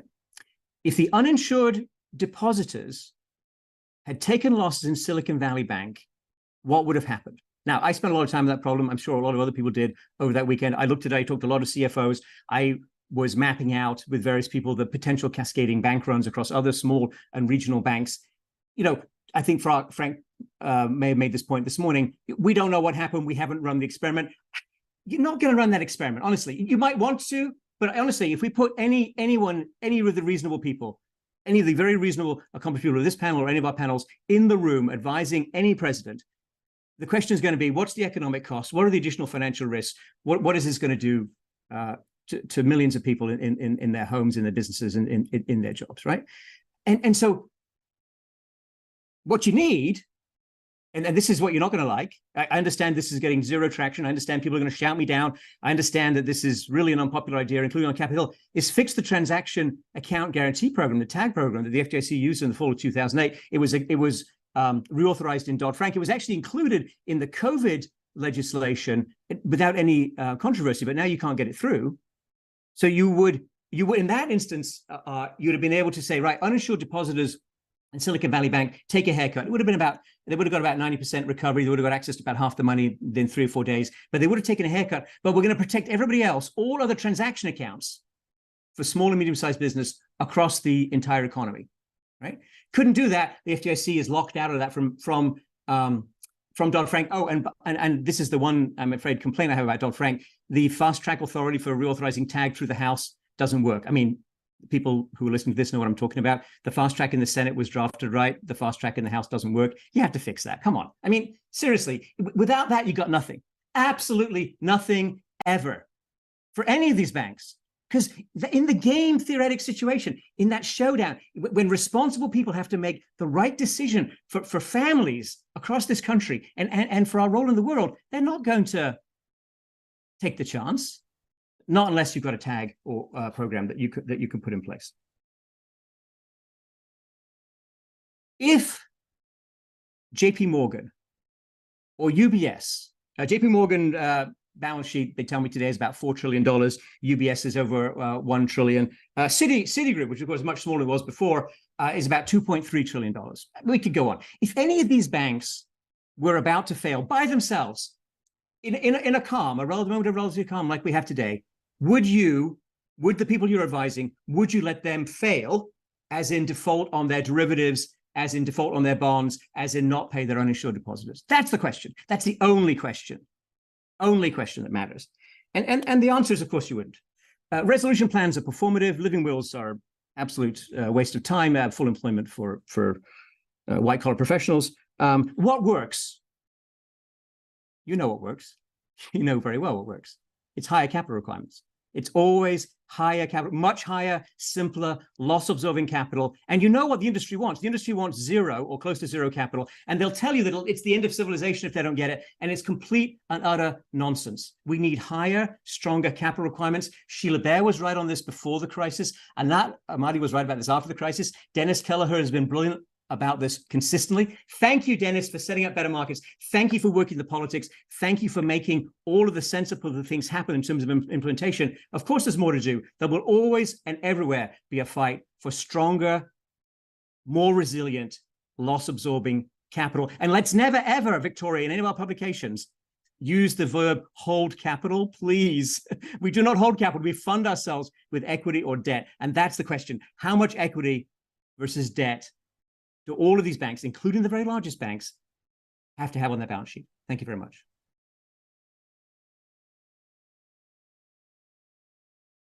Thanks so much, Simon. And thanks to all of you for setting the table so nicely. So Simon, I wanted to stay with you for a second, because I feel like, when we talk about too big to fail, usually the way that historically people think about that, I think, is the big banks, the mega banks, that are deeply interconnected with the economy. Whereas the too big to fail that we're talking about, what happened earlier this year, is more of just sort of like a panic.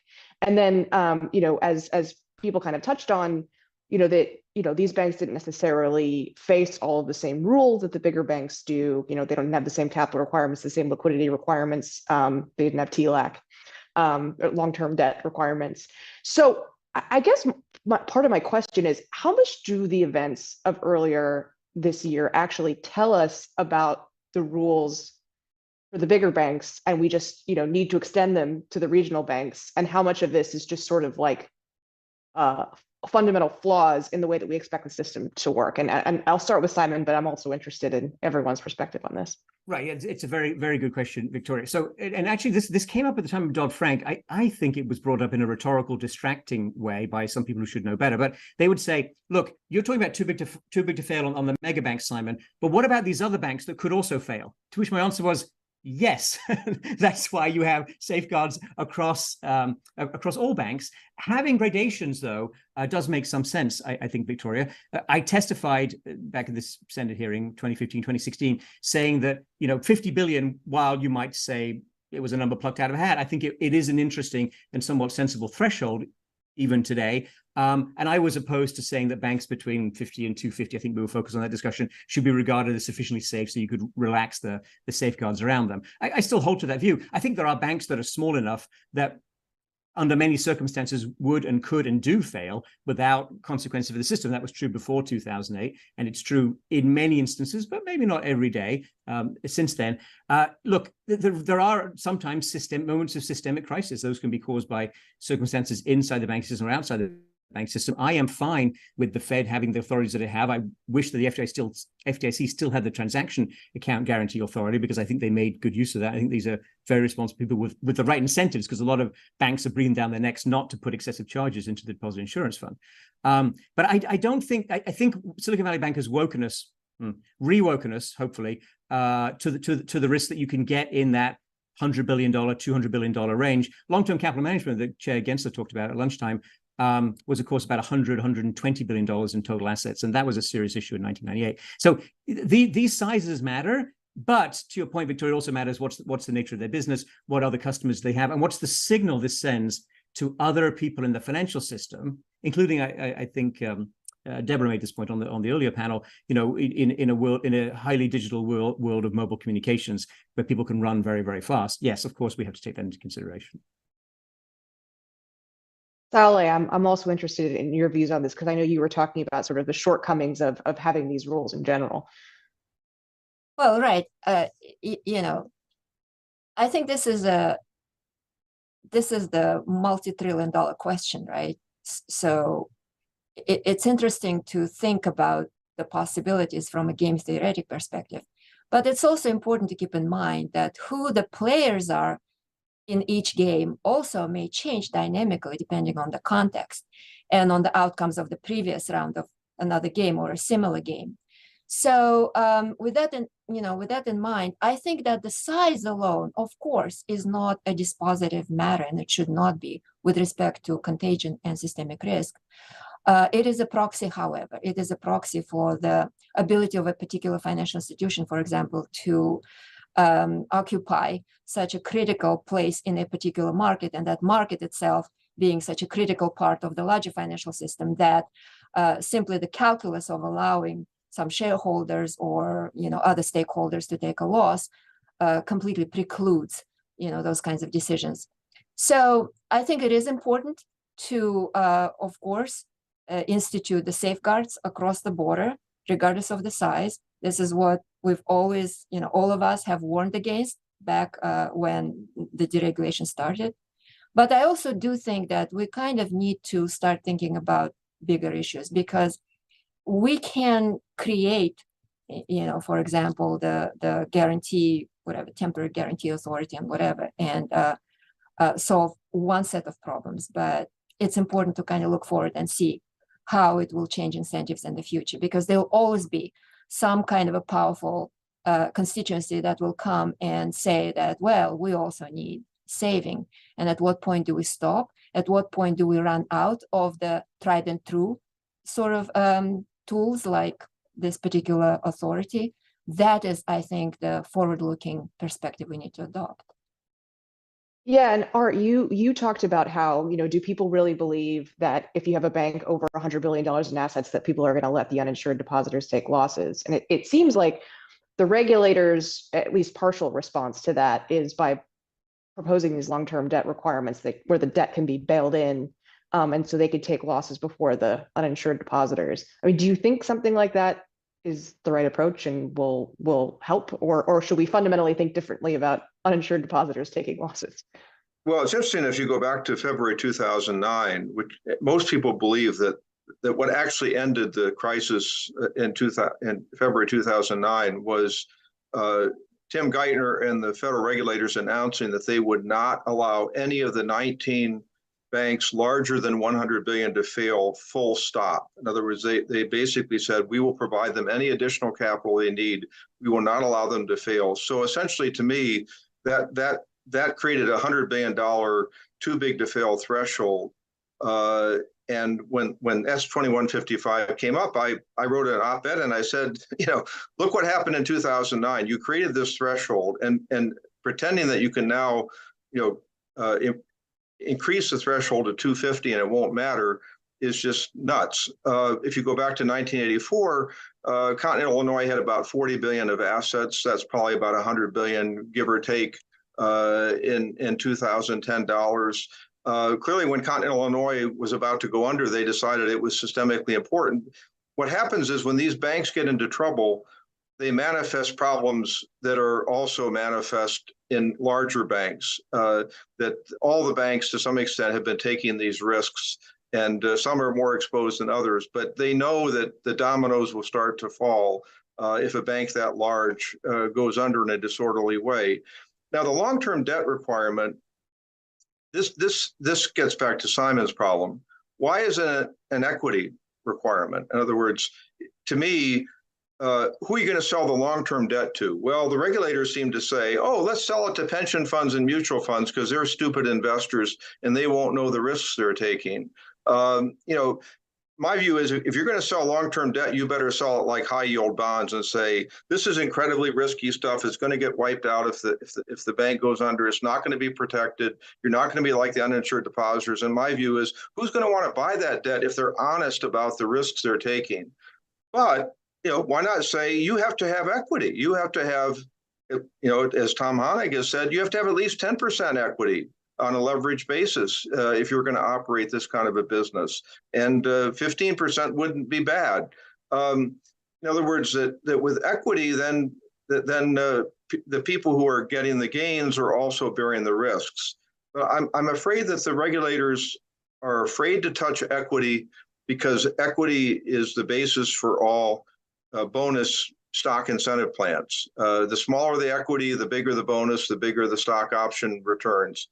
And just while I'll stop with this, which is, isn't it interesting that one of the rules in Dodd-Frank that has never been completed is the rule requiring the 6 federal financial agencies to adopt rules designed to prohibit compensation plans that encourage excessive risk-taking. They will not finalize that rule. This goes to the whole issue of accountability of officers and directors and managers. And why won't we hold these people accountable and force them to internalize the risks they take? Thanks. And Pat, I also want to give you a chance to weigh in here on things that you think, what this tells us about the current rule book and what it doesn't. Sure. Well, Victoria, getting back to your question about should we apply, let's say, the liquidity standards across the board, regardless of size. The situation we're in right now is that for smaller banks, they do have liquidity regulation, but it tends to be discretionary that is applied during examinations. And so the examiner will come in, look at the balance sheet, and say, tut, tut, you're not holding enough cash, and you should increase your liquidity, and issues a matter requiring attention, or maybe a matter requiring immediate attention. And then if we're lucky, the bank pays attention, but time passes and maybe the bank complies with the letter, maybe it doesn't. What we saw was a repeated cycle in the case of Silicon Valley Bank and also Signature Bank, where these types of matters requiring attention or immediate attention were issued and disregarded. And the regulators at that point did not escalate to enforcement action. So this is another way in which there was a failure to impose consequences on banks and their managers by failing to invoke enforcement action. And what that points to is either we have to revamp our supervisory system so that there is automatic escalation instead of at the discretion of the agencies, or we extend in advance liquidity rules that are binding across the board to all institutions. That's really the choice. And the choice we've opted for is to depend on supervision for smaller institutions. And when it breaks down in a very, very damaging way. Yeah, we have some questions coming in from the audience, and actually, Pat, one of the questions kind of relates to the point that you were just making. It says, accountability for the 2007 to 2008 financial crisis has been a topic of debate. What are the key challenges in holding individuals and institutions accountable for their roles in the crisis? And how can the regulatory framework be strengthened to ensure greater accountability and deter risky behavior in the financial sector? I was really shocked and appalled to see the reluctance of federal regulators, excuse me, and prosecutors to hold top bank managers to account coming out of the 2008 financial crisis. I think one person went to jail, and that person was not by any means a top manager. You saw the Attorney General, Eric Holder, completely gun shy about initiating prosecution. So this is a bipartisan reluctance. If we're not willing to put people in jail, let alone bring civil actions against them and seize their assets, then we're not going to get very far in terms of accountability. Now, I understand that it can be very difficult to put together a criminal case against a CEO. There are layers and layers of decision-making, and those layers are designed to provide perfect deniability to top managers, to chief executives, CEOs, and to chairs of the board. But it's not impossible, and I think we have to make the effort. Yeah, Art, that also relates to the point you were just making at executive compensation. You want to weigh in? That we haven't required accountability at any level. In other words, that there's been no clawback, there have been no meaningful clawbacks of compensation and bonuses for managers whose institutions have failed after very strong evidence of excessive risk taking. The existing laws certainly provide for the possibility of clawbacks. I mean, I agree with the Recoup Act, which would strengthen the laws, but there are existing laws in the book that allow for clawbacks, and they simply weren't done. I mean, one of the most, I thought, shocking decisions was that they didn't even bring a civil action against Angelo Mazzillo when there was strong evidence of insider trading at the time when he knew his institution was going down. And that was a civil action. It wouldn't have required proof beyond a reasonable doubt or criminal standards of conviction. So my view is, if you won't even bring civil penalty actions against people where there's such strong evidence of self-dealing and excessive risk-taking, then essentially we have to understand the incentives on the other side. So if you're looking at the CEO of a typical bank, he's being told, look, if you don't make a return on equity of at least 10 or 12 or 14 or 15%, whatever it is, on a regular basis, you'll be removed, you'll be fired, and if you tell him, well, you you can stretch the risk and take excessive risks to meet those targets. And oh, well, your bank may fail, but you'll lose your job. But in the meantime, you'll be able to cash out all your options and nothing will be clawed back. I mean, what's that CEO going to do, right? He's going to try to preserve his job by taking.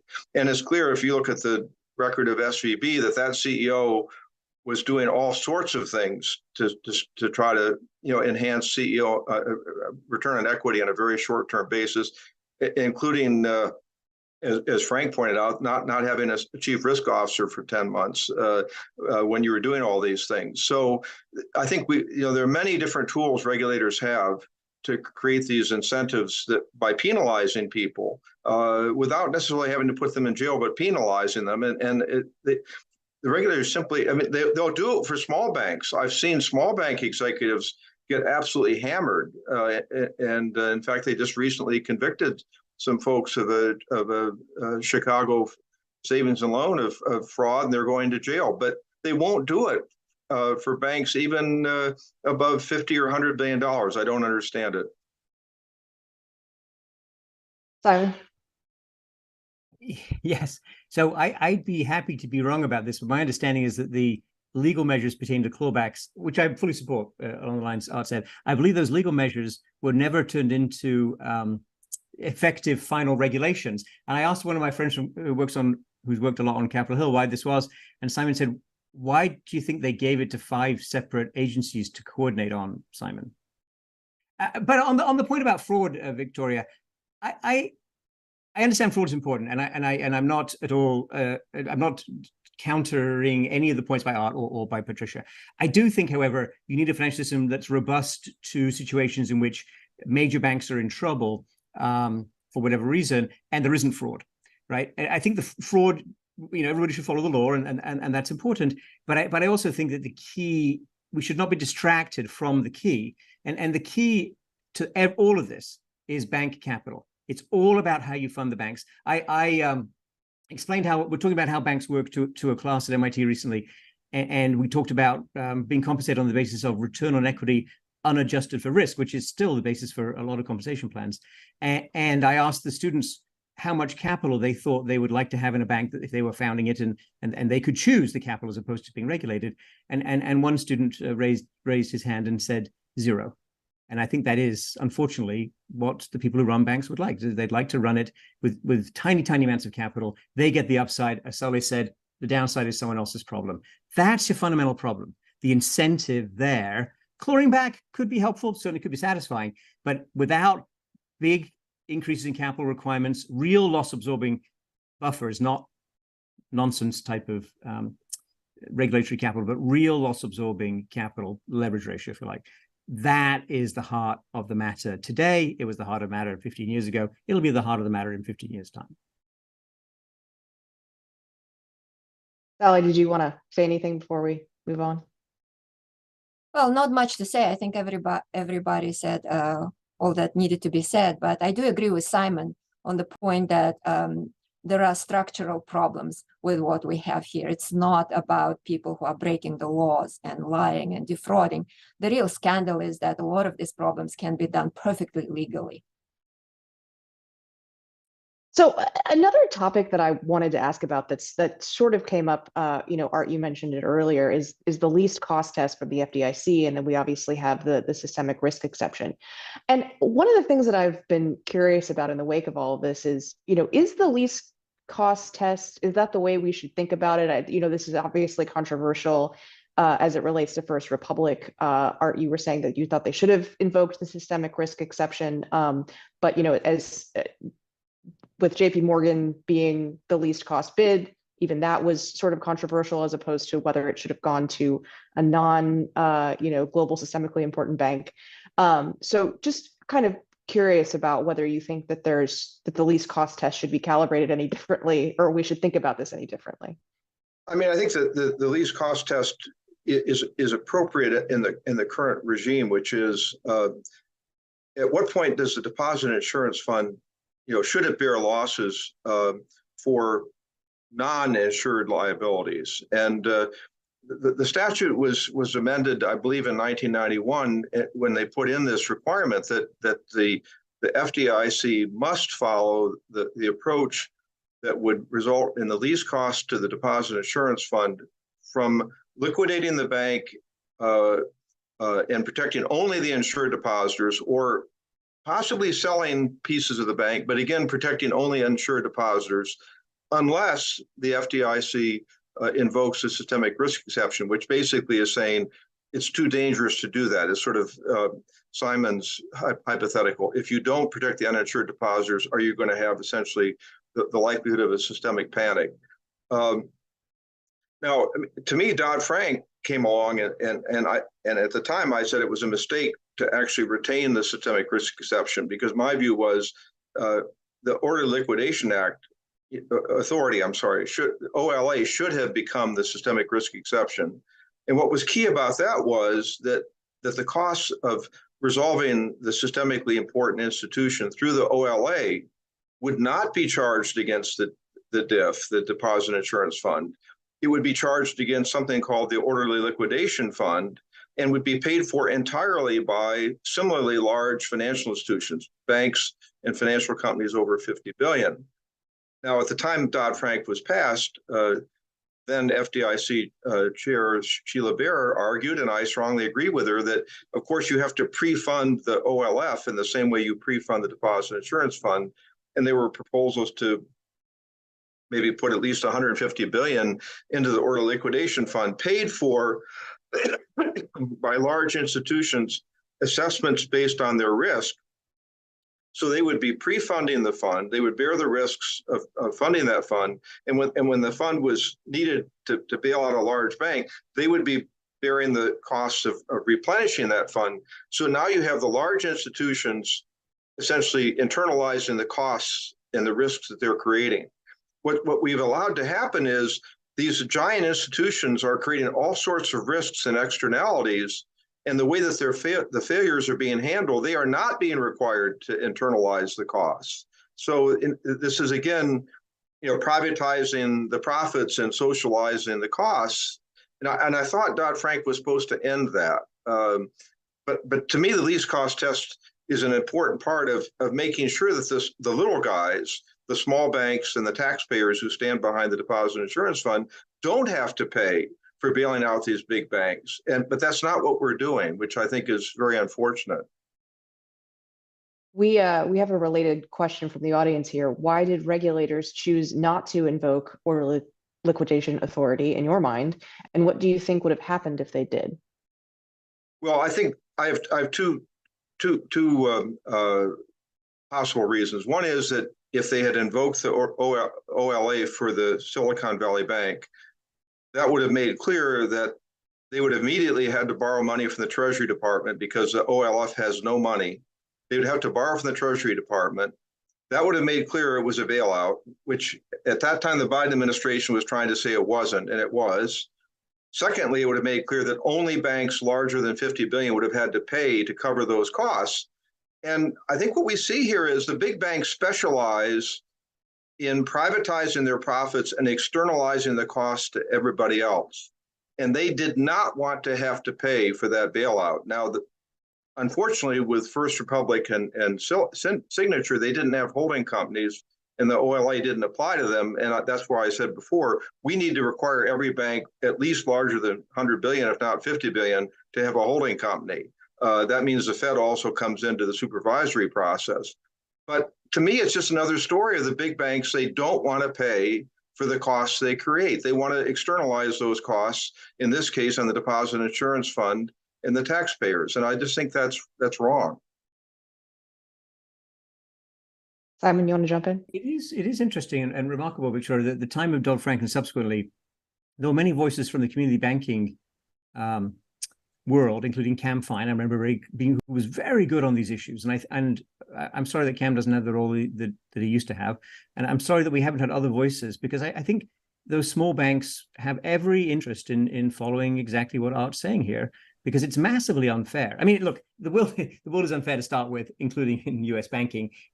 All of these arrangements are exactly as Art said, about pushing the big banks are taking risks. They're getting a lot of upside. They're pushing that downside onto someone else, socializing it, sure, but pushing it onto small banks is part of that socialization of the cost.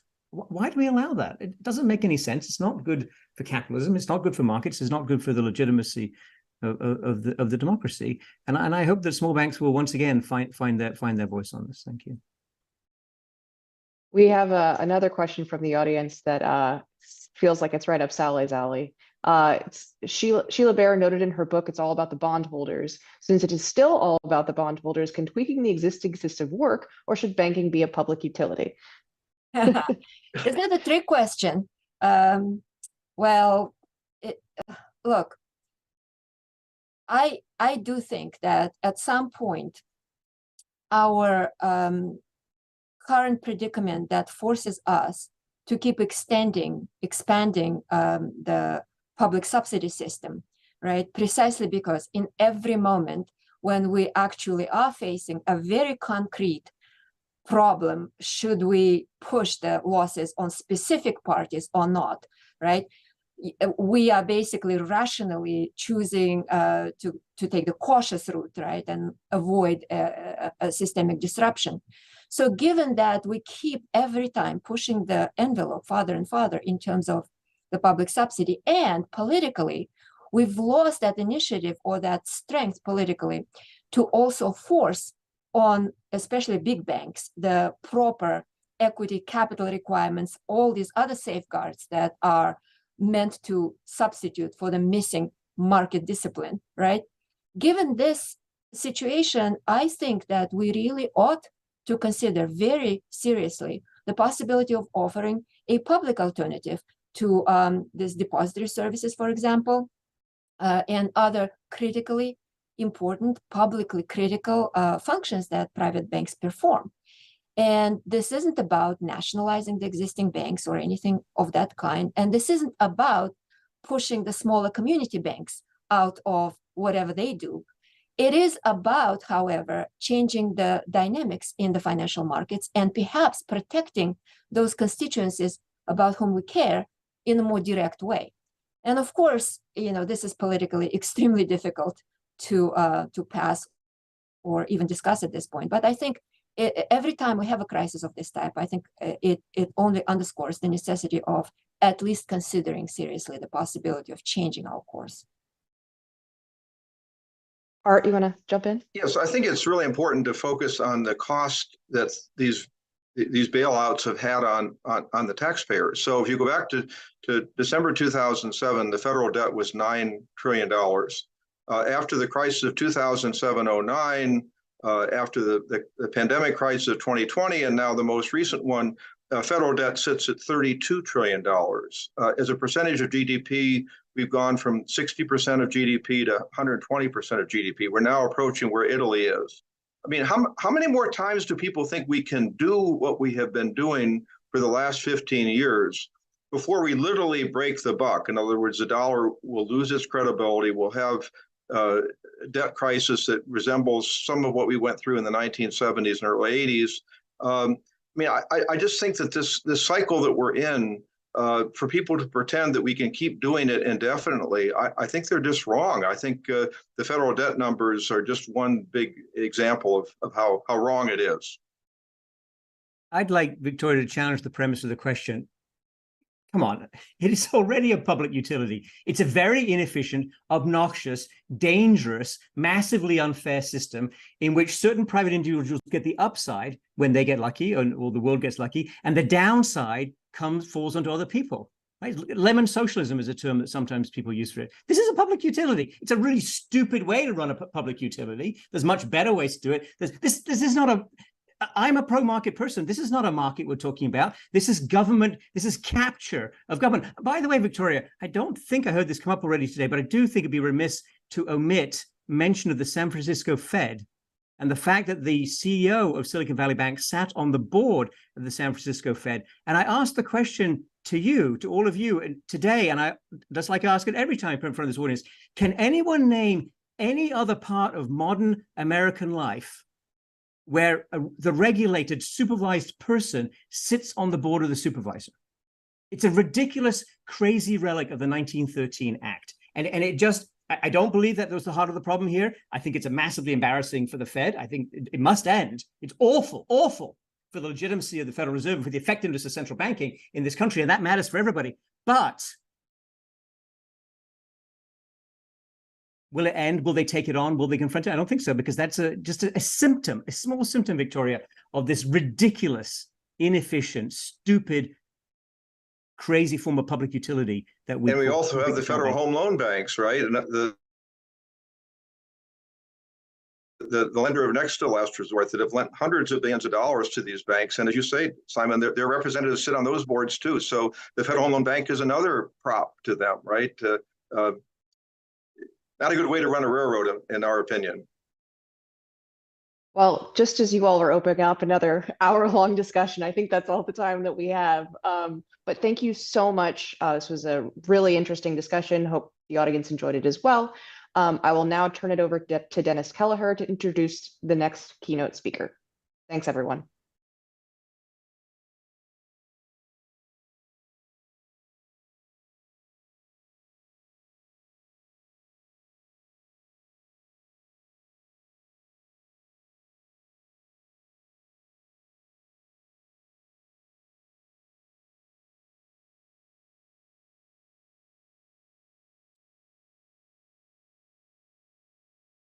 Thanks, Victoria. What a great panel. I hope no one missed that because it was packed with insights. If we could just get Simon Johnson to be a little bit more exuberant, we'd have to get a larger screen and more bandwidth. But really, job well done. Thanks to everybody there.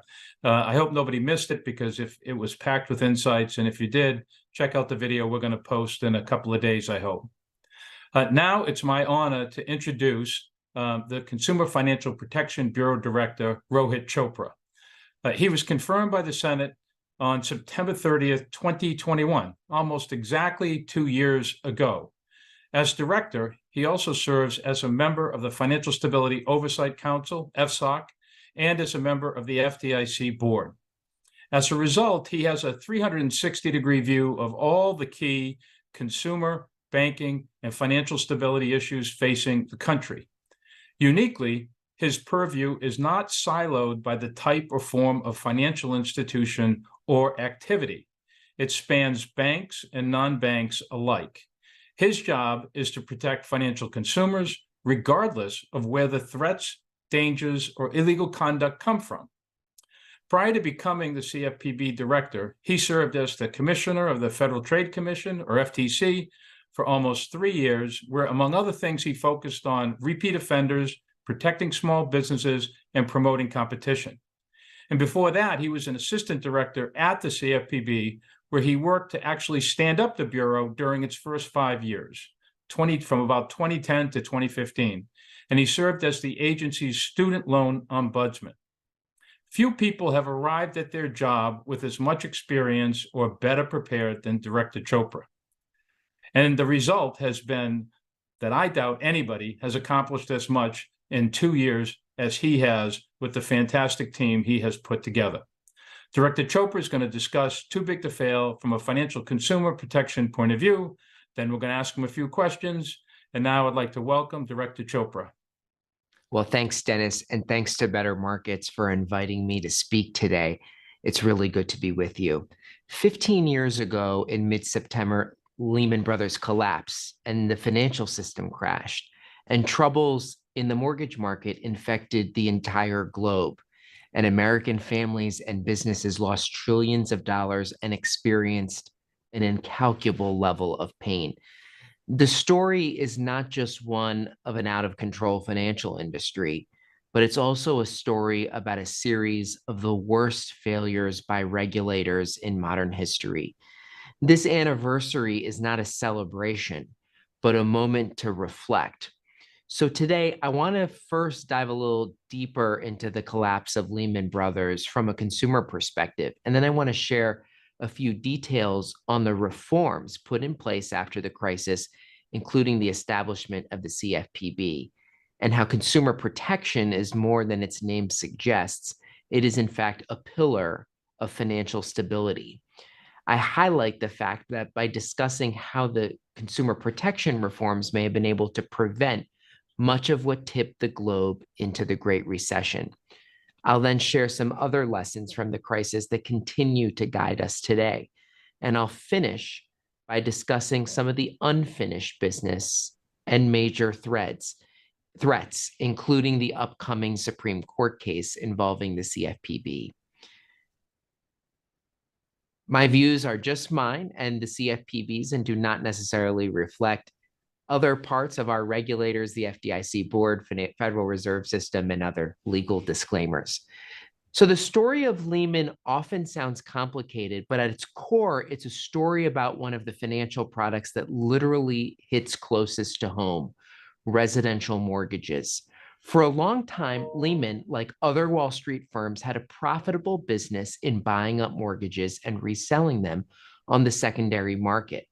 In 1997, the company became one of the first firms to move from just buying and selling mortgages to originating them.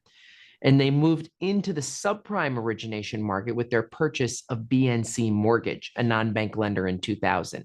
Now, Lehman blew up in spectacular fashion for many reasons, but I want to highlight just a couple that are important today. First, it relied heavily on short-term of an overnight funding that looked a lot like deposits that banks fund themselves with. But these deposits didn't have deposit insurance, access to the Fed's lending system, or the safeguards that come with being a chartered bank. Instead, Lehman operated like this. Imagine taking out a mortgage out on your house every morning with the expectation you would pay it off by midnight every single day. That's what Lehman was doing to stay afloat. And then second, the firm relied excessively on borrowed money and didn't have much of its own skin in the game. In November 2007, for every dollar of its own money available to absorb losses, it had borrowed 30. Finally, it originated, packaged, distributed, and also held highly risky subprime mortgages that inevitably nosedived in value. Within Lehman's origination business, there was very little concern given the homeowner's ability to repay, almost no concern given to the day those owners could no longer meet monthly payments, and little concern given to the pensioners and retirees whose plan managers had been led to believe these securitized and bundled mortgages were safe investments. As one of Lehman's own lawyers put it, we simply, quote, expected the Fed to save Lehman. And as Lehman Brothers CEO at the time of the collapse, Dick Fuld, said, quote, until the day they put me in the ground, I will wonder why the federal government didn't bail us out. Under such a belief system, there was no need to worry so much about risk management or to take the voluntary regulation system that existed at the time seriously. Lehman's bankruptcy was a watershed moment as public confidence evaporated, markets plunged, and other firms fell like dominoes. One of the key lessons learned from the crisis was how consumer protection is foundational for financial stability. Those consumer abuses played a starring role, and there was really no agency accountable for dealing with it. And it was that lack of focus that enabled Wall Street's shadow firms, banks, and independent lenders to undermine our country's mortgage system. It is safe to say that it was the failure of consumer protection safeguards that really contributed to the collapse of the US financial system and the entire economy. Lenders were able to approve mortgages for families that they either knew could not repay them or could just take a mortgage broker's word that the homeowner would repay. Those actions really formed the base of the crisis.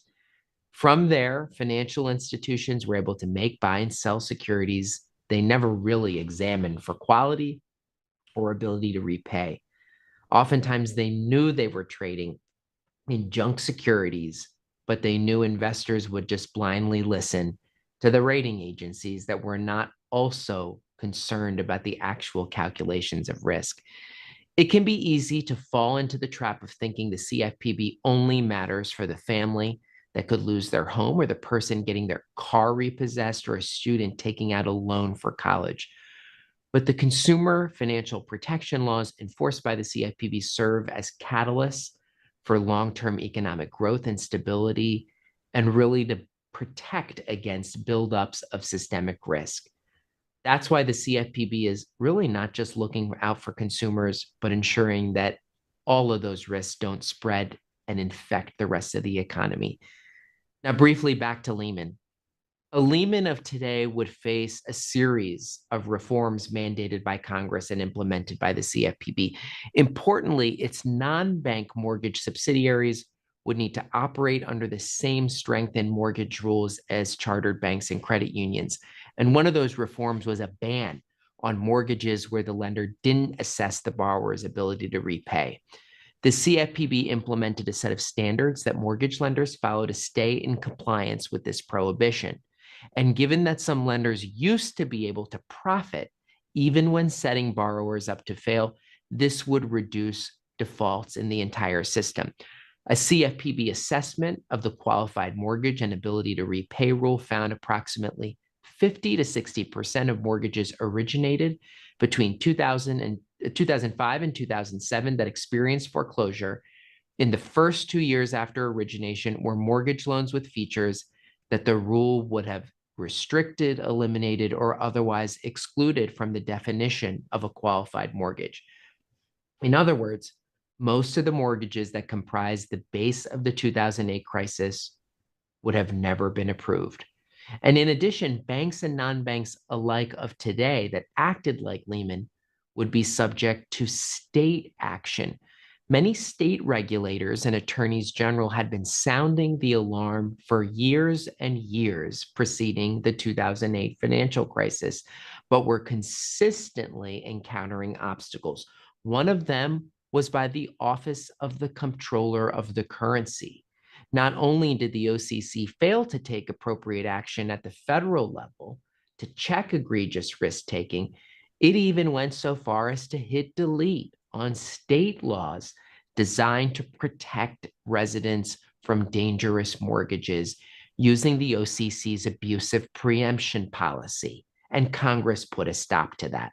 The Financial Crisis Inquiry Commission revealed how some other regulators, like the Office of Thrift Supervision, engaged in race-to-the-bottom regulation, marketing its lax oversight as a feature to attract more fees.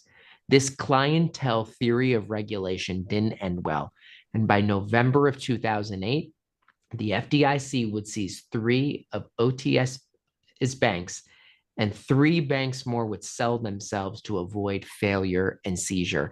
And some of these failures were the most expensive failures in the FDIC's history. Postmortems of the crisis also revealed how the Federal Reserve Board of Governors failed to use its own tools to stem the flow of toxic mortgages. It just acted too little and too late. All of this was allowed to happen because consumer protection was not really considered a pillar of stability and financial stability. And the results of that choice are stark. 2.3 million properties into foreclosure in each year between 2008 and 2010. And the Great Recession ended up costing, on average, every single American $70,000 in present value lifetime income. Better Market's own analysis found that 4 years removed from the 2008 crisis, there was an excess of 12.5 million people out of work, and there are 46.2 million people in poverty, the highest number from the previous 50 years. And many of us know that if the CFPB had existed 2 decades ago, and especially those important mortgage rules, the factors that led to the Great Recession would have been mitigated early on. Now, I've discussed how the CFPB has changed the regulatory system, but I also want to mention a couple of other areas where more must be done to make the words in the financial reforms of 2010 a reality. First is open banking and personal financial data rights. A key priority for the CFPB is to help the US accelerate the shift to open banking and payments in our increasingly digital world. Over time, this can help people get paid faster, access more attractive rates on deposits and loans, switch more easily, avoid intrusive surveillance, and minimize the consequences of inaccurate credit reporting. This can also create a more resilient and dynamic financial system. We'll be proposing rules next month to implement a dormant authority under Section 1033 of the Act to advance these goals. And second, amid yet another series of emergency bank mergers, the biggest financial firms have gotten even bigger. An important part of the financial crisis response was the 2010 changes to the Bank Merger Act that required regulators to conduct a financial stability analysis when assessing a merger. And after collecting comment and assessing current practices by the agencies and the Justice Department, it's clear that the review process was a double whammy of dysfunction, failing on analytical rigor and failing on process. Expect more on this front so that we can ensure merger review respects the law and is grounded in reality. Third, we need to ensure that the so-called living wills of large financial firms are more than just fairy tales. After the experience with Silicon Valley, Signature, and First Republic, banks that are just a tiny fraction of the size of the biggest global giants, many experts continue to question whether large financial firms can go through the bankruptcy process without creating chaos in the markets or requiring a string of bailouts. The experience with the government-facilitated Credit Suisse UBS merger recently, unfortunately, provides more evidence of this concern. Fourth, too big to fail shadow banks did not magically disappear after the collapse of Lehman Brothers. Yet there's not a single shadow bank today that faces the enhanced safeguards envisioned by the reforms, which are supposed to work complementary to the stronger consumer rules. It's important that the Financial Stability Oversight Council has credibility and stands as a strong bulwark against threats to the financial system. The council is currently reviewing comments on a proposal to reinvigorate the designation authority. Fifth, uninsured short-term funding instruments outside the banking system that look and feel like deposits often fuel shadow banks and make them risky to consumers. The law provides the authority to place stronger protections on risky payment, clearing, and settlement activities, and we've got to carefully review how we address those risks, especially as uninsured balances on payment apps and coins minted by big tech and other firms, and as well as emerging pockets of short-term funding. And there's a long list more. But right now, I wanted to share one other piece. As many of you are aware, the CFPB is facing a challenge, a constitutional challenge. And in a few weeks, the Supreme Court will hear a case reviewing a decision from the Fifth Circuit Court of Appeals. And the stakes are big. Vacating or calling into question the CFPB's actions, especially as it relates to mortgage reforms, could be destabilizing. And so much of the implementation of the Truth in Lending Act, the Fair Credit Reporting Act, the Electronic Fund Transfer Act, these are rules that affect the way millions of people borrow and send trillions of dollars. Uncertainty could have real consequences. And the rules administered by other regulators with similar funding structures could just add more questions about those rules and the ability of markets to adapt to future challenges. So that's why we have a lot more that we have to do to not just protect the CFPB, but to keep it going. If the past 15 years have taught us anything, it's that the stakes of our financial system, economy, and society are too high for consumer financial protection to recede into the background. And the recent bank failures demonstrated that financial executives can continue to place bad bets where the public has to clean up the mess. And we know financial markets need enforceable, bright lines, and consumers need to know there's someone there looking for them. And despite the threats to the CFPB, we're continuing to do a lot of work, getting back billions of dollars for harmed consumers and making sure the markets are working. So thank you. And Dennis, I look forward to our conversation.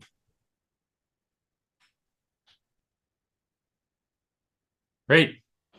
Thank you for those remarks. Really interesting, especially spelling out how financial or consumer protection is foundational for financial stability. I think a lot of people don't really understand that.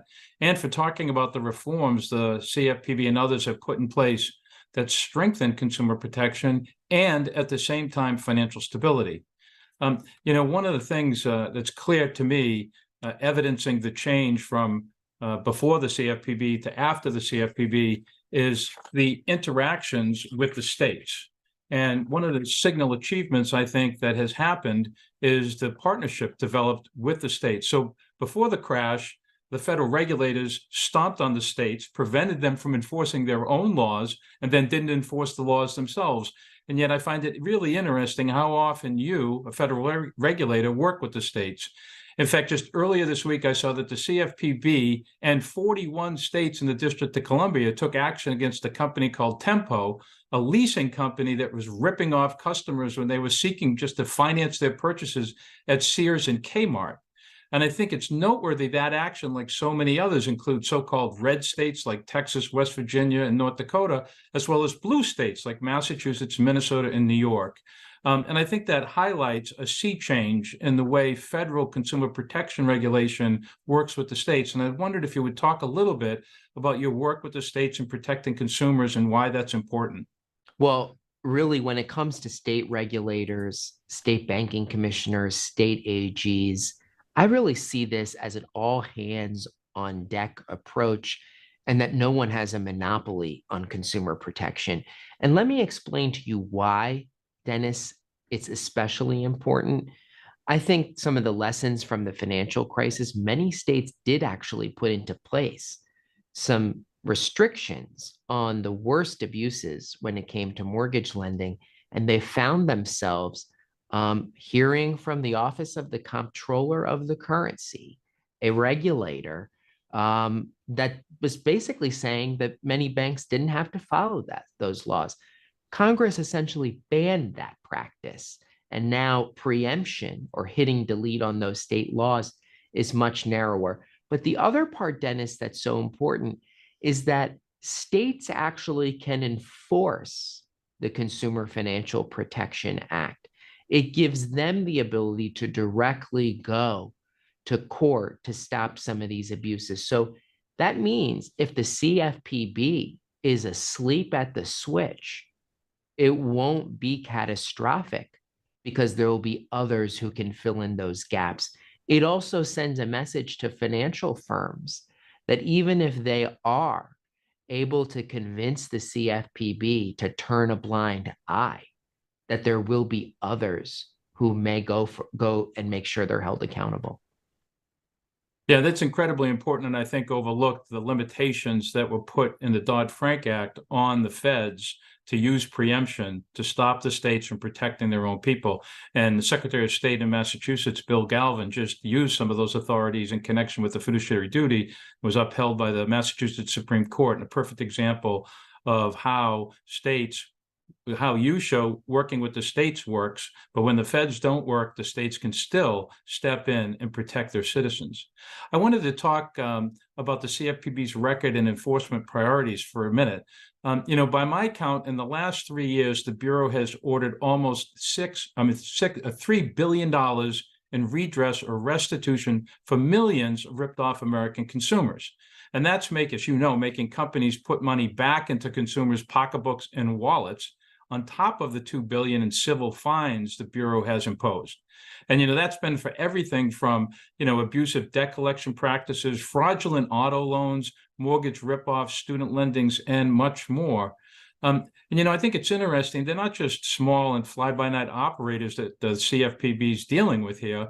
It's some of the biggest corporations in the country, like Nissan Motors and Hyundai, as well as Bank of America, Regions Bank, Wells Fargo, and others. So would you talk a little bit about the Bureau's enforcement program and its priorities, including in particular the importance of restitution, dealing with repeat offenders, and holding executives accountable?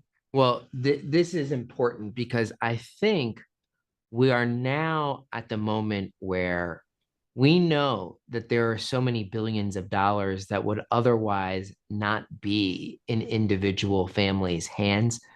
We are sending checks or getting account credits on so many different cases, but also through our other work, examining those institutions that leads to redress and more. Now, I want to spend a minute just on the issue of repeat offenders. I think a lot of Americans are getting numb to the fact that they keep hearing about these settlements with the same firm over and over and over again. And I think the recipe for addressing those repeat offenses just isn't working. So we are starting to move in different directions, and we've set up a repeat offenders unit. And you're right, we got to look at what is really some of those incentives about whether they're going to break the law again. Growth restrictions, bans on certain business practices, and importantly, individual accountability. In some of our cases, we have named top-level executives, including of some of the most well-known players in the industry. We've received some favorable court rulings on that front, but often litigation continues on and on. But I do think that we've got to identify the specific folks sometimes that called the shots, and expect to see more of that on our side. I'll also say, we also want a world where things don't have to go to law enforcement, that they follow the law in the first place. But of course, we know that the temptations and the big money can often lead to breaking the law, and that's what we're there for. Yeah, that's great to hear. I mean, I know you're not limited to banks, but I've been saying for years that banks and buildings don't break the law, bankers and people do. And until bankers and people are meaningfully and personally punished, you're not going to get banks or non-banks to follow the law. And so not only is it important that individual executives and officers get punished, but repeat offenders get punished most importantly of all, or we're just never going to get there. I wanted to turn for a minute to too big to fail. And I see too big to fail in bailouts for the biggest financial firms in the US as kind of a deeply unfair and anti-competitive practice. And when those firms fail, like Lehman and the rest of them did in 2008, they don't go bankrupt like any other company in the United States. Instead, they get bailed out by the government and taxpayers. And I see this fundamentally unfair. As a director at the FDIC, you recently voted in favor of proposing a rule that, among other things, would require resolution plans for banks that are so large that they're systemically significant. And that means that their failure could threaten the financial system and economy, which, people don't realize. We've got about 4,700 banks in the United States, but only about 30 of them are so big that they're systemically significant. But the proposal and resolution plans, often called living wills, are supposed to enable them to be resolved in an orderly way, ideally in bankruptcy. And you mentioned this in passing earlier, but I wondered if you'd talk for a minute about why you think living wills for those handful of giant banks is so important. Well, I think you raised there is this unjust piece of this, which is, why is it that when a small firm goes down, they face a lot of consequences. And frankly, when a small company in general breaks the law, I feel like federal regulators are really quick to lay the hammer on them. But it just appears that there's a different set of rules for the largest ones. And we have to make sure that there really is a level competitive playing field on that. So here's really what we're proposing. What we're proposing is that those firms, and we had a number of them just this past March that most members of the public had never heard of them before, but it led to emergency interventions to stop it from infecting the financial system. We now have a bunch of those. And so what we want to do is to make sure that there's some plans that if they go down, is there an alternative? And what are the alternatives of dealing with them, rather than just being forced to bail them out or to sell them to one of the largest Wall Street giants? Are there ways that we can prevent their failure? And if they do fail, what is the ways to stop the catastrophe and the consequences? So we're going through that process. We've seen firsthand 6 months ago of them failing and dominoes toppling. And that's exactly what we want to stop. Yeah, I see resolution plans or living wills as anti-bailout plans. So let's hope that gets to a speedy resolution and the rules get in place. I know we don't have much time left, but I would be remiss not to return to a subject that you mentioned, and that is the existential threat to the CFPB with the pending Supreme Court case. I don't think a lot of people have any understanding, and of course, legal cases are complex and the Supreme Court is difficult to understand for most people. But this is a case that may wreak havoc, not just with the CFPB, but it's going to take the consumer cop, the CFPB, off the beat. And it may well wreak havoc in the mortgage markets, in the financial markets, and other parts of our economy. So I'd like to end with asking you to talk a little bit more about that so that people have a better understanding of exactly what kind of a threat that this particular legal case poses. And it's going to happen soon. I think the argument's on October 5th, and it's expected that in the months thereafter, the Supreme Court will rule. Yeah, a payday loan coalition has alleged that the CFPB's funding, which is the same as the Federal Reserve's funding, is unconstitutional.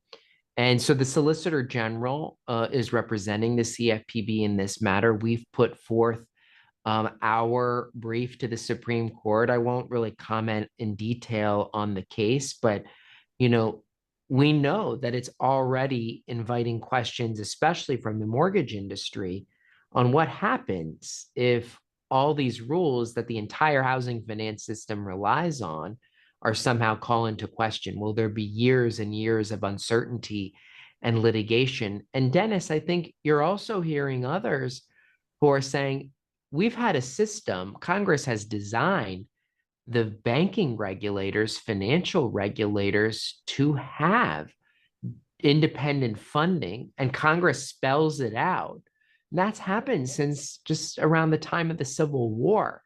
So what are the implications for not just the CFPB, but all of these financial regulators and the Federal Reserve Board when it comes to these types of attacks? So we're still doing our job. We're still delivering results.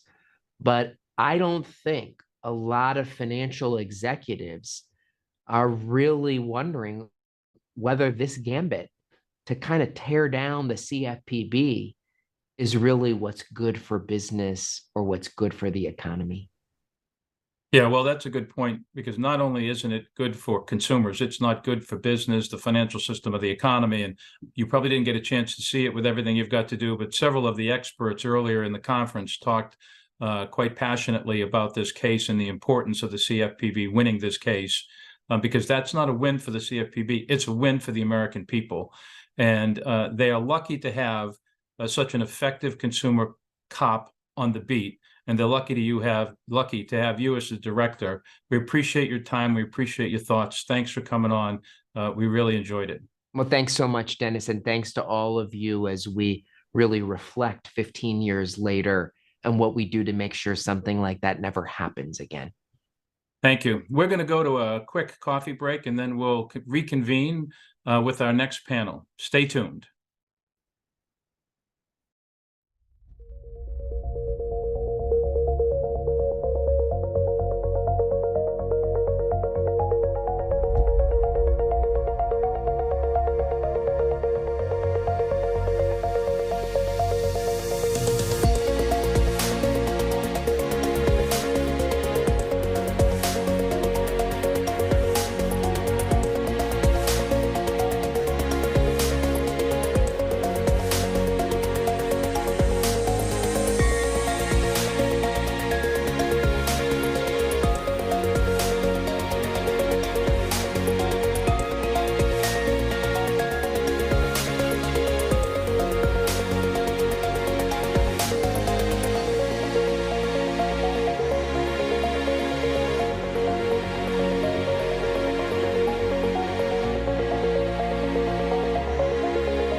Hi, everyone. I don't know about you, but I found these discussions fascinating. I'm Ben Schifrin, Director of Securities Policy at Better Markets. We've reached our final panel of the conference. It's now time to look forward and consider what reforms are needed to end too big to fail. We are lucky to have Louise Story as our moderator for this panel. Louise has done almost everything anyone can do in the news business. She is a veteran of the New York Times, Wall Street Journal, and National Public Radio. She has worked on groundbreaking projects as an investigative reporter that led to multiple billion-dollar financial settlements, government reforms, and legal convictions. She was also one of the superstar reporters during the financial crisis, and her byline was on the front page day after day. She is currently an author, consultant, and lecturer at the Yale School of Management. She has recently completed work on a book about the Black-White Wealth Gap. Co-written with journalist Ebony Reed, it's due out in early 2024, and I can't wait to read it. Louise, we're thrilled to have you leading this panel. Over to you. Glad to be here, and thanks for such an insightful day. I think this is going to be a very smart panel. We'll get right into it. I first want to give brief introductions of the 4 excellent speakers we have here, and please check out the website for a lot more bio information as well as many books that they have written. I'll introduce them in the order that we're going to go with their presentations. First, we have Reed Hundt. He's the co-founder, chairman, and CEO of the Coalition for Green Capital. He was the chairman of the FCC in the 1990s. He's done a lot of things in private equity and venture capital and written numerous books. The one that is very relevant for today is from 2019. It's called A Crisis Wasted: Barack Obama's Defining Decisions. We'll then hear from Thomas Honig, and he's the former president of the Kansas City Federal Reserve. He is the former chair of the FDIC during many of these central important years that we're talking about here. And he's a distinguished senior fellow at the Mercatus Center at George Mason University. Then we'll hear from Gerald Epstein. He's a professor of economics and the founding co-director of the Political Economy Research Institute at the University of Massachusetts, Amherst. And he has a forthcoming book called Busting the Bankers Club. Finally, we'll hear from Anat Admati, and she is a professor of finance and economics at the Stanford Graduate School of Business. And she's written many things, especially relevant today is The Banker's New Clothes. So with that, we'll turn it over to Reed, and we look forward to your questions afterwards. Please post them. We'll be watching for them, and take away, Reed. Thank you, Louise. This is the book that Louise was talking about. Authors should really never talk about their books. The books should speak for themselves. But I was invited to talk about the book, so I'll violate that rule. I was on the Obama transition team in 2008 and 9, and so I knew or already knew or met the people that were crucial to the decision making in that winter of 2008 and 9. And after they'd made the decisions in 2010 and 11, I interviewed about 4 dozen of them. Those interviews are at the University of California of San Diego for anyone that wants to do the research. But I couldn't figure out what to write in the book because I couldn't figure out the denouement. And I kept waiting for the plot to unfold year after year. And as the recovery was so incredibly slow and drawn out, and then there was the question of whether President Obama would even be reelected. At this point in time, a year in advance of the election, a very significant percentage of the country didn't even want him to run again, a fact that's being repeated in history right now. So I just couldn't figure out the end, and then the end was that Donald Trump got elected. That was the end of a lot of hopes. That was the end of my hope that my classmate from Yale Law School would get to be the first woman president. but it was also the end of a hope that the what I think we could call the neoliberal approach of 2008 and 9 actually would receive popular support. The answer is that it didn't, and that whatever you call Trumpism, and put aside all of the fraud and the chicanery and the deceit, put that all aside, the desire to have everything be different was clearly expressed in the vote for him and the vote against Hillary. So then I was able to write the book with this disappointing end. And I will now just spare you having to read it by telling you 4 of the conclusions. First, TARP, the bailout, should have been passed the day before the Lehman bankruptcy and not just a couple of weeks after. That was not impossible. In the summer of 2008, Barney Frank in Congress met with Hank Paulson. We don't know exactly what was said, but we have a pretty good idea about it from their different accounts. Barney said, what's really on your mind? And the Treasury Secretary said that he'd been told a couple of months earlier that Fannie Mae and Freddie Mac were insolvent. They were going to go bankrupt. And Barney said, what are we going to do about it? And Paulson said, well, if that happens, it's a disaster for the economy. It could cause a financial crisis.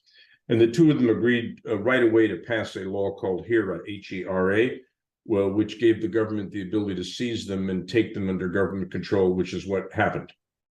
That was the exact moment when Hank Paulson decided not to apply the same remedy to anyone else in the financial system, even though he knew that Lehman Brothers had a very good chance of going bankrupt.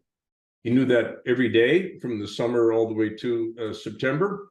And by Labor Day, 2 weeks before the anniversary that we're marking here today, it was absolutely crystal clear.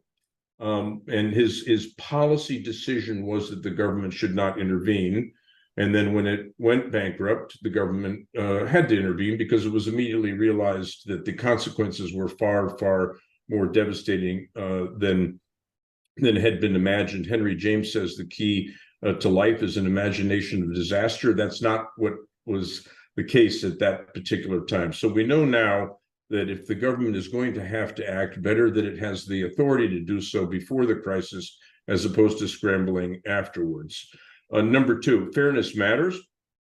In TARP, the government should have insisted on warrants in the banks that were certain to go back up in terms of their market cap, or it could have insisted on a refunding of the TARP money in a big way, such as by a transaction tax on financial transactions. These are the things that Henry Waxman asked for.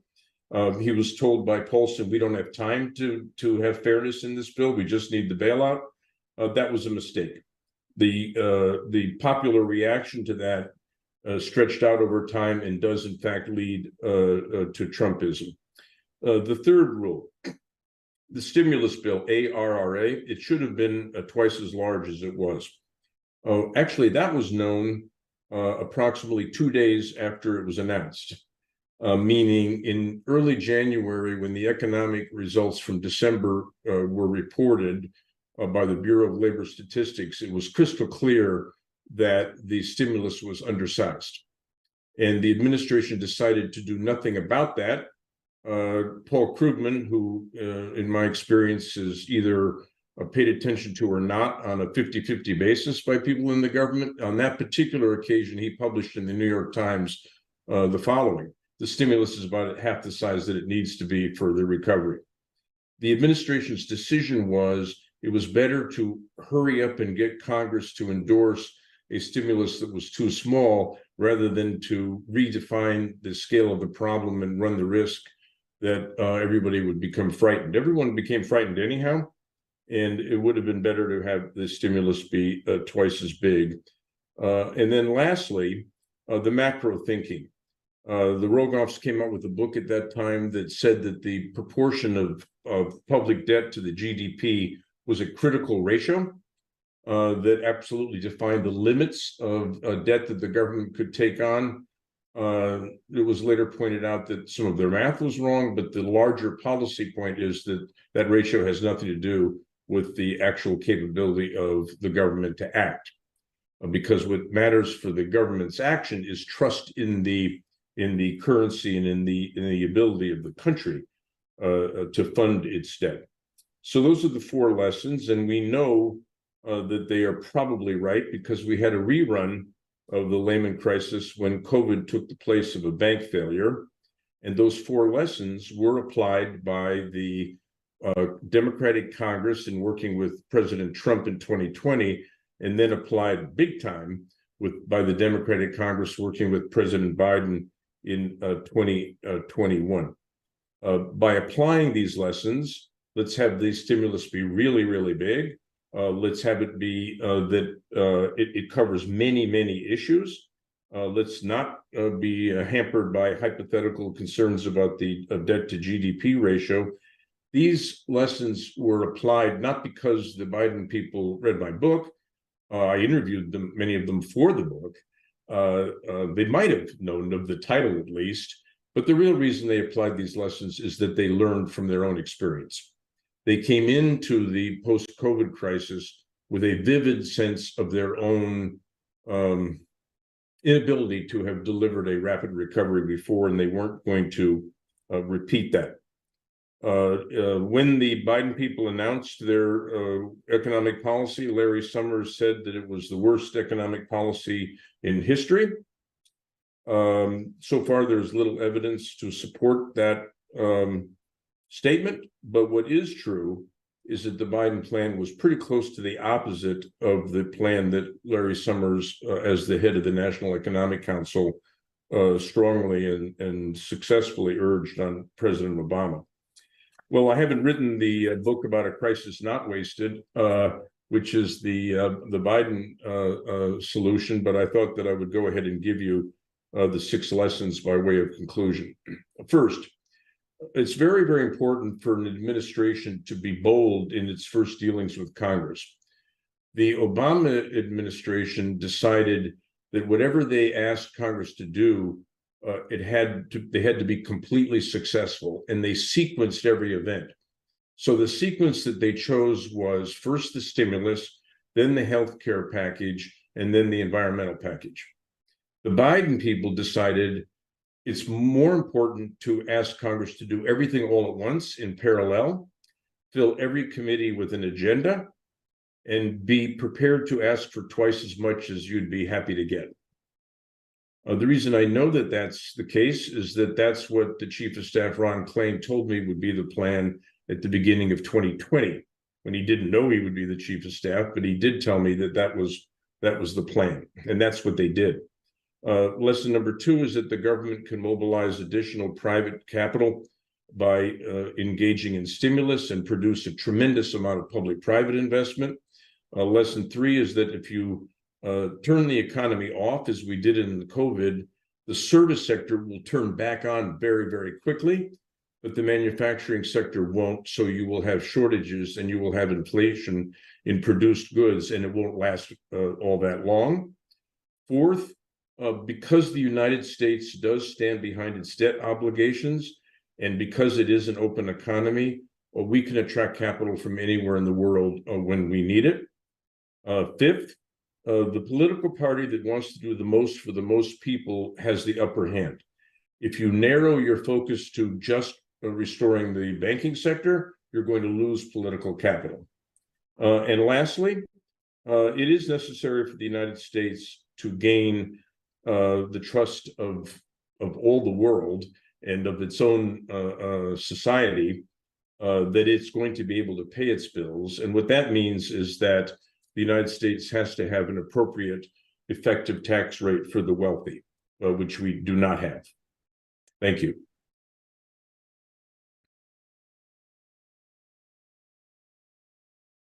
We'll turn it over to Tom now.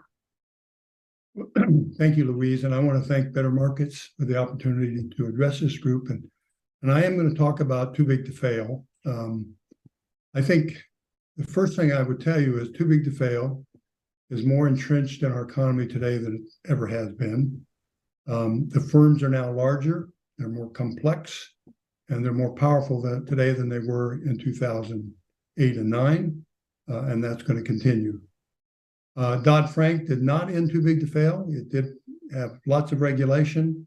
It did raise the cost in terms of bank regulatory cost, and it did increase barriers to entry. It also did some regulatory reforms that were necessary, but it did not solve too big to fail. We need to acknowledge that. With that in mind, I'm going to say some things that have been said earlier, and that is capital, equity capital, I think is the key to mitigating, not eliminating, but mitigating the effects of too big to fail. And we need to focus on that going forward.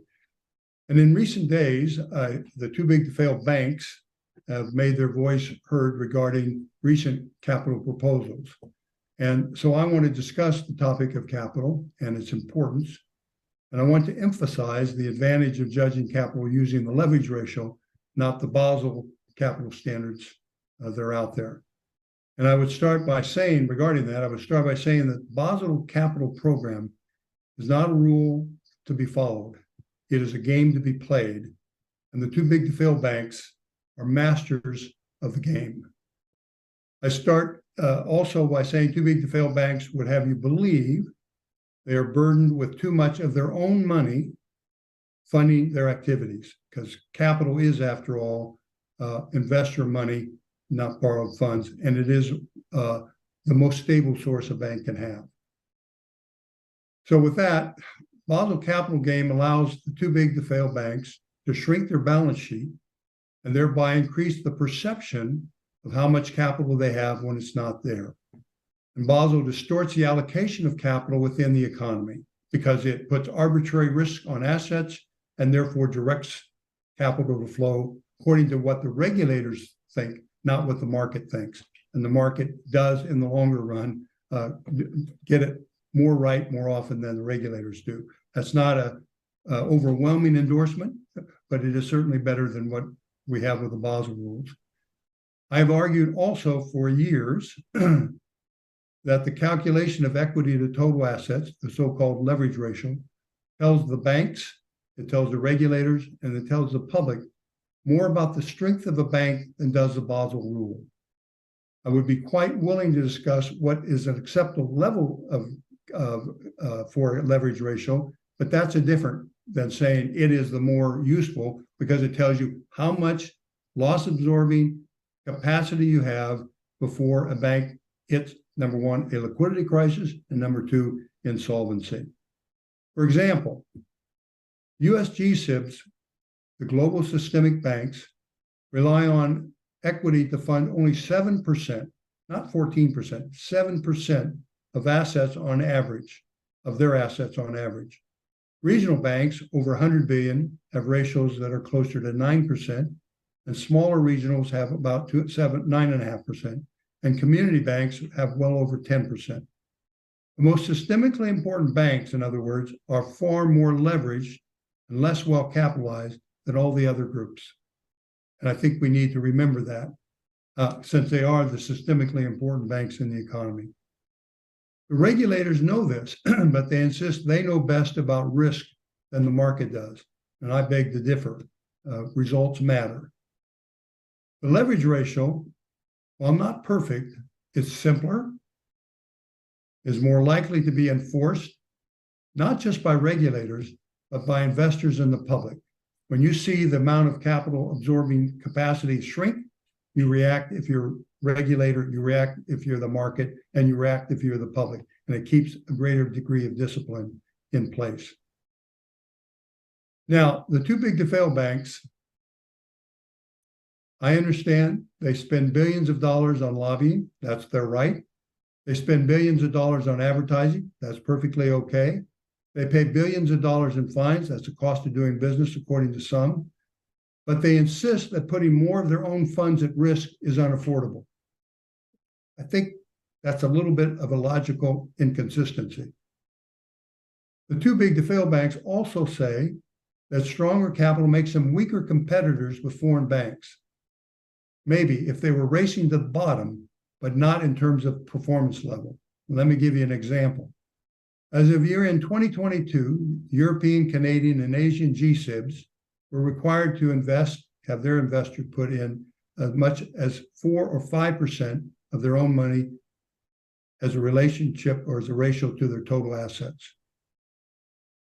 The US banks, as I said, have 7%, still marginally capitalized, but better than they were. In contrast, then, the US G-SIBs price to book ratios at the time that I gave you these ratios at the end of 2022 was above 1 to 1, while the European banks were half of that and the Asian banks even less. And on a tangible book basis, the disparity was even greater. So I think my point is that I think investors prefer stronger to weaker balance sheets and stronger than weaker companies, as proven by these kinds of ratios. The US banks, even as they're marginally capitalized, relative to the others, represent a stronger force, stronger competitive force in a global marketplace, not a weaker. Finally, I want to say something about the FDIC's insistence on having long-term subordinated debt as part of capital. Because there is too little equity in the banks, the regulators are suggesting that banks hold more long-term debt, and in doing so, they reduce the losses the FDIC would absorb should a bank fail. That assumes that the choice is more debt or nothing, rather than more debt or more equity. And I go with more equity. While such a proposal would reduce the losses to the FDIC in a bank failure, it does not enhance the resiliency of the bank itself or the financial stability of the industry. It has less equity. Long-term debt on the balance sheet must be serviced from earnings, even when earnings are under pressure in a recession. Failures to service the debt places the organization in default and likely failure and accelerates panic. It doesn't decrease panic, and it has systemic consequences. Thus, by increasing the debt the institution must hold, the proposal actually weakens the resiliency of the bank and the industry, and they should stop it going that direction now. Most G-SIBs, for example, carry long-term debt that is approximately 6 to 9% of assets, depending on how you calculate it. If G-SIBs were required to fund themselves with an equivalent amount of equity in place of this debt, the institution would be less prone to failure in the first place, and should it fail, the losses to the FDIC would be no greater than if they would have been held if they had held long-term debt in its place. So equity serves a much greater stability purpose than does long-term debt. Also, I want to note the FDIC in the past has been understandably one of the most critical opponents to the use of long-term debt in the form at that time in the last crisis of trust preferred securities within the banking industry and its capital structure. In an article it published in 2010, following the great financial crisis, the FDIC emphasized that these so-called TRUPs, or long-term debt, were nothing but long-term debt and were a major source of instability during the financial crisis. The FDIC emphasized the importance of equity capital in mitigating the moral hazard within the banking industry by ensuring that the owners who reap the rewards when a bank's risk-taking is successful also have a meaningful stake at risk should it fail. It emphasized that the effect of accumulated interest on debt actually makes raising capital when you need it most difficult. Therefore, it's counterproductive in the most crucial times. So I want to emphasize, number one, a simpler measure of leverage, ratio, equity to assets. It's extremely important that we turn that. We're not going to eliminate too big to fail, but we can mitigate it by reducing the likelihood of failure with more equity. Capital enhancement is the way to do it. Leverage ratio must be better and are much better to use than risk-weighted assets by far. And I think as we learn and go forward, we need to have, if anything, we need to remember equity is the best solution to a problem that otherwise seems unsolvable, called too big to fail. Thank you. Thanks, Tom. We'll turn now to Jerry.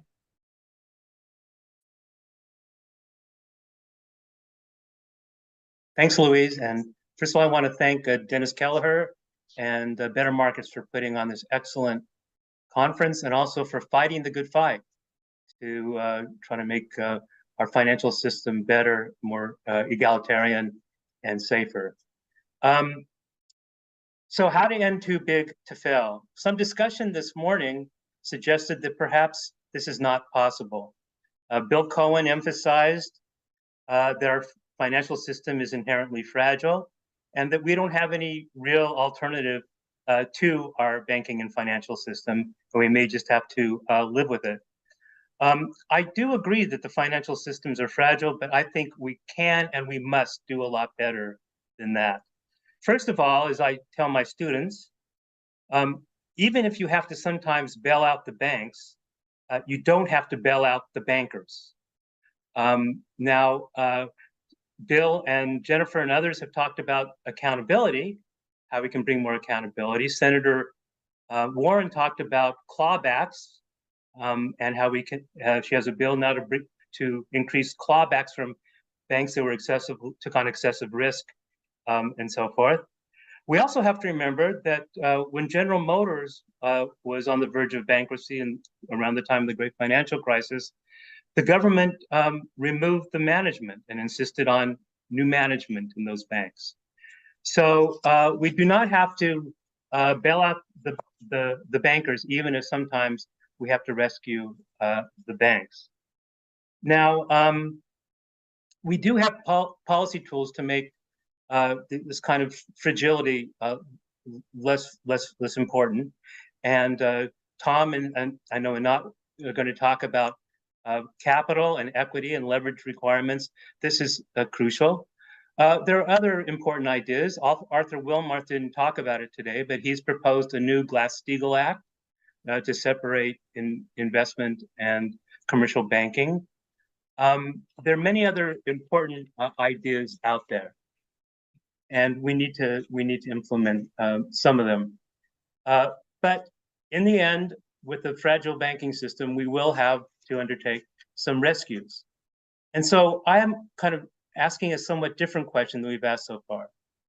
What are we, the taxpayers and the society, getting in compensation for all the rescues we're undertaking? What are we getting back from that? What kind of financial system, what kind of banks are we getting from that? How are they allocating credit? What are they doing? And are they really furthering the social ends that we need furthered in our economy? Are they helping us to solve the major problems that we face? Now, these are questions, for example, that were asked by the reformers in the New Deal. They wanted to make sure that not only were they going to restructure the financial system, but that the financial system would allocate credit more productively and more equitably. They had restrictions, portfolio restrictions against certain kinds of speculations. They had a mission-guided approach to different segments of the financial sector to have different missions, housing, commercial lending, etc. And the idea was, what are you going to be doing for us? We seem to have lost sight of that a bit. There's this lemon socialism or crony capitalism that we seem to have created. So, for example, an important goal that needs to be, or important problem that we need help with from the banks is climate change. We know that climate change is an existential threat. We know that it leads to fires, floods, droughts. We see that everywhere. There have been at least $24 billion disaster events this year so far, and there's going to be more. And this is related to too big to fail. These kinds of disasters are going to get worse, and they're going to create more financial instability. So they're going to create a need for even more bailouts, even more rescues in the future, not only of our economy, but of our financial system as well. Is our financial system doing what it needs to do to help fight this kind of catastrophic climate change? And the answer is no. Our major banks are among the world's largest investors and lenders into fossil fuel, the major cause of climate change. They should be funding instead green energy and alternative energy. We have many tools that we could use to get the banks to do this, the ones that we're supporting, the ones that we're bailing out, portfolio limits, asset-backed reserve requirements, differential capital requirements, and so forth, to have them lend more for alternative energy. But we also need to do more to limit our dependence on these banks. Bill Cohen said, what's the choice? We need these banks. We don't have any alternative to them. Well, I think that's not entirely true. So Sal Omarova started talking about this in response to a question earlier. We need more what I call banks without bankers. We need more public options in the financial sector to reduce our dependence on the private banking system. So, for example, a number of people have proposed Fed accounts, that is, accounts at the Federal Reserve System that can hold our savings and can facilitate our payments. Some people have suggested that this be connected with postal savings accounts, which we used to have, to help especially marginalized borrowers who don't have other options. So this is an example of a public option that can make us less dependent on these major financial runs that we were talking about with Silicon Valley Bank and so forth. What about public banking? There are many attempts by groups around the country to have public banks, city banks, state banks, and so forth, to provide credit for important needs like housing, infrastructure, and so forth. A green development bank. This is something that one thing we do have now. The inflation, the IRA included a small green development bank that has seed money to build into a bigger one. We need public banks of this kind to serve some of these needs that the private banking system is not serving. Another example is public asset managers, which my colleague Lenore Palladino has proposed. So what stands in the way of getting these public options and of bringing the too big to fail banks under more control? Well, of course, we've already talked about it to some extent, the wealth and income that these banks use to lobby politicians. But it's not just the banks. They have what I call a bankers club of some lawyers, economists, that's my profession, and others who support their activities, who defend them, create an ideological context for them to thrive. And an important tool that the banks use to solidify this group of the Bankers Club is offering them not only money, but jobs. We have the revolving door in and out of Congress, regulatory agencies, and so forth.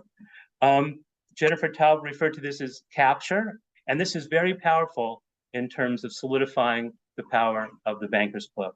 So not only do we have to think about what the banks are doing in terms of their credit allocation, we have to try to end, at least control, this kind of corruption, the revolving door and the capture, if we're going to have much of a chance of reforming our financial system. Thankfully, we have club busters, people who are fighting against the power of the Bankers Club. Better Markets is one of the most important. We have others, such as the Americans for Financial Reform, and many others of people around at this conference today who are all club busters. So my hat goes off to the club busters and to Better Markets, and we just have to keep fighting as much as possible the good fight. Thank you very much. Thanks, Jerry. We'll turn now to Anat. Thank you. I really appreciate Better Markets, and I very much appreciate being allowed to speak last. I've had the experience of speaking first and then steaming throughout and not getting to respond to what was said. So now I get to thank the people who took the words out of my mouth, and I get to go after some people who I think were not helpful necessarily in this. So I started by saying the crisis was wasted, but I want to say it was wasted because not in that they didn't know how to, they led to all these political crises, which they did, but that was somehow because the bailout was not enough, and now they bailed out better. But because they didn't really engage in why it happened and in really how to fix it. And they could have, but they just wouldn't. I mean, a little bit here and there, little tweaks, but, certainly we started the day after the brilliant talks after Elizabeth Warren talked about accountability, and after Martin Wolf talked about the breakdown of democracy post-financial crisis, with hearing the usual narratives about how we don't have any choice and about all the runs that happen and the liquidity and panics. That's not what this was about. Why did we have the panic? Whether it's a social media panic or people standing out online to get their money out because the bank is insolvent. That was true for Washington Mutual, and it was true for SVB, and it was true for First Republic. And what was true now is that, very similar to the savings and loans, we have bailouts happening right now. And the Federal Reserve is stepping in, and the use of the word bailout is now not popular. So you kind of say, oh, it's not taxpayer, it's just some other people someplace. Well, it's not the original people who took the risk that are bearing the risk, and that's what matters. So that's a problem. We also heard about Goldman Sachs and how brilliant they are and feel for their return on equity. But Simon Johnson took on some of that talk, and it immediately reminded me of the story that Louis Story wrote after the financial crisis, which was entitled, I'll get this quote right. It was entitled "A federal program lends a helping hand to bank quietly."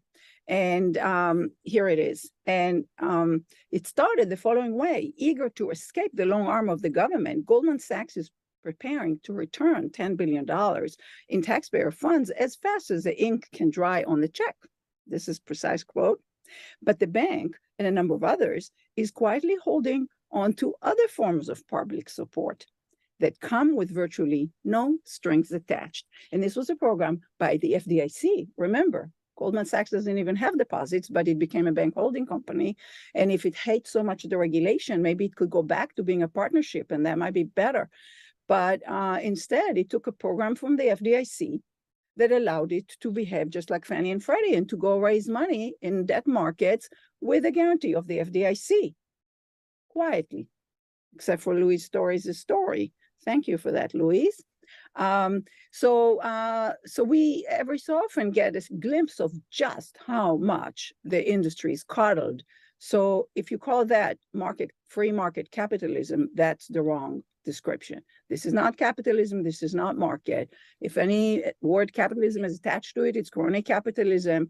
This is not the market. And so crying over the fact that you don't actually have a business model, that's a problem.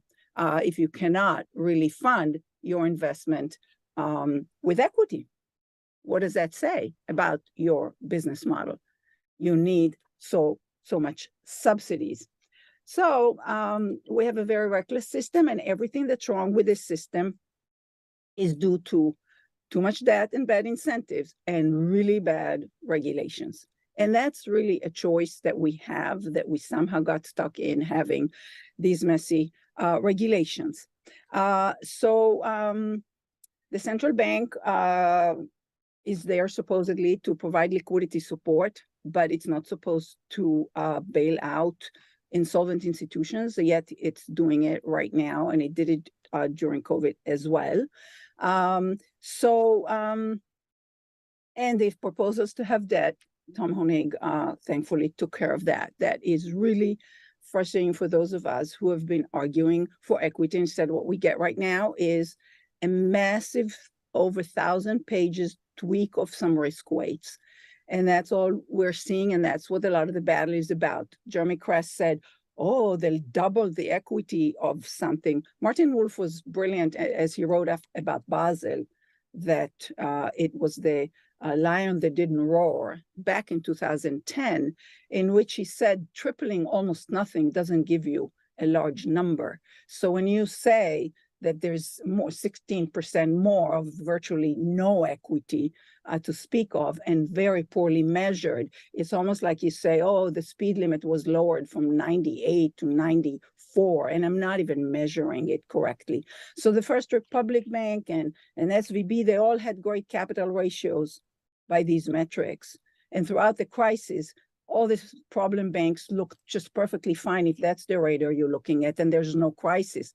Market prices would have told you, but we know from research by Andy Haldane and others that these capital ratios meant absolutely nothing. All of a sudden, everybody's running because the market knows the bank is insolvent, especially if they're uninsured. But of course, now everybody is insured. So is that a good life? No.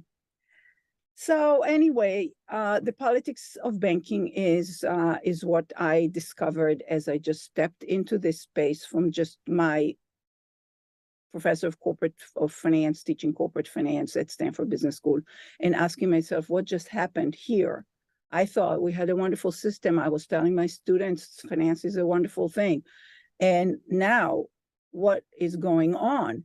And I was absolutely horrified at what I see, at what I saw, what I continue to see, and what I heard and continue to hear, which is really a muddled discussion that includes, unfortunately, as Jerry said, economists and banking economists.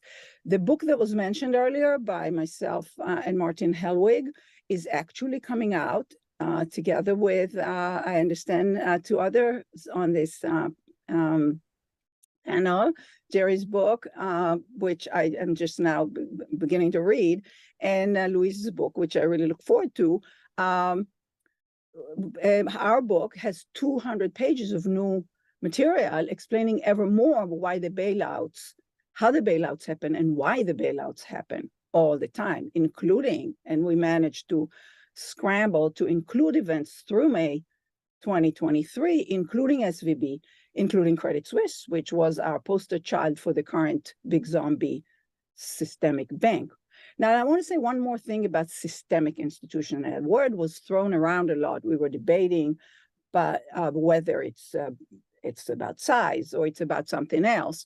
Well, contagion mechanisms, which we explain very clearly in our book about dominoes, include that you learn from, that you get awakened to the weakness of other institutions. So it can be from very small bank. A systemic institution can be a hedge fund like LTCM was. But, we meant to regulate the whole system, and the whole system, shadow banks and others, goes back into itself. But instead, systemic became the excuse for bailouts. That's what actually happened. So right now, systemic exception is a buzzword you need to use if you want to bail out anybody. All of a sudden, it's systemic. So it's a very sad situation that we're here today, 15 years later, and it's more than 10 years after we published our book, and it would come out in January 2024. I don't have the book here as Reed showed his. It shows some naked people with the ties covering up some of them. And the ties were colored red for the new edition, which has a variation on the old one, and it basically tucked on 200 pages of new text explaining about central banks and how they work, removing the mystery about that, and going all the way to democracy and the rule of law. So the end is, Martin Wolf said, corruption has become the system. Our last chapter is called Above the Law, ? And we go through the corporate settlements, and we go through a lot of scandals, London Whale, and settlement of JP Morgan Chase, robbery of taxes in Europe, Deutsche Bank, we gave a pass to HSBC, what shouldn't have. And it's about power and the rule of law, and why, as the title of our last 200 pages is, the system undermines democracy and the rule of law. Thank you. Thank you to you all. Those were excellent presentations, and we'll dive into questions. And just to the people watching, if you put your questions in, I'll be looking at them real time and we'll try to include some. And also, I hope that the panelists will jump in along with me and ask their colleagues questions as well. One thing I just want to ask, the title of our panel is, what can we do to end too big to fail? And a number of the panelists have talked about how the bailouts, that it's bad, that they primarily help one sector and they help the bankers, and that we're not expecting enough, for the public out of them, but not about how to get rid of too big to fail. And in fact, Tom, you talked about too big to fail as now being a fixture of the US financial system. And so I just wanted to ask if you all actually think we can get rid of too big to fail. Do you want to get rid of it? Maybe we'll start with Tom, and maybe if you could just chime in on just stepping back, can we end too big to fail? Well, thank you. A good question. No, I don't think we can end too big to fail because we have no resolve to do so. After the last crisis, one of the proposals that I had, at least, and others, was to simplify their structure, make them more manageable. And Art in the earlier panel said, separate out the investment bank from the commercial bank again, because what you did by allowing the investment bank to come into the bank is extend the safety net. And when you did that, you opened up a greater systemic risk problem. So that was ignored. And what the solution was to increase the regulation dramatically. That's what Dodd-Frank is about, managing every aspect of it. Well, regulators can't do that. And we've proven that by the last more recent experiences. So that's not going to solve the too big to fail. And so I think we have it. And what Anat and I are saying is, and others before us, is that the one thing you can do is reduce the likelihood that you will have to bail them out. And that takes investors more at risk, more money at risk, a bigger portion of their funding coming from investors who know their risk, who do take the downside. And that would bring greater discipline and bring more of a market into the system rather than an administrative body like the Fed or the FDIC or the controller of the currency. We're now managing more and more of these activities. So I think it's with us. I think the only thing we do is mitigate it because we're not willing to take the really disruptive actions of simplifying the structure and making the market more functioning.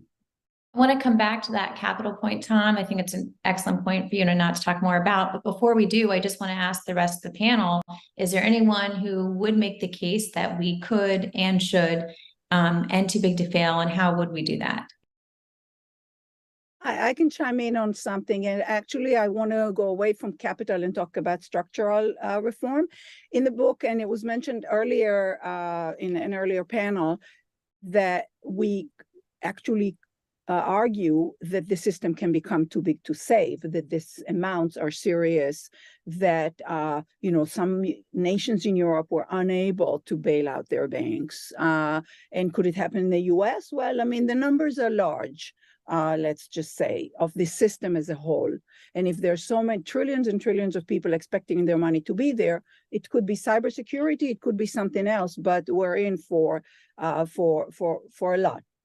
Now, one question we also raise is, Mervyn King once said, if a bank is too big to fail, it's too big. Now, what does that mean? Tom Honig has written from 2010 to Too Big to Succeed, and Simon Johnson has talked about, and others, about breaking up, or Glass-Steagall and all of that.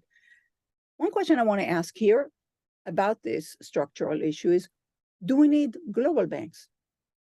Does a bank need to live in multiple national jurisdictions? The fact of the matter is, that in the resolution authority, and I was, Simon Johnson and Tom Honig knows, we were there together in the Systemic Resolution Advisory Committee of the FDIC, where there was a lot of talk on what's called a single point of entry and all these things for global banks. One country will handle all of it. The home country, the headquarters country. Well, that's just not going to happen because no country is going to allow, we saw this even in SVB. No country is going to allow another country to control things if they can protect their citizens. So that's just not going to happen.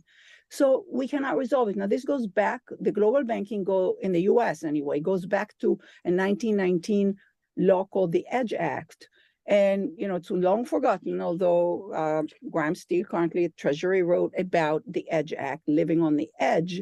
And we have to question whether the same corporation should have systemic footprints in multiple jurisdictions because they can move the money around across jurisdictions, but then nobody can really control them or let them fail. That is a formula for recklessness and lawlessness that we see in banking.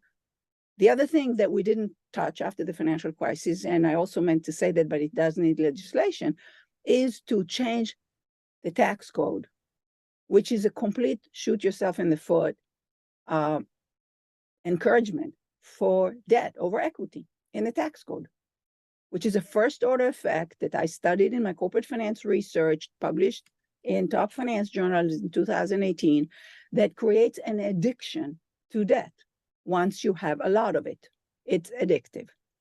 And the tax effect is first order there of why every highly indebted company would resist reducing leverage and would always increase it, especially when it's high, if they can get away with it. And of course, the banks can get away with it more than anybody because they have passive creditors, depositors, and they have guarantees. And so they just become addicted so that zero is the capital they'll choose, zero. And the market might let them. We explain all of the dynamics of bailouts and what their effects are in the book. But anyway, the fact that the tax code in many jurisdictions, most jurisdictions, encourages debt over equity for corporations and even for homeowners, which some countries have taken care of. You can subsidize what you want, but you don't need to do it through subsidizing private debt. We have that even in student loans and other heavy private indebtedness that plagues the economy. Bankruptcy code as well adds fragility with safe harbor to derivatives and repos and other things that somehow never got fixed. Go ahead, Jerry or Reed, if you want to chime in. Yes. So I think we have to distinguish between whether we have the technical and policy tools to end too big to fail, and the political will to do it. And I think many people who spoke today and others know technically what needs to be done. And so I think people are also making assessments of politically whether it's possible, and it appears so far that it's not. However, Martin Wolf this morning said, look, the political bailouts of these banks time after time after time is not sustainable. It is not politically sustainable. That is, it generates anger. It generates a feeling of people being left out. We bailed up Wall Street, but we didn't bail out Main Street. That was a common cry after the crisis. So we don't really have that much choice. That is, we have to figure out a way to really rein in too big to fail, or we're going to lose. I agree with Martin Wolf, or we're going to lose our democracy. So it really is incumbent upon us to figure out what is giving this political perspective that is making it so difficult to reform the system. What's giving them so much power? And a lot of it has to do with money. It has to do with the revolving door, with the campaign contributions, with the underlying way in which the banking system is able to buy our political system. And so we have to think about these kinds of reforms as being absolutely essential to ending too big to fail and saving our democracy. Jerry, one of the things that's so interesting that I remember from 2008 is that many of the actions that were taken were justified that they should be done by arguing that the whole public needed them. But as many of you all have highlighted, in fact, they didn't benefit the whole public. And I'll never forget, in the fall of 2008, the number of bank executives and lobbyists and people in Washington who worked for different congressional leaders and congressional leaders themselves who told me on the phone, if we don't do this, the ATMs will not give people money. So how are people going to get their money? And so the justification was it was needed by the masses, but that wasn't the result. And I think it'd be great for Reed to address this in his book. He very eloquently talks about how can you do the most for the most? How can you not just benefit one sector? How can you do the most for the most? And Reed, it'd be really interesting to hear how, if there are bailouts, how could you see them being done differently to benefit more people? So, Louise, everybody, you know the 3 rules of family life: find fault, assign blame, and mete out punishment. So that's the way everybody behaves in their normal life, and that was what was missing at the time, right? Now, why was that missing? It was very seriously discussed, Louise. You know this from writing about it in the moment, and it was Geithner in particular who took the following view. We're trying to get all these executives to get the system working again. We cannot be threatening them with punishment at the exact same time. They have to be fully rewarded, fully incentivized to get the system working again. And this is not a moment where anyone should be held to account. That is, and this is what I think Jerry just said, that politically is not a sustainable a way to approach the situation. It didn't work for Obama, and I think we all agree that however torturous the line between the election of 2008 and the election of 2016, there is a line that traces over that time period. So it does seem to me that an appropriate legal paradigm or cultural rule would be one in which, where there is a fault found, there's somebody to be held responsible. Every corporation that I've been involved in, been on the board of, or in any way been involved with as an advisor, any role at all, there's always been a culture where certain conduct doesn't get you rewarded.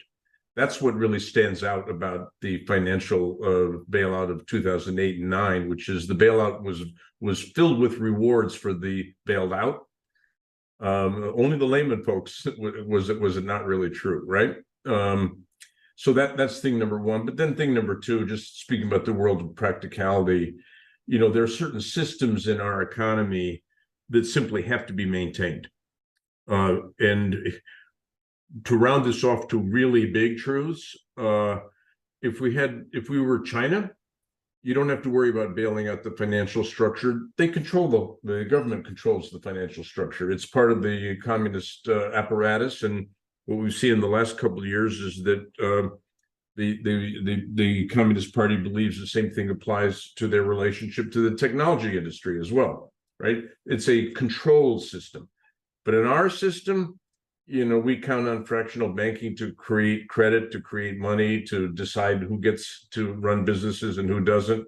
We count on private companies to run the communications system.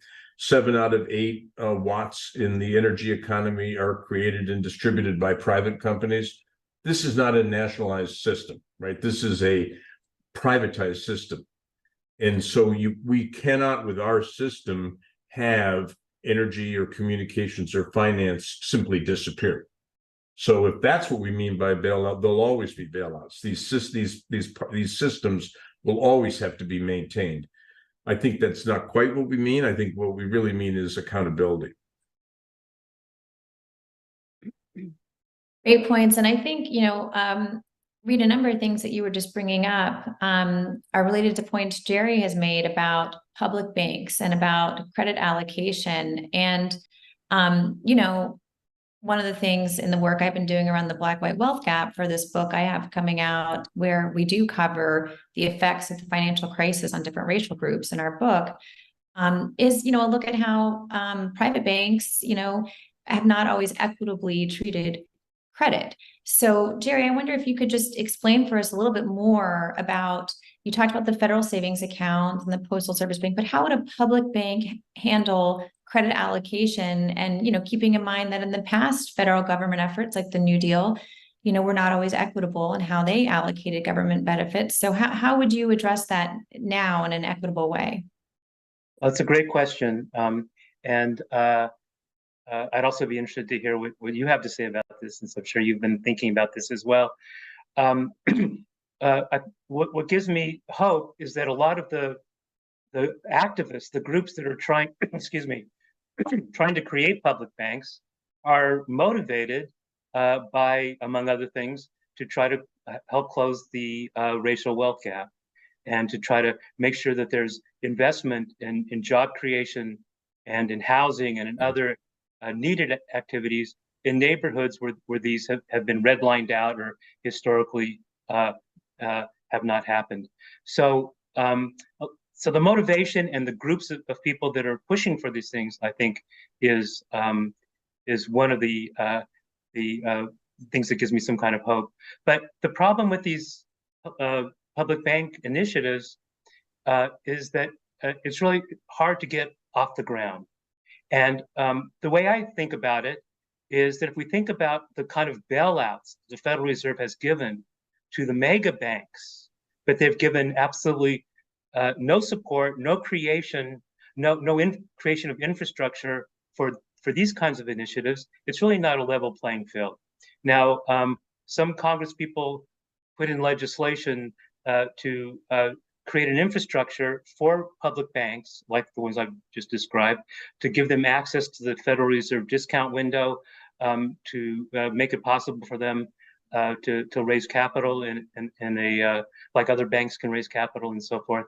So if we're going to bring this kind of initiative to scale, it needs some of the same kind of infrastructure for these kinds of institutions that the Federal Reserve has been giving to our mega banks for a long time. Can I mention something about public banks, Louise? Yeah. So I don't want to hog too much of your time, but in December of 2008, I met with Larry Summers and said, well, as long as you're going to save all these banks, could you create a public bank called a National Green Bank? And he said, no, banks are problems. We don't want to add another problem. So then I just ignored him and went up to Congress and met with then Congressman Chris Van Hollen and said the same thing. And he said, I think that's a great idea. I'm going to call it a green bank. And I said, well, green and bank are like the two worst words in politics. And he said, yeah, but people will get used to it. And he wrote something called the Green Bank Act of 2009, which was a public bank, public capital to co-invest in driving the energy transition from carbon to clean. From 2009 until August of last year, that bill was introduced again and again. He became a senator. The co-author, Ed Markey, became a senator, and it is in the Inflation Reduction Act. It only took 14 years. And 28 days from today, our nonprofit will ask EPA for $10 billion of capital to get the first public environmentally focused bank in the United States created. Can I? Yes, please do. I know we're off on this public bank, but I do want to caution you. Public banks have still individual CEOs and others who are involved in this, and they bite at the same bait. Low interest rates, we're going to get loans out, we're going to get volume. And if you think about it, that if you want to go that way, that's fine, but it's not going to end the consequences of too big to fail. For example, Fannie and Freddie. You can say what you want. I think they were public banks long before they were nationalized. The Small Business Administration, the Farm Credit System, which was bailed out in the crisis of the 70s, as well, the student loan program, public program. So, I mean, that's not going to stop crises. The crisis is, back to your point, accountability. Also, what you're seeing with this consolidation and this heavy regulation that goes on is community banks, which have been community and smaller regionals, have been mainstays for small business lending and for new ideas and for serving the community well. including for minorities. Minority banks have a wonderful history back to the 19th century. So, let's focus on too big to fail and making them function properly rather than creating more institutions that are too big to fail, because Fannie and Freddie are too big to fail. SBA is never going to fail. Credit Farm Credit System has been bailed out twice. The Federal Home Loan Bank system has been bailed out once and now has recommissioned itself. So let's focus on how do we deal too big to fail and how do we get the market back in the game rather than crony capitalism. I object to that every bit as much as anyone else does, but get the market back in the game to allocate credit in the best way across communities as well as national firms. Great points, Tom. And actually, you could argue that the existing too big to fail banks are kind of public banks. There aren't strong expectations that they do public good. And, Jerry, you talked about maybe there should be more expectations on them, but since they're too big to fail, there is that. I'm wondering, I love the inside story that Reed gave us about the conversation with Larry Summers. And Tom, you've been at a lot of inside tables with regulators, the Federal Reserve and the FDIC. And I wonder if you could share with us on a couple topics, any inside skinny on people who are blocking progress as you see it, in particular around requiring more equity capital. That's something you and Anat both would like to see more of. Who is blocking that? Give us the details. And then also an area of interest to the audience based on audience questions is, why not just bring back Glass-Steagall? And so I wonder, Tom, if you could just share with us anything about who's been the main opponents to both equity capital and Glass-Steagall, and we would love names.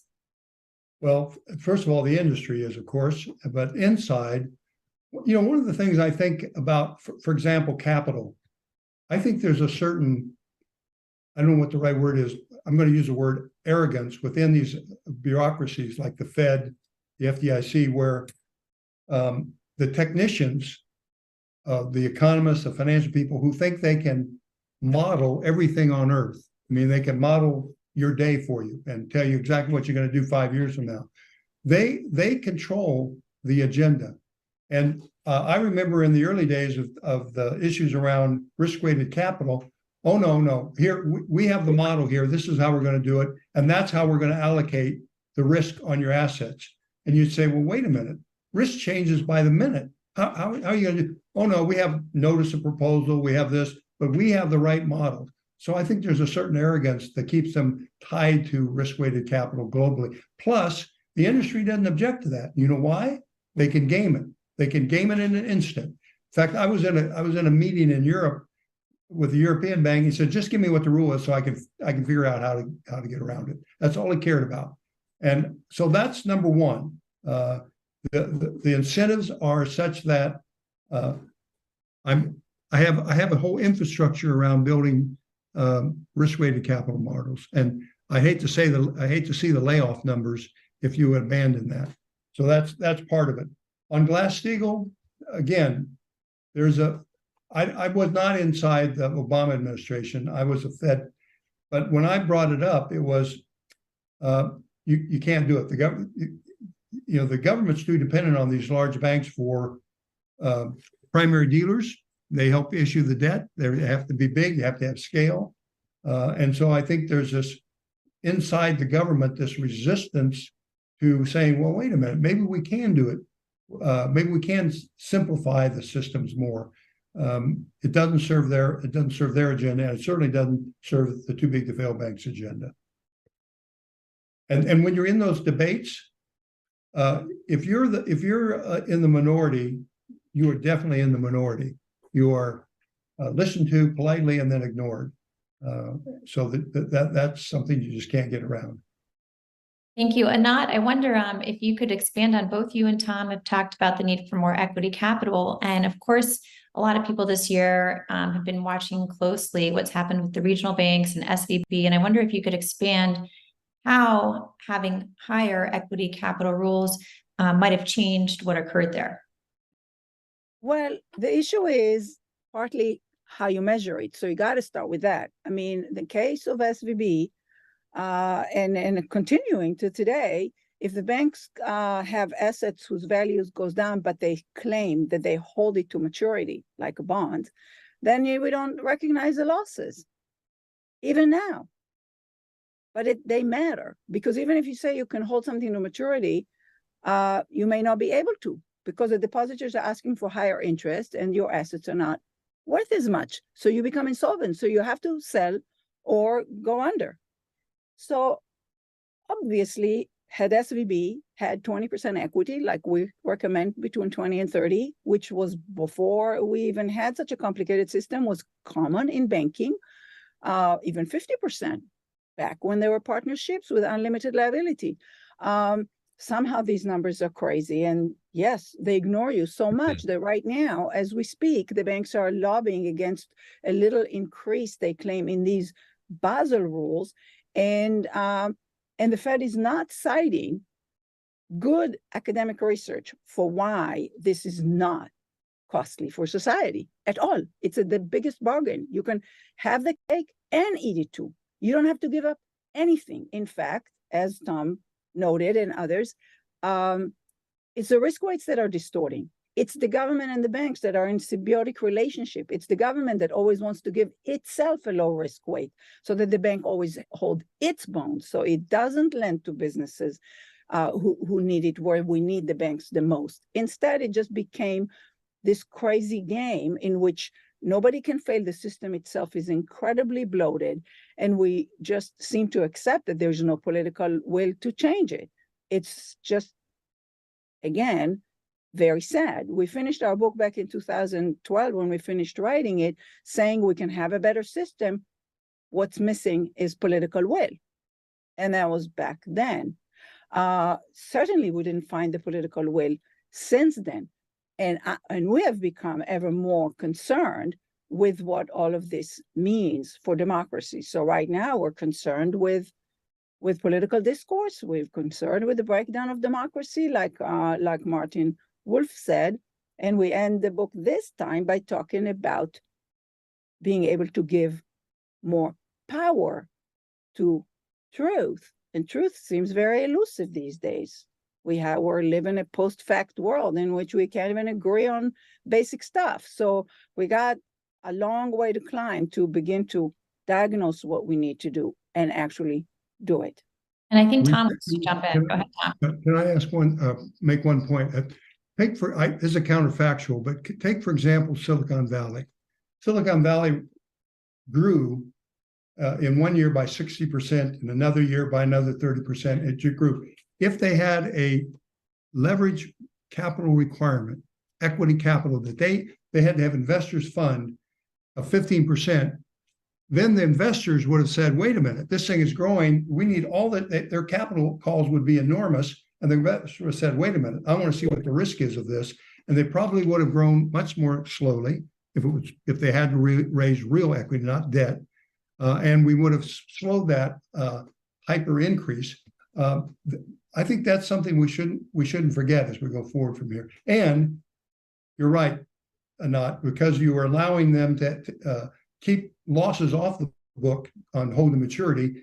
It says, well, we'll just keep going the way we have and not bring more equity in early on. And when you need it, as they tried, Silicon Valley tried to issue debt, that made the crisis worse. So the timing was terrible. So you have to have it set in advance, and it has to be firm and strict. That helps control the unwieldy growth and gives more stability to the system. It doesn't end too big to fail in that sense, but it brings more discipline to the system and more accountability, because if you want to be accountable, you get your investors angry at you if they have enough at stake. They're the ones going to be suing these guys for accountability and civil lawsuits and everything else. Management will come under a lot more pressure.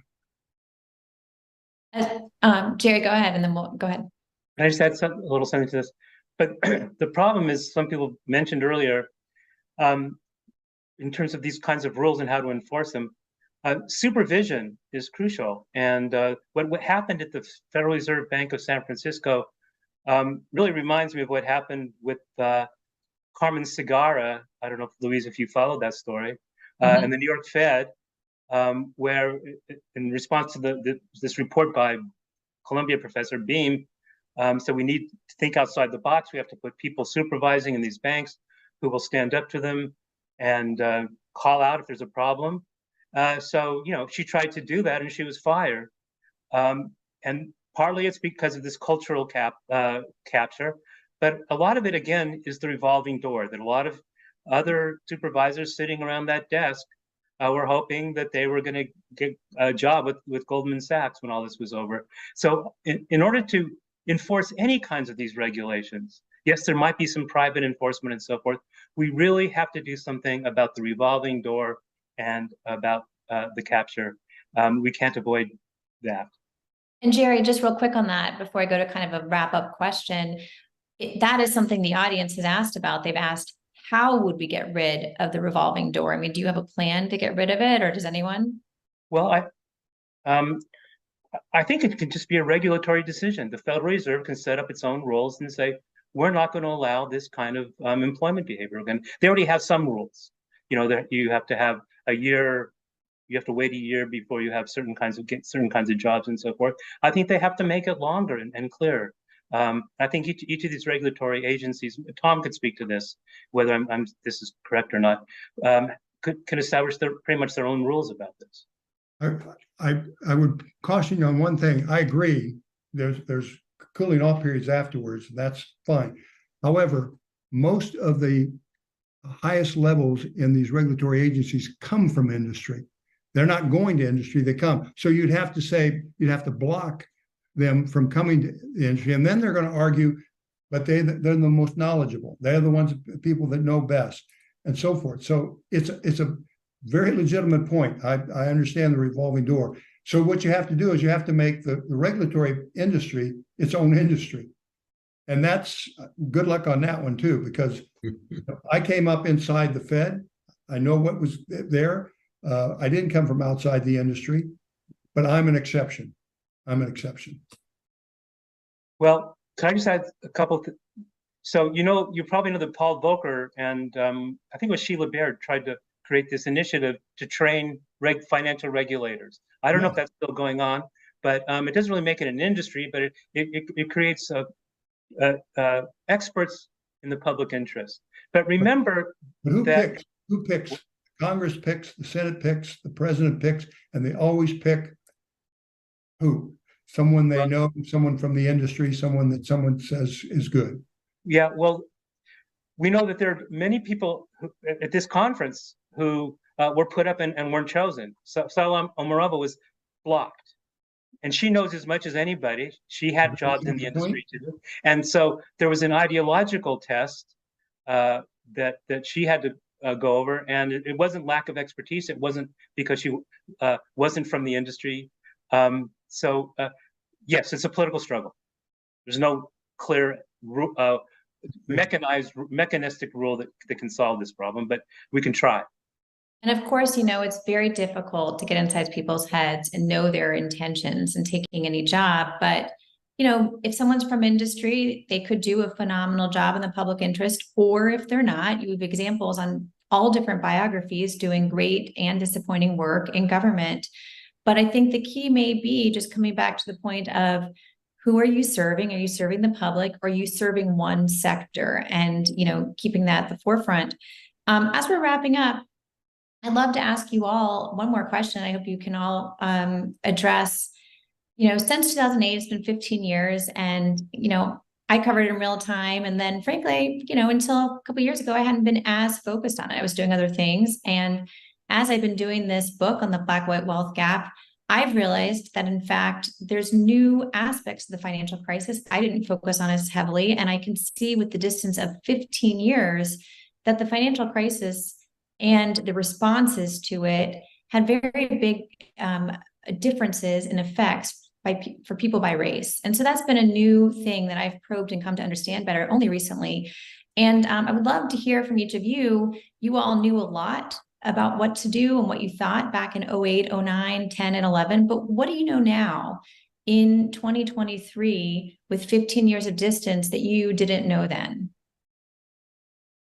Maybe not. Do you want to go first? I didn't know what maybe other people here knew, even though I'm pretty interested in politics in general and I did not realize the politics of banking being so entrenched, so difficult, so intractable. I didn't know at the time, I didn't understand about central banks, now I do. So I learned a lot about this system, and it's been a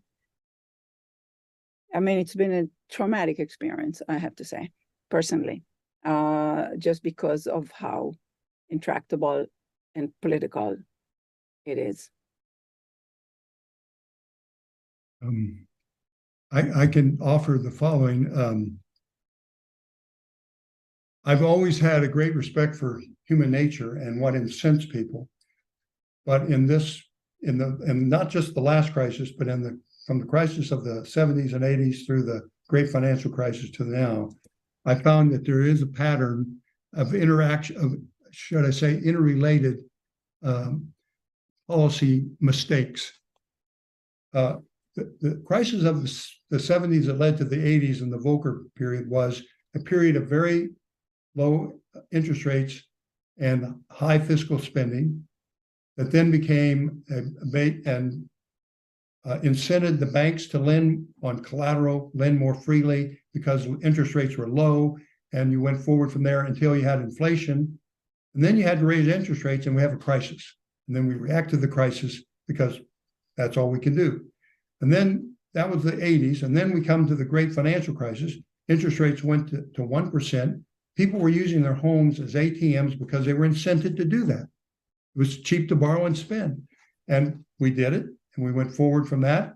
We had inflation. We raised interest rates. We had the great financial crisis. And all these wonderful loans, all this ATM that was available to us suddenly crashed. And we had a crisis and we had to bail it out. And so here we are again. We had a period where we had a terrible pandemic. No one has to explain to me why we spent the money, but then we kept spending it, as we've said. And we now have inflation, and we've raised rates from almost nothing to 5.25, and now we have the risk of another crisis. So I think we ought to go back and look at our pattern of behavior and say, all right, how do we get this interconnection understood better and monitored and controlled better, so that we don't have this repeated extreme cycles. Thanks, Tom. Jerry or Reed, anyone? I'll go, I guess. I think at one level I sort of knew this, but it's really come home to me how important public engagement is if we're going to solve this problem. As long as it's just a inside ball game, the Washington game, banks are just too powerful.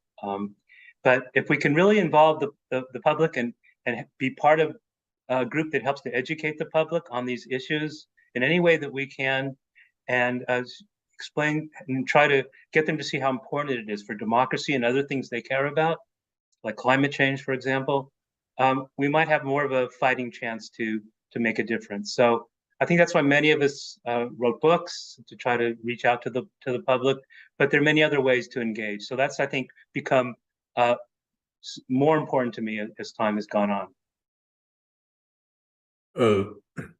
Louise, I'll tell you what I didn't know then that I know now, but I want to preface it by saying I can't understand why I didn't know it then. So what's the big truth about crises? They cast very long shadows. So, you know, I mean, everyone's read so many books about the Depression. Probably many of you have written books about them. I don't know. The economists brought in, to advise the Obama administration were experts about it. They were writing about how what we generally describe as the crash of 29, then cast this world-shaping shadow where it defined politics in America, created the opportunity for the New Deal coalition. Franklin Roosevelt put that together. That coalition ruled American politics for roughly 40 or 50 years.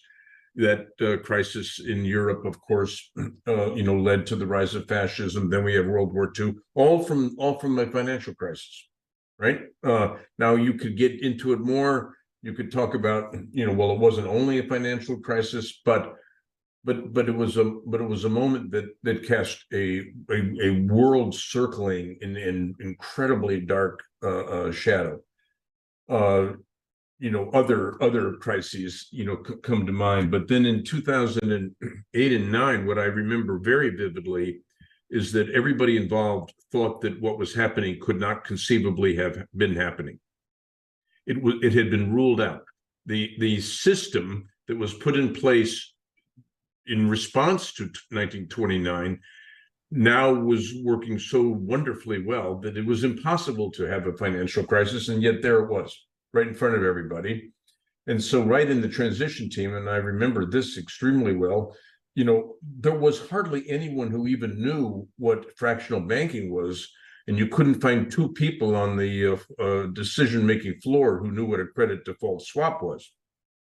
And I remember Geithner saying, I don't have any staff. And I said, well, why don't I get you somebody? And so I went to a friend of mine at Blackstone, and I persuaded him to quit right away and become Geithner's staff guy. He stayed for the next 3 years. No one had any idea, any real deep idea about how serious the problem was. But especially, because you asked, what did I learn? I don't think any of us understood that crisis would define politics for at least the next decade. And to turn this over to Annette in 1 second. And then the only thing that changed that is the COVID crisis, which preempted, so to speak, as a causal fact. And that COVID crisis and its response will at least run for the next decade, or at least until the next crisis. So it's the longue durée, right, that I couldn't predict at the time, didn't think about, none of us thought about. I mean, to conclude, Geithner's view was, as soon as I get these banks back, everything will be restored to normal just like that. And his brilliant stress test idea, which was truly brilliant, accomplished exactly that, except for the part about everything going back to normal didn't happen. Thanks, Rita. Nat, do you have another thought? Yes, I have one final thought, which is, we talked about accountability, and we talked about accountability for bankers, but my problem is really that we don't have accountability for the policymakers, for the regulators, for the Geithners, for the Bernankes of this world. Because Ben Bernanke was a hero for saving, and he wrote a book called The Courage to Act, but he didn't have the courage to stop a dividend. He didn't have the courage to engage on the issues himself. And he's somebody who was my colleague, so he knows very well, and he could have engaged, but he wouldn't. So then he revolved. Now, revolvers do great. Gary Gensler is a revolver. He's awesome. So it's not a question of where you came from. It's a question of whether you remember what you're supposed to be doing. And that's where it's very tricky to put a formula on these revolving doors and all of that. But one thing that's a problem in our political system is just that we've gotten a government and people in it who are not paid well, who feel who are moving on to the private sector, and we got an attitude problem towards the government. We're saying the government is corrupt, and the government is the problem. That goes back to Ronald Reagan, instead of owning the fact that the government needs to work for us. And we definitely need to go to the public. That's the reason I wrote my book. And I hope the public gets to understand what the problems are and demand that they are solved. Thank you. I think these are all really helpful points. And when all of you were just giving these remarks, and Reed was pointing to the Depression too, I think the other really interesting thing about this is we don't really know when the financial crisis period is over. How will historians view this in 100 years with what's gone on with regional banks this year and the fact that too big to fail is still here? Perhaps we're still in the midst of something larger that will only be understood in a much longer time period. But thank you so much to the panelists for helping us look at it 15 years later into the lineup today. And now I will turn it over to Dennis Kelleher for closing remarks. Yeah.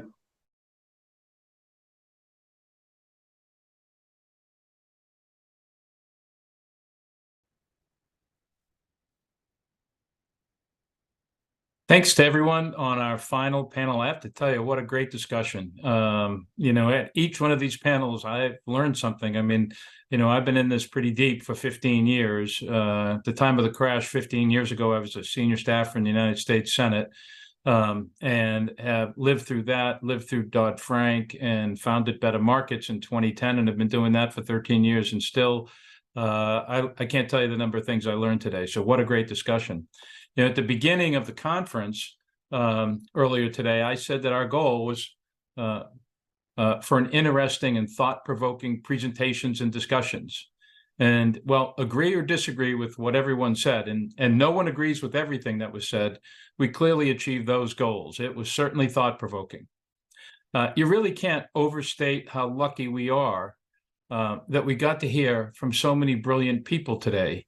It really was a masterclass on many of the key topics. I hope we have also ignited or reignited an interest in many of these very, very important issues. As I detailed earlier, and as Better Markets detailed in its report on the cost of the 2008 crisis, these issues literally impact the lives and livelihoods of all Americans. They really need much more attention and involvement by those who are not in the financial industry, pushing their narrow interest to the top of the agenda.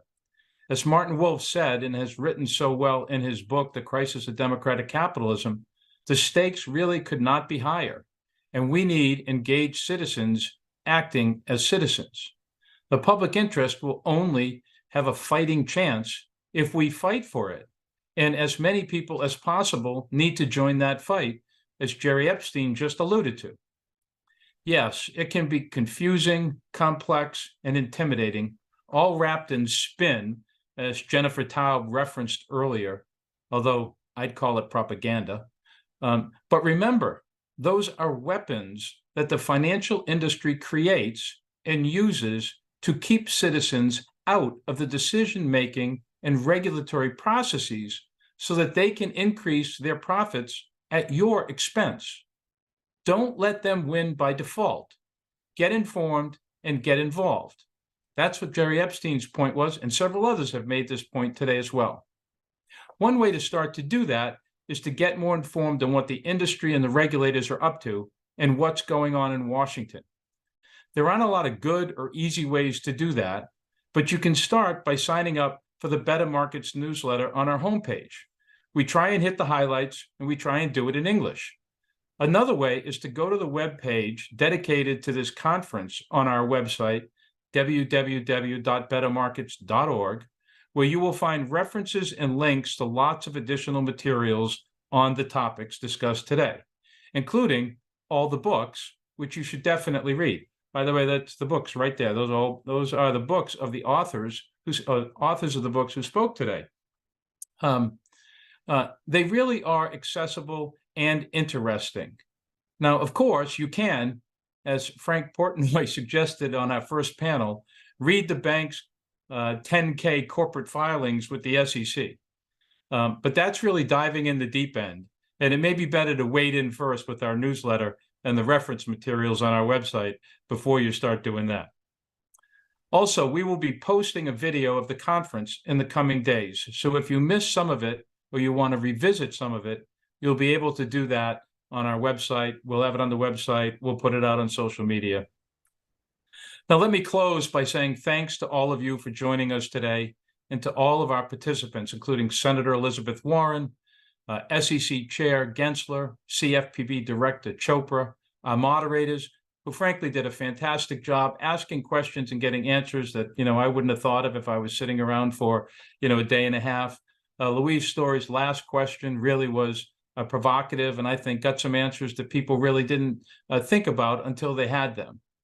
And keep in mind, Louise Story has a terrific book coming out next year also on the black-white wealth gap that also has a big component of the financial crash and the financial system and how it works and how it doesn't work and who it works for and who it doesn't work for, as Senator Elizabeth Warren talked about at the beginning of the conference. So thank you to the moderators. And of course, thank you to the experts who joined us today, took time out of their schedules. They're busy people. They have a lot going on. They have a lot of commitments. They're in demand. And every one of them quickly agreed to do this, recognizing that it was important and the 15th anniversary of the crash of Lehman Brothers shouldn't go unrecognized.